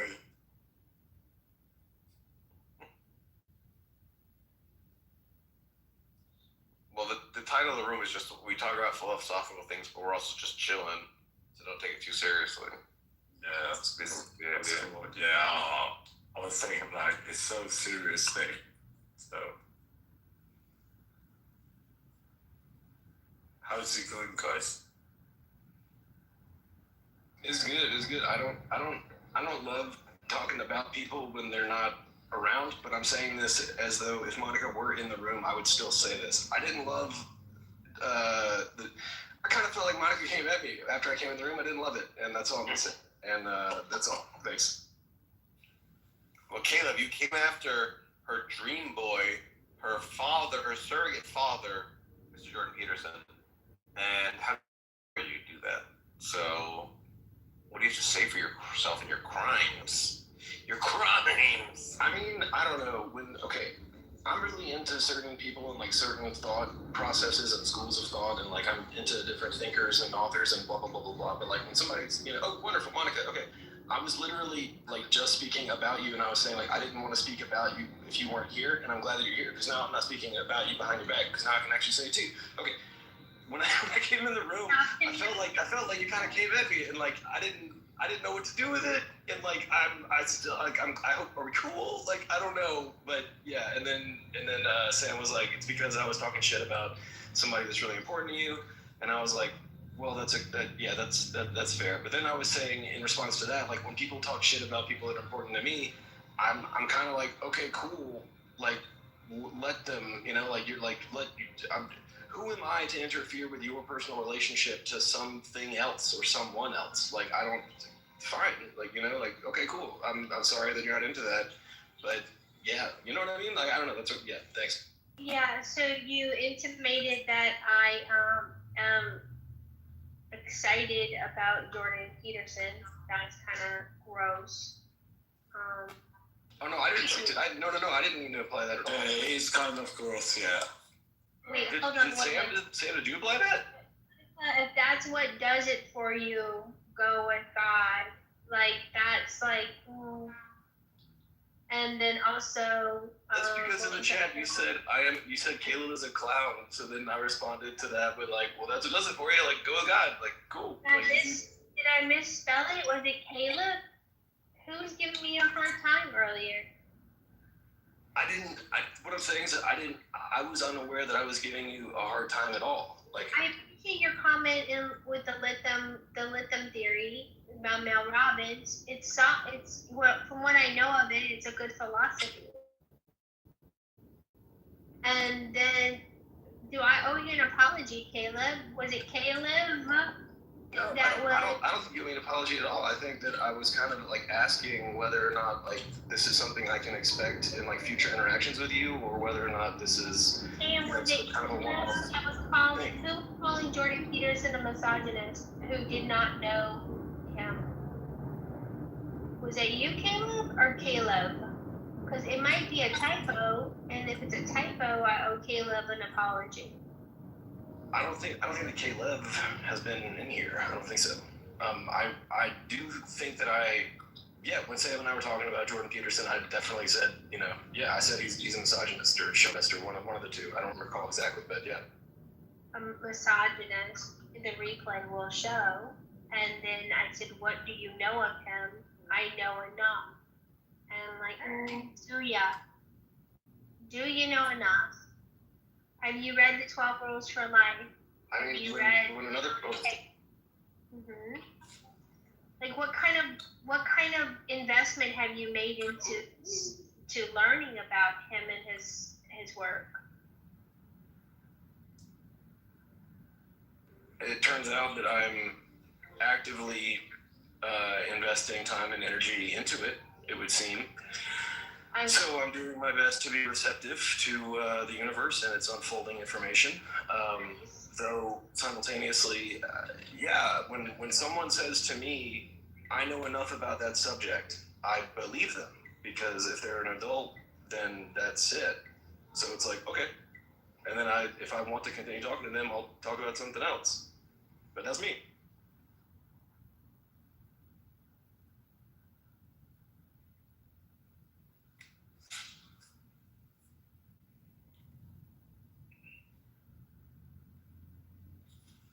So is it cool if I ask again, like, can I expect that you're gonna kind of? This is the problem that I have with Tina. I have a problem with people making character assessments on people that they aren't familiar with. I get that a lot on the app, so it's very frustrating for me. People make assumptions based on a single comment that they don't understand and haven't processed properly, like Jarl. And then I have a reputation. So when someone tells me someone's bad, it automatically makes me want to look at that person and find out if that's true. Because the number of people that have called good bad, look, there's still not that believe Trump said Nazis and white supremacists are fine people. I'm going to judge them for that as ignorant and willfully ignorant, because he's on record stating publicly 37 times, different times, that he doesn't support white supremacy. He's not a fan of white supremacists. So I guess that's a long-winded way of saying you and I are good for now. Fair enough? I love it. Cool. I will steer clear of talking about Jordan Peterson. But yeah, cool. Sounds good. Get an opinion on Jordan Peterson. I'm just hoping that it's more informed than the one you gave us today. I mean, I think if I may, no other entity has the authority to decide whether or not my entity that I pilot has or has not processed information to a specific degree as whether or not it could be determined or categorized as correctly processed or anything other than that. Do you follow what I'm saying? What I'm saying is that, like, as an adult, I have autonomy in the same way that every other adult with whom I interact has autonomy. And I respect my autonomy, and by extension, I respect the autonomy of every other adult with whom I interact. So, Monica, I'm actually speaking. Yeah, Sam, could you? Monica, I'm speaking actually. Thank you. So, because I respect my autonomy, I respect the autonomy of every other adult with whom I interact. So, when another adult tells me I've done what I needed to do to say that checkbox is checked for me in my own personal assessment, to which I say, copy that right on, and then I move on with the conversation, right? And then if later in the conversation, their actions, their behavior, or something like that indicates to me the person is actually not only ill-informed, but such that it's creating negative behaviors that I now have to mitigate by simply being a good faith actor in this interaction. Do you follow what I'm saying? Barely. It was very long-winded. When did you hear me say that you are not entitled to an opinion? Would you repeat that? When did you hear me say that you're not allowed an opinion on Jordan Peterson? I have yet to say that, and I don't understand. You just said that you're comfortable with your level of opinion on Jordan Peterson. You don't plan to learn more. That you're comfortable where you are. And all I expressed before you said that was that I hope your opinion is more informed. But everybody gets an opinion. It could be a crappy opinion, be a wrong opinion, it could be an ill-informed opinion, it can be a vastly educated and informed opinion. If I think your opinion's valuable, I get to put a judgment on your opinion. And you're gonna put a judgment on mine. That's it.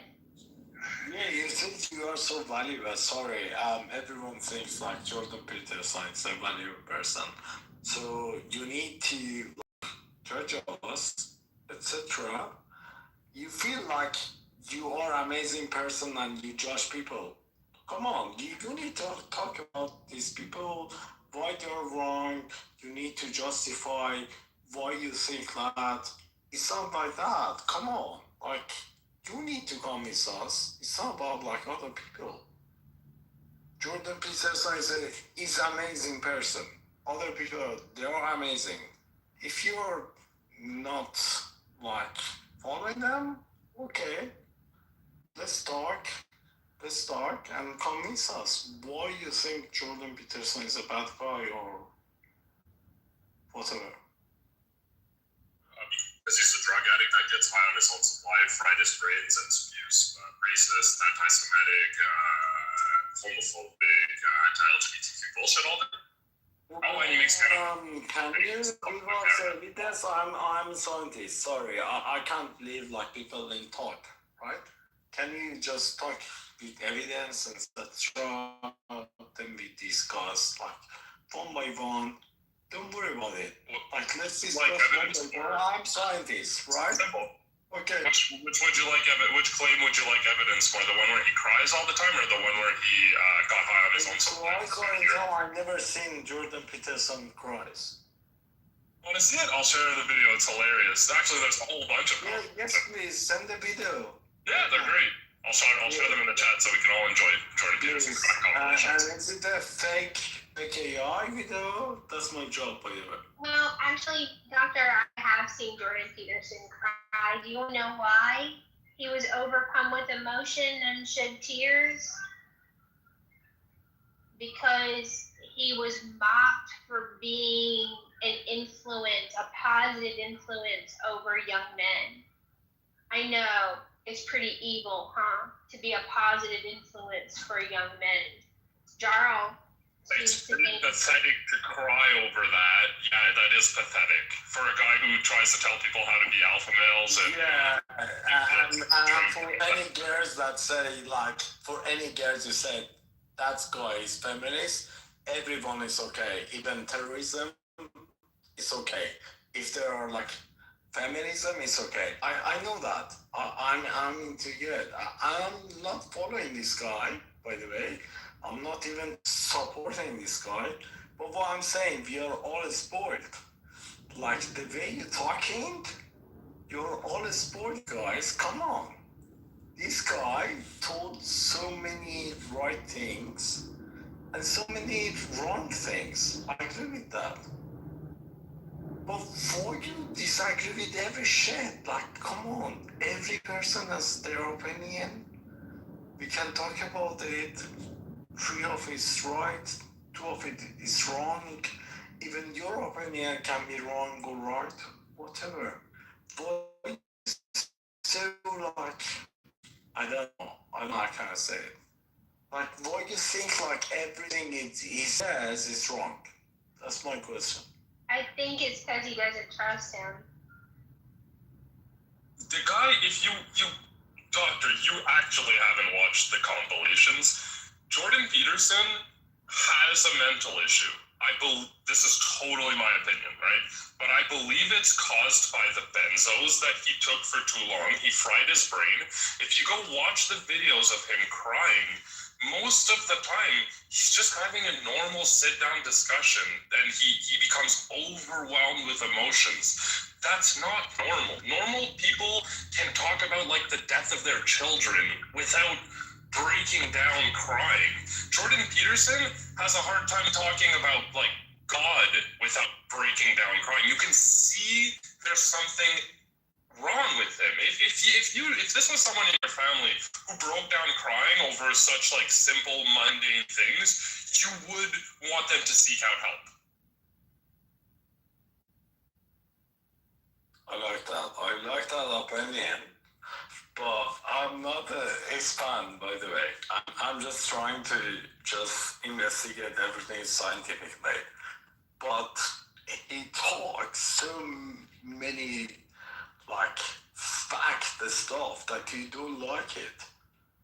He talks about many facts about men, right? Maybe women, they don't like it. I don't care. He just talks about the facts. Half of it is true, half of it is wrong. I don't give a shit. But he's a valuable man because he studied that shit, right? I mean, you said he's talking about facts, and you follow that up with half of it's right, half of it's wrong. Yeah, I'm telling you, I'm not following him like as my God, as a circle. Half of it is wrong. I don't believe in him. Right, but he talks about, like, true things that nobody talks about before. Okay, so what happens if I throw a complete total left field? I'm intentionally throwing a wrench into the gears of this conversation. This is an intentional decision. Sam, if I'm fucking your shit up, please stop me. I want to disrupt this current energy pattern because we're simply talking about Jordan Peterson still. So here's something that I think about, and I think it would be an interesting thing to discuss and even analyze and investigate deeper, explore perhaps. I've been thinking a lot about the relationship between power and responsibility. And there's something there, and I don't know yet what it is. I don't know yet how to define it, and I don't know yet how they can be affected by one another and how they can be... Does it make any sense? I don't know. It's something that I'm thinking about a lot. So yeah, power and responsibility. That's where my head's at.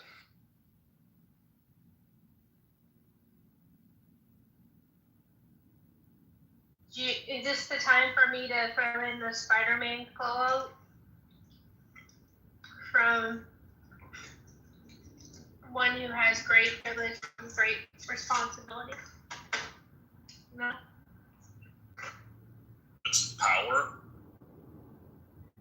Okay. not privilege, but Thank you. Monica. No, thank you, Jarl, for the correction. I stand a correction when I'm wrong. I rarely get corrected by Jarl. are you willing to admit now that you were wrong about Whiteboard's case, that he was actually found not guilty and he was not punished? I'm saying he probably shouldn't have been tried at all. I still have concerns about compelled speech. But I don't live in Canada, so that's not my problem. That's yours. A man in the United States was I know you know this. A man was arrested in the United States for posting a picture of Trump with a direct verbatim quote that Trump said. The quote was, "We need to get over it." I don't see that as being very different. You know, sometimes you have these exceptional cases in Canada or in the US, and then we use these cases to create precedent and define the scopes of the law. And in this case, Mike Ward is the only person in Canada to ever have been tried with something like that. And guess what? He won and created the precedent. Now no one will ever get punished for that. So it's great.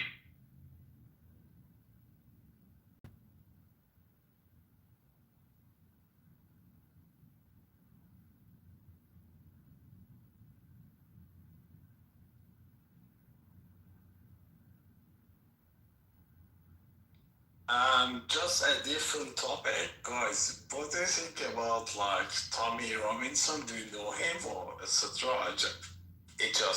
I want to understand. Even in the board, they know him, etc. I tracked Tommy Robinson. I think he's a hero.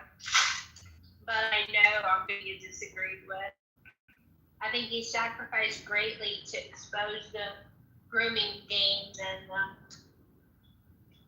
horrors that happen when migration without simulation leads to these problems, these culture clash.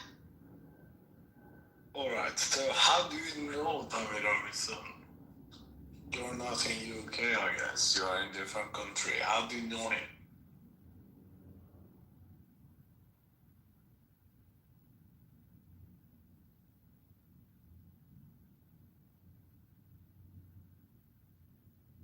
I'm trying to think the first time I heard of him. I can't. I've been tracking him that long. 7 or 8 years now, maybe even longer. 7, 8 years. I didn't know him, because I live in UK. I didn't know him till last year. He was bust up, yeah. Jordan Peterson interviewed him a couple times too. He was cruelly treated. They tried to kill him several times. Put him in general pop with a high Muslim population. He was attacked several times in prison. He was put in solitary confinement. He was given food prepared by people who hate him and want to see him dead. He subsisted on cans of tuna. He was emaciated. He was convicted 5 times in UK and went to jail 5 times. Since 2000. And see, like, we have followers like you. You have no clue, about these people. You don't think I know about Stephen Loxley? Isn't that a dangerous assumption, Doctor? What do you How mean? do you know what I know unless you ask me what I know? I know his sorry, I'm sorry. Yeah, because I have a PhD in etc. Oh, not a PhD. I know more than you. Doctor has a PhD. Yeah, I know how Doctor has a PhD. Hey guys, our opinion is necessarily diminished because doctor's got a PhD. Damn, I just added you. That's so disappointing. What do you mean by that? What do you mean by that? I just asked you a question. Do you know Tommy Peterson? Do you know Tommy? Even do you know blah blah? You say I read so many books about that guy. If I say do you know about me? You're gonna say Again, I read like 10 books about you. Come on. You just told me that you don't think that I know anything about Tommy Robinson. How long have you been in UK? How long have you been in UK to know about Tommy Never Robinson? once. Next question. Okay, so you don't know anything. Meet Socrates. Doctor, when did you meet Socrates? What about Marcus Aurelius? You know the guy? Marcus Aurelius? You Yes, met him? I know that guy. Yes, I know. You met him? Yeah? You met him. Met him in war. I mean, you could say, if you read his stuff, you could say you've met him in a way that no one else has met him. You've met his mind. Like, that's, I don't know. Caleb, you know what I'm talking about. He just did two logical fallacies. Wait, who, Marcus Aurelius? No, doctor. Oh.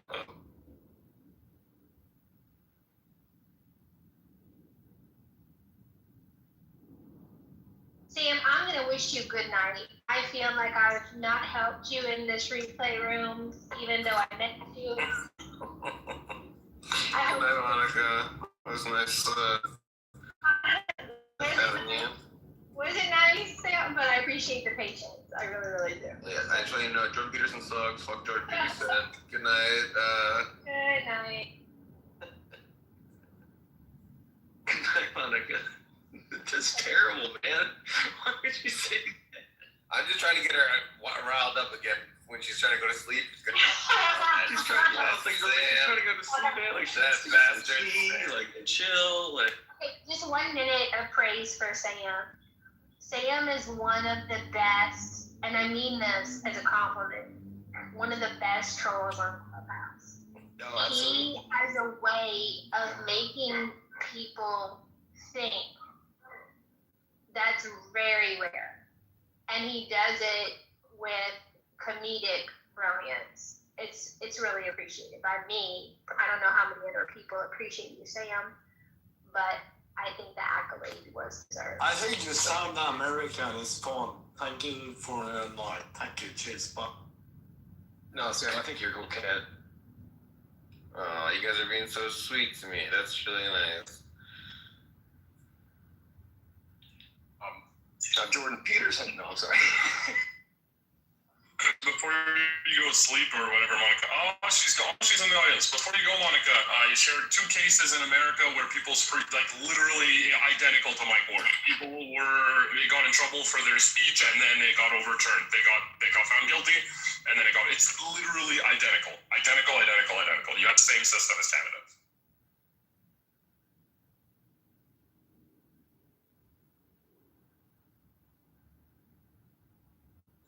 The amount of times I hear Americans just make shit up about Canada, and then if you do like seconds of Google searches, you find that it's either like the same in America or they're wrong. Yeah. Canadians gotta cool it with your SJWness. You guys gotta calm down.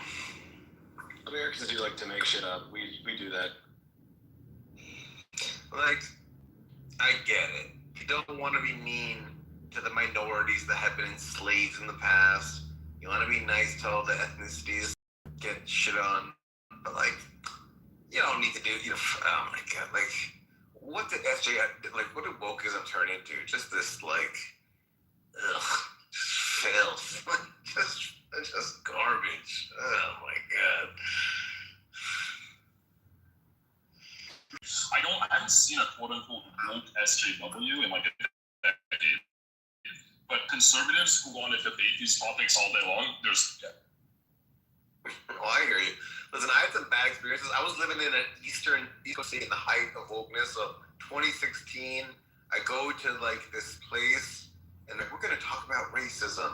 But we're only going to allow us to use the definition of racism that I am giving you, which is so funny. It would be like, we're going to have a discussion about ethics. But by ethics, we mean Kantian, the sense in which Kant used the term. And like, and no other views of ethics will be allowable in this ethics discussion. Like, it was just so silly. Such a fucking brain dead exercise. Like, I we should be allowed to discuss how we think about racism and not constrain the conversation artificially. Yeah, that's so true, especially for American, because you don't have any race, guys. Like, we don't have races? Yeah, well, Americans, all immigrants come back to 50 years ago. Come on, you are all immigrants. Like, if you see Palestinian people, etc. Oh my goodness, some people just shush your chatter holes. Just shush your chatter holes. Hey guys, dude. The 2016s, I lived, dude, that was my personal Vietnam. Living in Boston in fucking 2016. SJW's trying to cancel you for everything. Oh my god. You said retard. Oh my god. Yeah, you don't agree with what their notion of men and women are. You're fucking dead, brother. You're fucking dead, brother. You're fucking toast. I'm coming for you, brother. This SummerSlam, us SJWs, we're gonna take you out. We're gonna call up on your boss. We're gonna get you fired. It's gonna be a chokeslam firing. Brother. Listen, brothers. He, them, she, whatever, brothers. We're all brothers. Probably the easiest Vietnam anybody ever experienced. Well, Trump said his Vietnam was having sex in the 80s and avoiding AIDS, so that might be easier. Yeah, maybe. And by the way, what did woke turn into? You're seeing it now. Woke turned into Donald Trump because the country said bullshit and swung the pendulum the other way, far to the other side. And I hope all of you woke people that supported wokeness are happy with what you got. No, I guarantee you, I've seen it many times before. The pendulum will swing back to the center. But let that be a lesson to all of you. You don't want to take the pendulum and go from all the way right to left or the other side, vice versa. You want to bring it a little towards the middle. Because when, like you said, when you start telling people what pronouns they have to use, when you start telling people what they can and cannot say, when you start telling people what they can and cannot do, people are going to revolt. So your question, what happened to woke? The answer to me is clear. Fucking Donald Trump. Here, Steve. People the wokes don't realize how much the wokeness caused Trump, because they think it's just like the racism. The middle America is just racist. But like really, it was just really annoying for people that were getting talked down to and like having their language policed to be said, you know what, fuck you. Like, fuck you trying to have your sanctimony, your moral high ground. You don't deserve your moral high ground. You're a piece of shit. I hate you. I'm voting for the person you most despise just to punish you. Like, Absolutely correct. Look at what defund the police did. Defund the police was one of the sole, if not the main reason why there are 100 million more guns circulation now than before 5 years ago. It's a fact that we had 300 million guns in circulation in 2020. Now we have 400 million guns in circulation 5 years later. Why? Defund the police? I know. That's when I bought my first gun. I've shot guns before, but I didn't want to have a gun in the house. And then when I'm hearing defund the police, if I need to call 911 and no one's going to call, fuck. Yeah, defund the police has to be one of the dumbest ideas I've ever heard advocated for.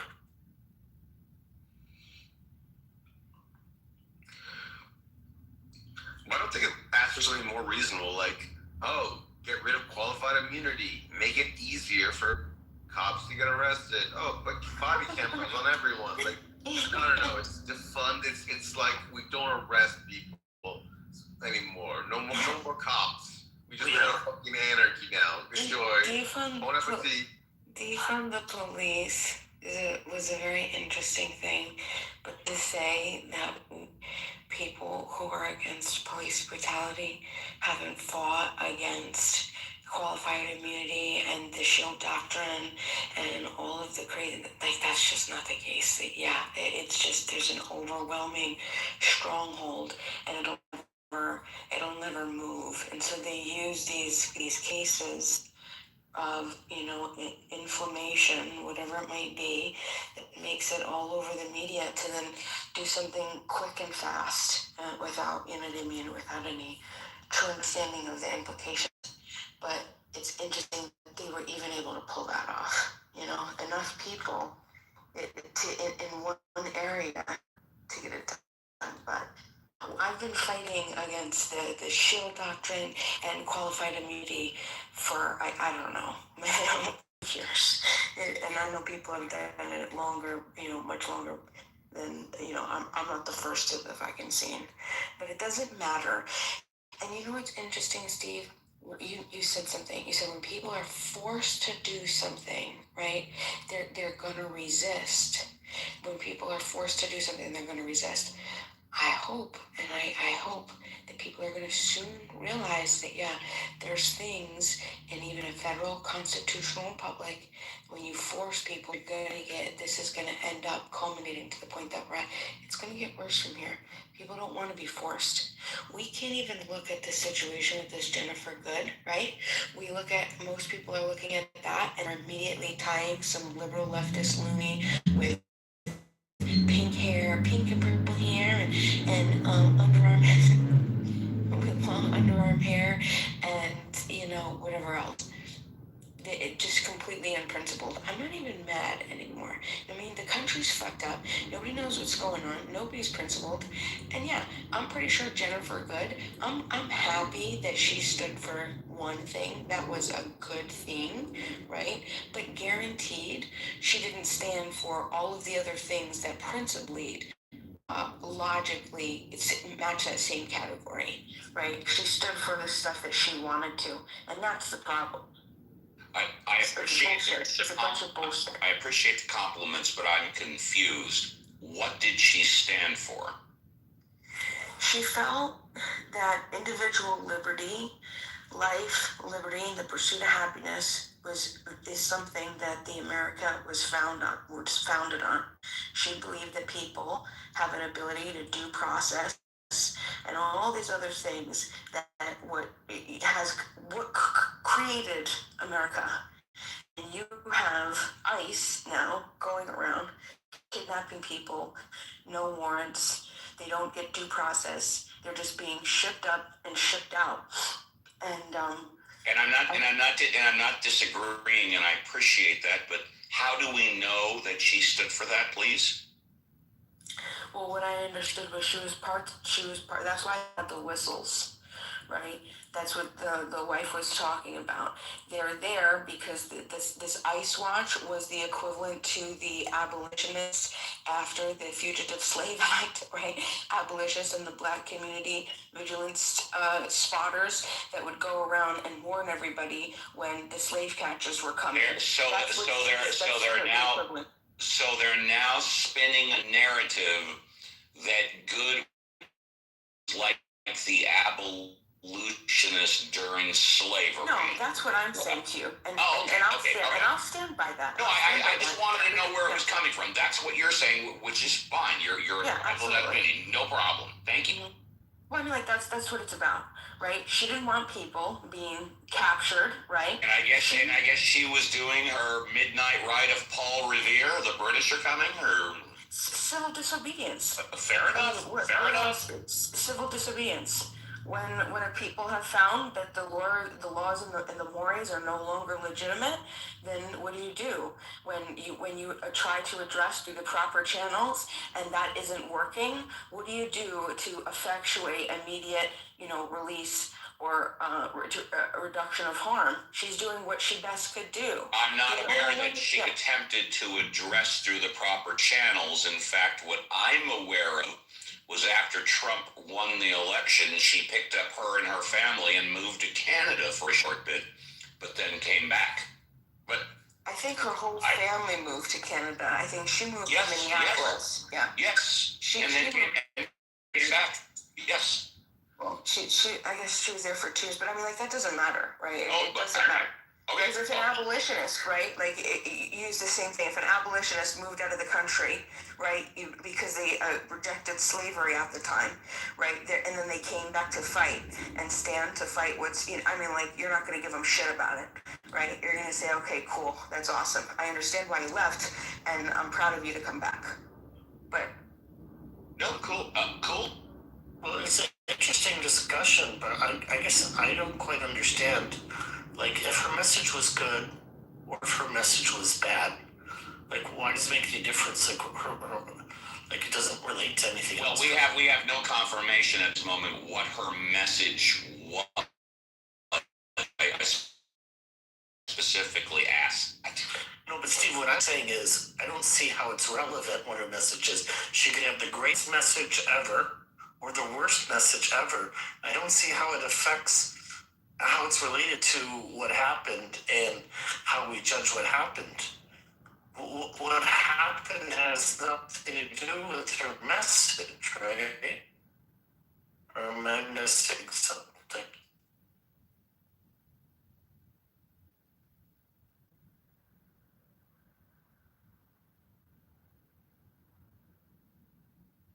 is when ICE comes into the area, you blow the whistle and you yell ICE, and you let everybody know you give them an opportunity to escape, right? And to move away, not answer the door, do whatever they have to do, because they're coming. They know where you live. They know who they're looking for. So that's the whole point. And you see, like, all these crazy videos, and I mean, like, this old lady in North Carolina that came out with like a gun. They had ICE came onto her property because there were these 2 guys doing work on her yard, and the old lady was like, not on my home, get out of here, right? You saw this woman just yesterday or the day before, I don't know when it happened. She's working DoorDash. She's a DoorDasher, and she's literally working DoorDash, delivering food to her client, and ICE goes to capture her. She runs in the home of the client, for like a sanctuary, right? Crying, terrified. You see the son, and this was all within like the past 48 hours. A son who was defending his father, born here in America, right? Defending his father. His father lived here and is taking care of his disabled son, right? His disabled older son, and they're coming to get him. He's already been in the country for 20 years. And ICE came, and that was it. Too bad. Sorry. Packing you up. So what is she doing? She's getting there before ICE can, or while ICE is coming, and blowing the whistle, saying, let's go. Get out. Run. Do whatever you got to do. It's the best that you can do. And when we're at this point. But that's the issue. The country doesn't see this. We're not seeing eye to eye. Everybody's just saying, oh, yeah, they're these lefty liberal loonies, when half of the country, and I mean, like, I don't doubt it. And I think that a lot of it, listen, I'm not a liberal. I'm 100% not a liberal. I think entitlement, I think redistribution of wealth. I'm not a socialist. I'm not a communist. I'm a capitalist pig. I love capitalism. I love private property, but I also love freedom. And I'm not a tyrant. And I'm not a sick person, right? I'm not gonna teach or try to convince you that one of the most productive populations in our country are harmful, and we're not the criminals, right? The criminals, good luck. ICE, they're better with ICE than they would be with me. I'll take you out myself if you're a criminal. You harm somebody, I have no time for that. You've lost my shield of reciprocation of rights. But if you're a peaceful person here and you're working, and I'll stand with you. you could come take sanctuary in my home. And right now, I'm a dangerous person. I'm a 40-year-old woman who's single with no kids. I have nothing to fucking lose. Like, I would definitely go out with fucking fireworks to stand for this. Like, 110%. This is great. Well, B-Master, you have one thing to lose, and that is you and I have never met in IRL. That being said, love you too in more than a clubhouse way. I am also a capitalist pig. I'm 65 years old. I live alone with my dog and my 9mm. And I think it was a bad shoot. I talked about it hugely on my show this morning. I've done a lot of research, and I hopefully we all agree that killing someone is always the last option. It's always the last resort. And in my humble opinion, I stress my opinion, other options were available. So, B-Master, before you do something stupid, come on out to Casa de Papel. I'll roll out the red carpet and treat you like the queen you deserve to be. I love it. Do you know what's funny? Do you know people have told me, some of the most intelligent people too on this app, they tell me that I'm a danger to society and that I should be taken out, and I think that that's so interesting. I'm a peaceful person. I've never harmed another peaceful person in my entire life, and I never intend to do it. I don't care what you do, and you're on your own private property. I don't want to control you. I don't want to have nothing. But I think that that's so fascinating, that that type of freedom is so scary to so many people. I don't know, but do you know what the other crazy thing? I didn't hear a single, the right, and this is what's frustrating, because I know that the right isn't unreasonable largely. I know the left isn't unreasonable largely, but when we get in these political spouts where the politics is split so heavily, right? You have right now the large majority of Republicans. I was just looking at some Pew research, research survey. What are they called? The polls, the pollings, the surveys, and a few others, and they're all saying that Republicans, I'm talking like 70-80%, are in favorable views. They have favorable views of ICE. And then the complete opposite is the Democrats. Democrats, 70-80% are unfavorable, right? And strongly, both are strong about it. So we're completely split on this issue, and I don't think that both sides are unreasonable, but we can't even come together to look at the principle of something because we're so frustrated at each other politics, and we think, what, you know what I mean? So I haven't heard a single conservative say, the first shot I can see is reasonable, but the second and the third shots are completely unjustifiable, right? And we have legal precedents in multiple court cases, Ninth Circuit Court, Supreme Court, and they all say that. They all say that once he's out of the way, right? But nobody's willing to even admit that because we're trying so hard to defend our politics. And that's what's frustrating for me. How do we bridge that?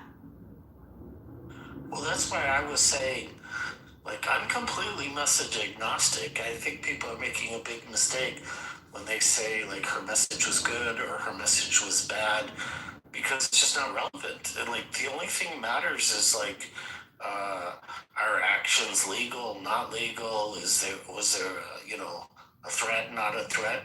She could have the best message in the world, or she could have the worst message in the world. But I just don't think it's relevant to judging like what happened that day, if that's the purpose. Like I just don't understand why anyone is examining what her message is. Is irrelevant. In my humble opinion, the only thing is whether or not it was a good shoot. In my humble opinion, it wasn't, because it wasn't the last option.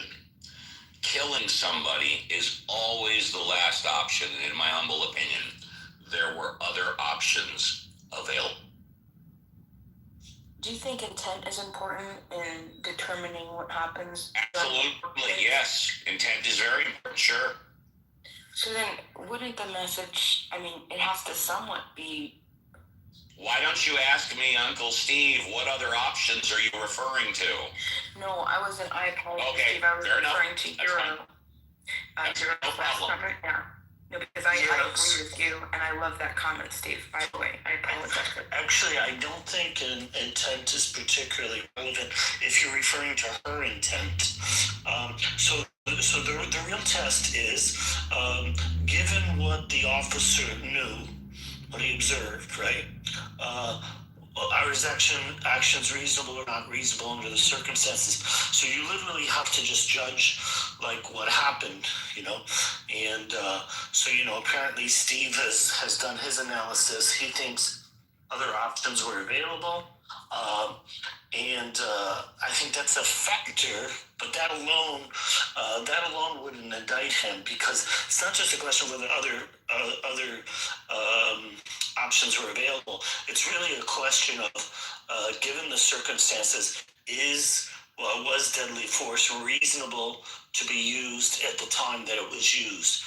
And you know, it's obviously a difficult assessment. I've heard people make arguments both ways.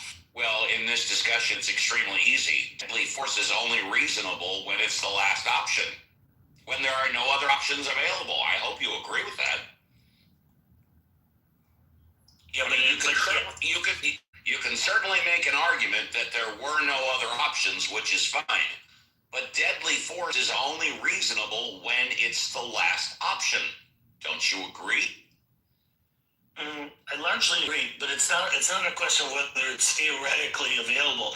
It's really a question of whether it's reasonable under the circumstances that the person is in. And I'm telling you, the only time deadly force is reasonable is when it's the last option.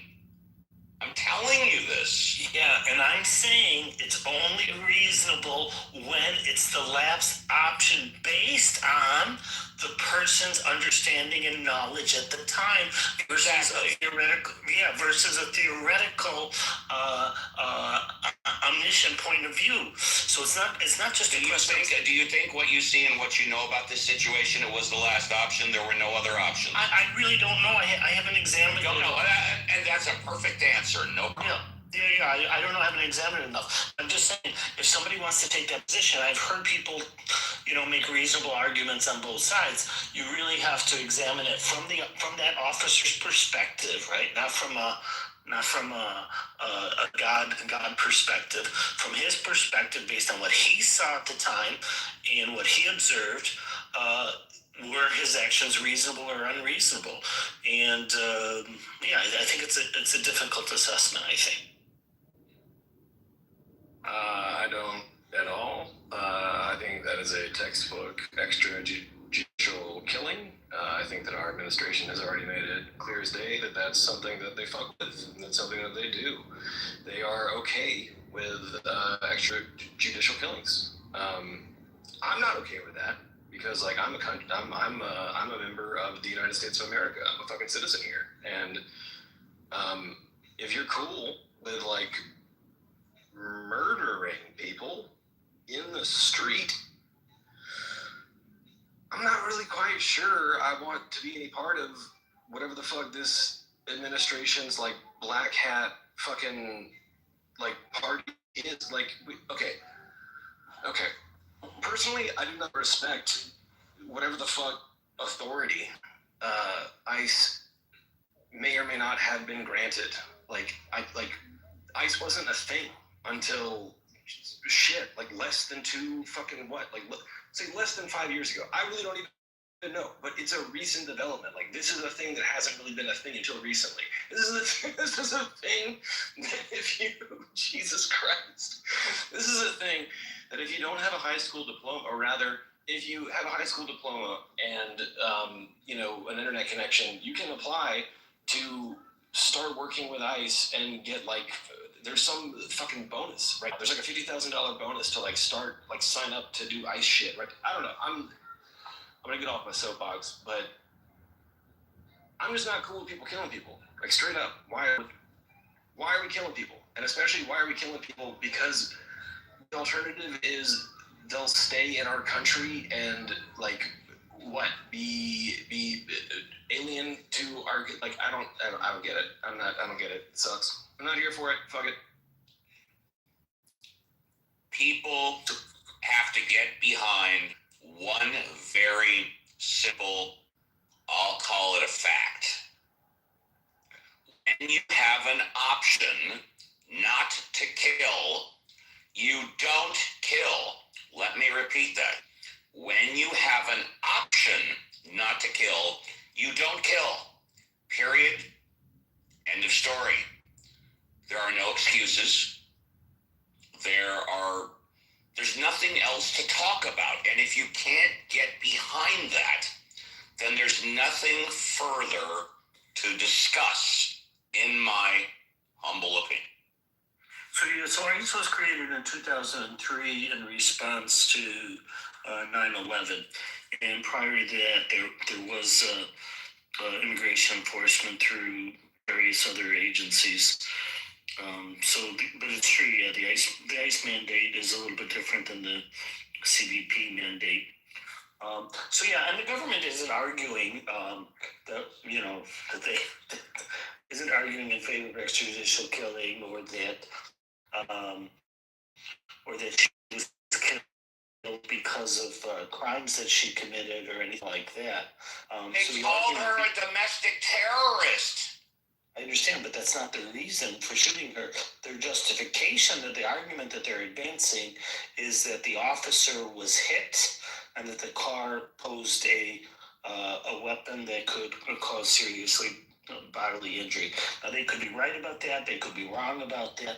But that's the argument being advanced. And they are wrong about that. Yeah, they could be. I think at best, he was diagnosed with a hip contusion. I don't even know if there was a laceration of the skin. Now, 6 months earlier, he was dragged 100 yards and had to have 20 to 30 stitches. But in this case, it was a pinprick. It was a nothing. Yeah, but I don't think it's necessarily important how significant his injury was. But you're the one that brought up. No, it's not what I brought up. I said that the argument advanced by the DOJ is that he was struck by the car and that an assessment was made that the car could be used as a weapon and posed an imminent threat to seriously body injury. It doesn't mean that he experienced seriously body injury. Ours can always be used as weapons. Well, that's an assessment that has to be made at the time, whether the threat is imminent versus speculative. So if it's an imminent threat, then it is possible that the use of deadly force can be authorized. Not if there's not another option. Okay, well, I'm saying what's allowed under U.S. law. And I'm telling you also what's allowed under U.S. law. If there's another option, you don't use deadly force. Right, but deadly force can be authorized if there is no other option and it's the last resort.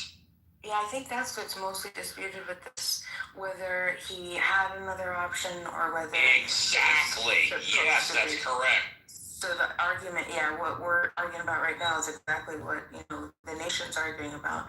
But I have to tell you, like, I was seeing... I don't do much in my life. My life is very calm the past several years. Well, I don't know if it's calm. Well, now you really need to come to Casa de Yeah, amen. I need some fun. And so I have a lot of time to think. Like, that's basically what I do all the time. Like, I just think. And I literally went to bed thinking about this. This was the last thing I went to sit down. I was just like, if I was this guy and this just happened to me, would I have been... Why was he the one inside the vehicle? Like, and he knew that she was back in, knew the car. I think I would have had like a trauma response. Like, I would have backed up. I would have been definitely out of the way or given enough space. I know you could say hindsight, woulda, coulda, shoulda.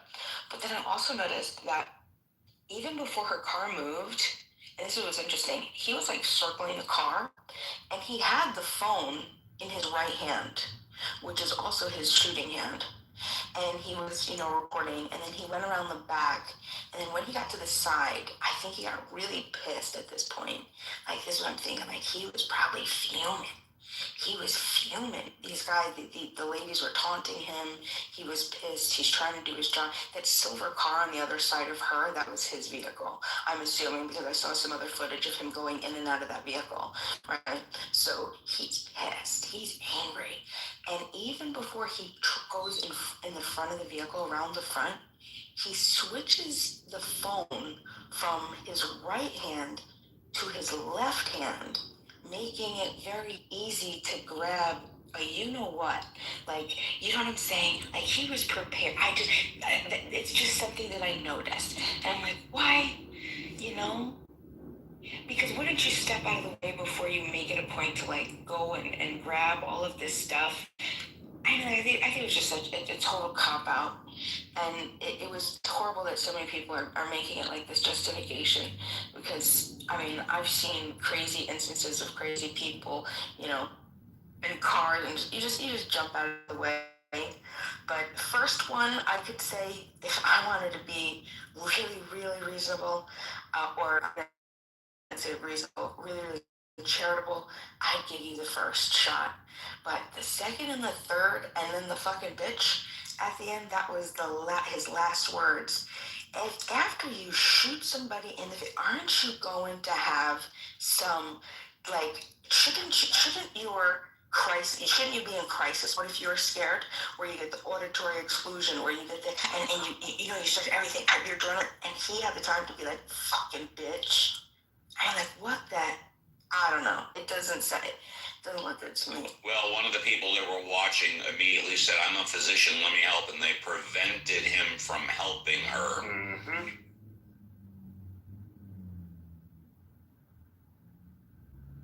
Sorry, man. The FBI actively impeded the ability for oh god, it's dumb.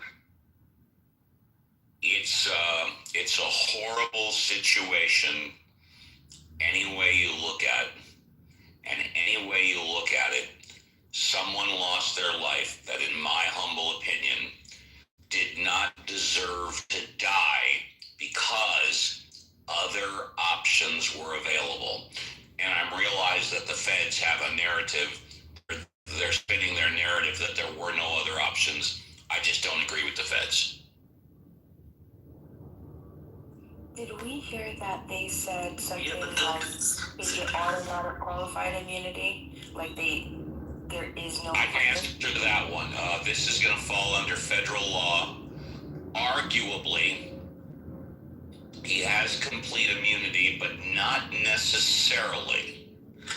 It's going to be examined, and if he acted willfully out of his capacity of a federal officer, then he may not have that immunity. That remains to be seen.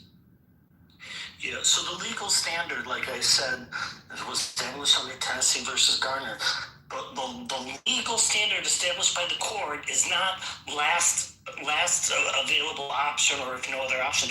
It literally says deadly force cannot be used unless the officer has probable cause to believe the suspect poses a significant threat of either death or serious bodily harm. That's the only thing the government needs to establish for him to be the case, and that was reaffirmed under Connor versus Graham as well. So the legal standard was it a reasonable position of the officer or not? And then in Graham versus Connor, dealt the issue of excessive force, which I think is what Steve is alluding to, and the court said in that case that all claims of excessive force by law enforcement officers have to be analyzed under the Fourth Amendment's objective reasonable standard. So that's the legal standard that's applied. Was it reasonable? You can't use hindsight. You can't inquire into the officer's motivation or intent. And when is it reasonable? Yeah. I'm asking you, when is it reasonable? Well, like I said, you, according to the court, you have to make a determination whether or not the officer had a reason to believe that, or not a reason to believe, a probable cause that the suspect could inflict either pose a threat to either death or serious bodily injury. And so the government is making the argument that the fact that that the officer was struck and that she continued could lead an officer to reasonably have that probable cause. So you can argue for that's the case, or against that's the case. I'm not taking a position because I haven't seen enough video clips to evaluate and to have a position. But it's not. It doesn't. It's possible to me either way, and I would have to really look at the footage to see what an officer should conclude under those conditions.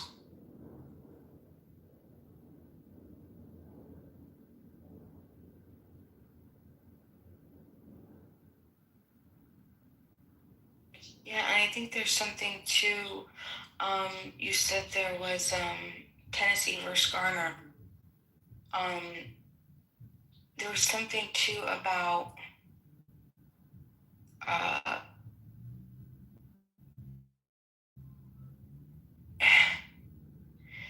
that officer. It was some sort of. I want to say it was a Ninth Circuit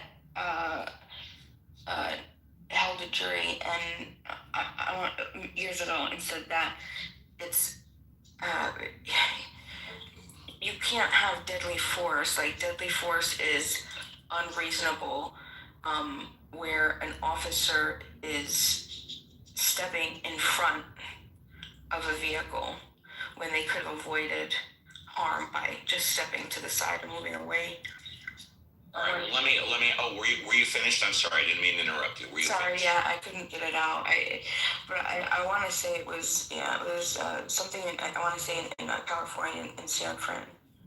Let me continue to what was said a few minutes ago, because some of what should have been said was not.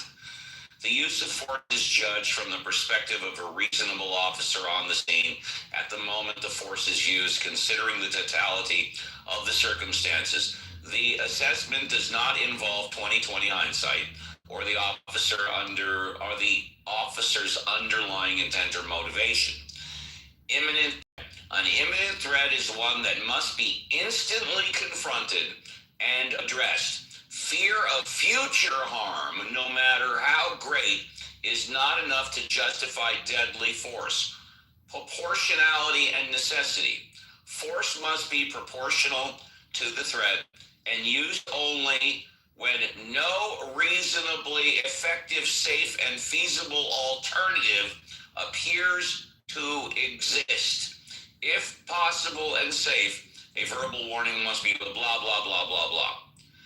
That being said, I want to reemphasize, which I haven't said yet here, but I've said many times before, I'm fully aware that law enforcement officers have literally seconds to make a life and death decision. I have never put in that situation. So I understand what they're going through.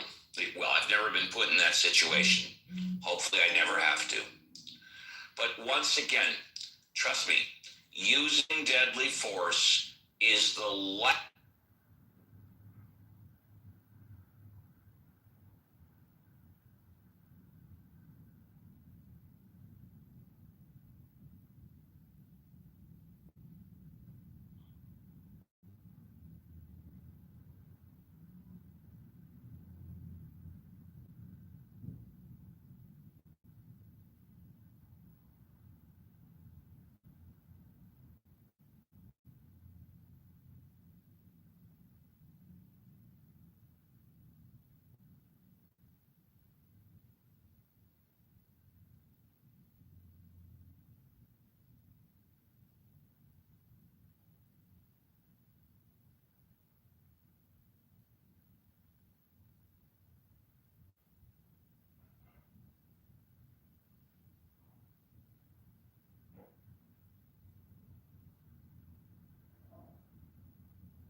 Mm-hmm.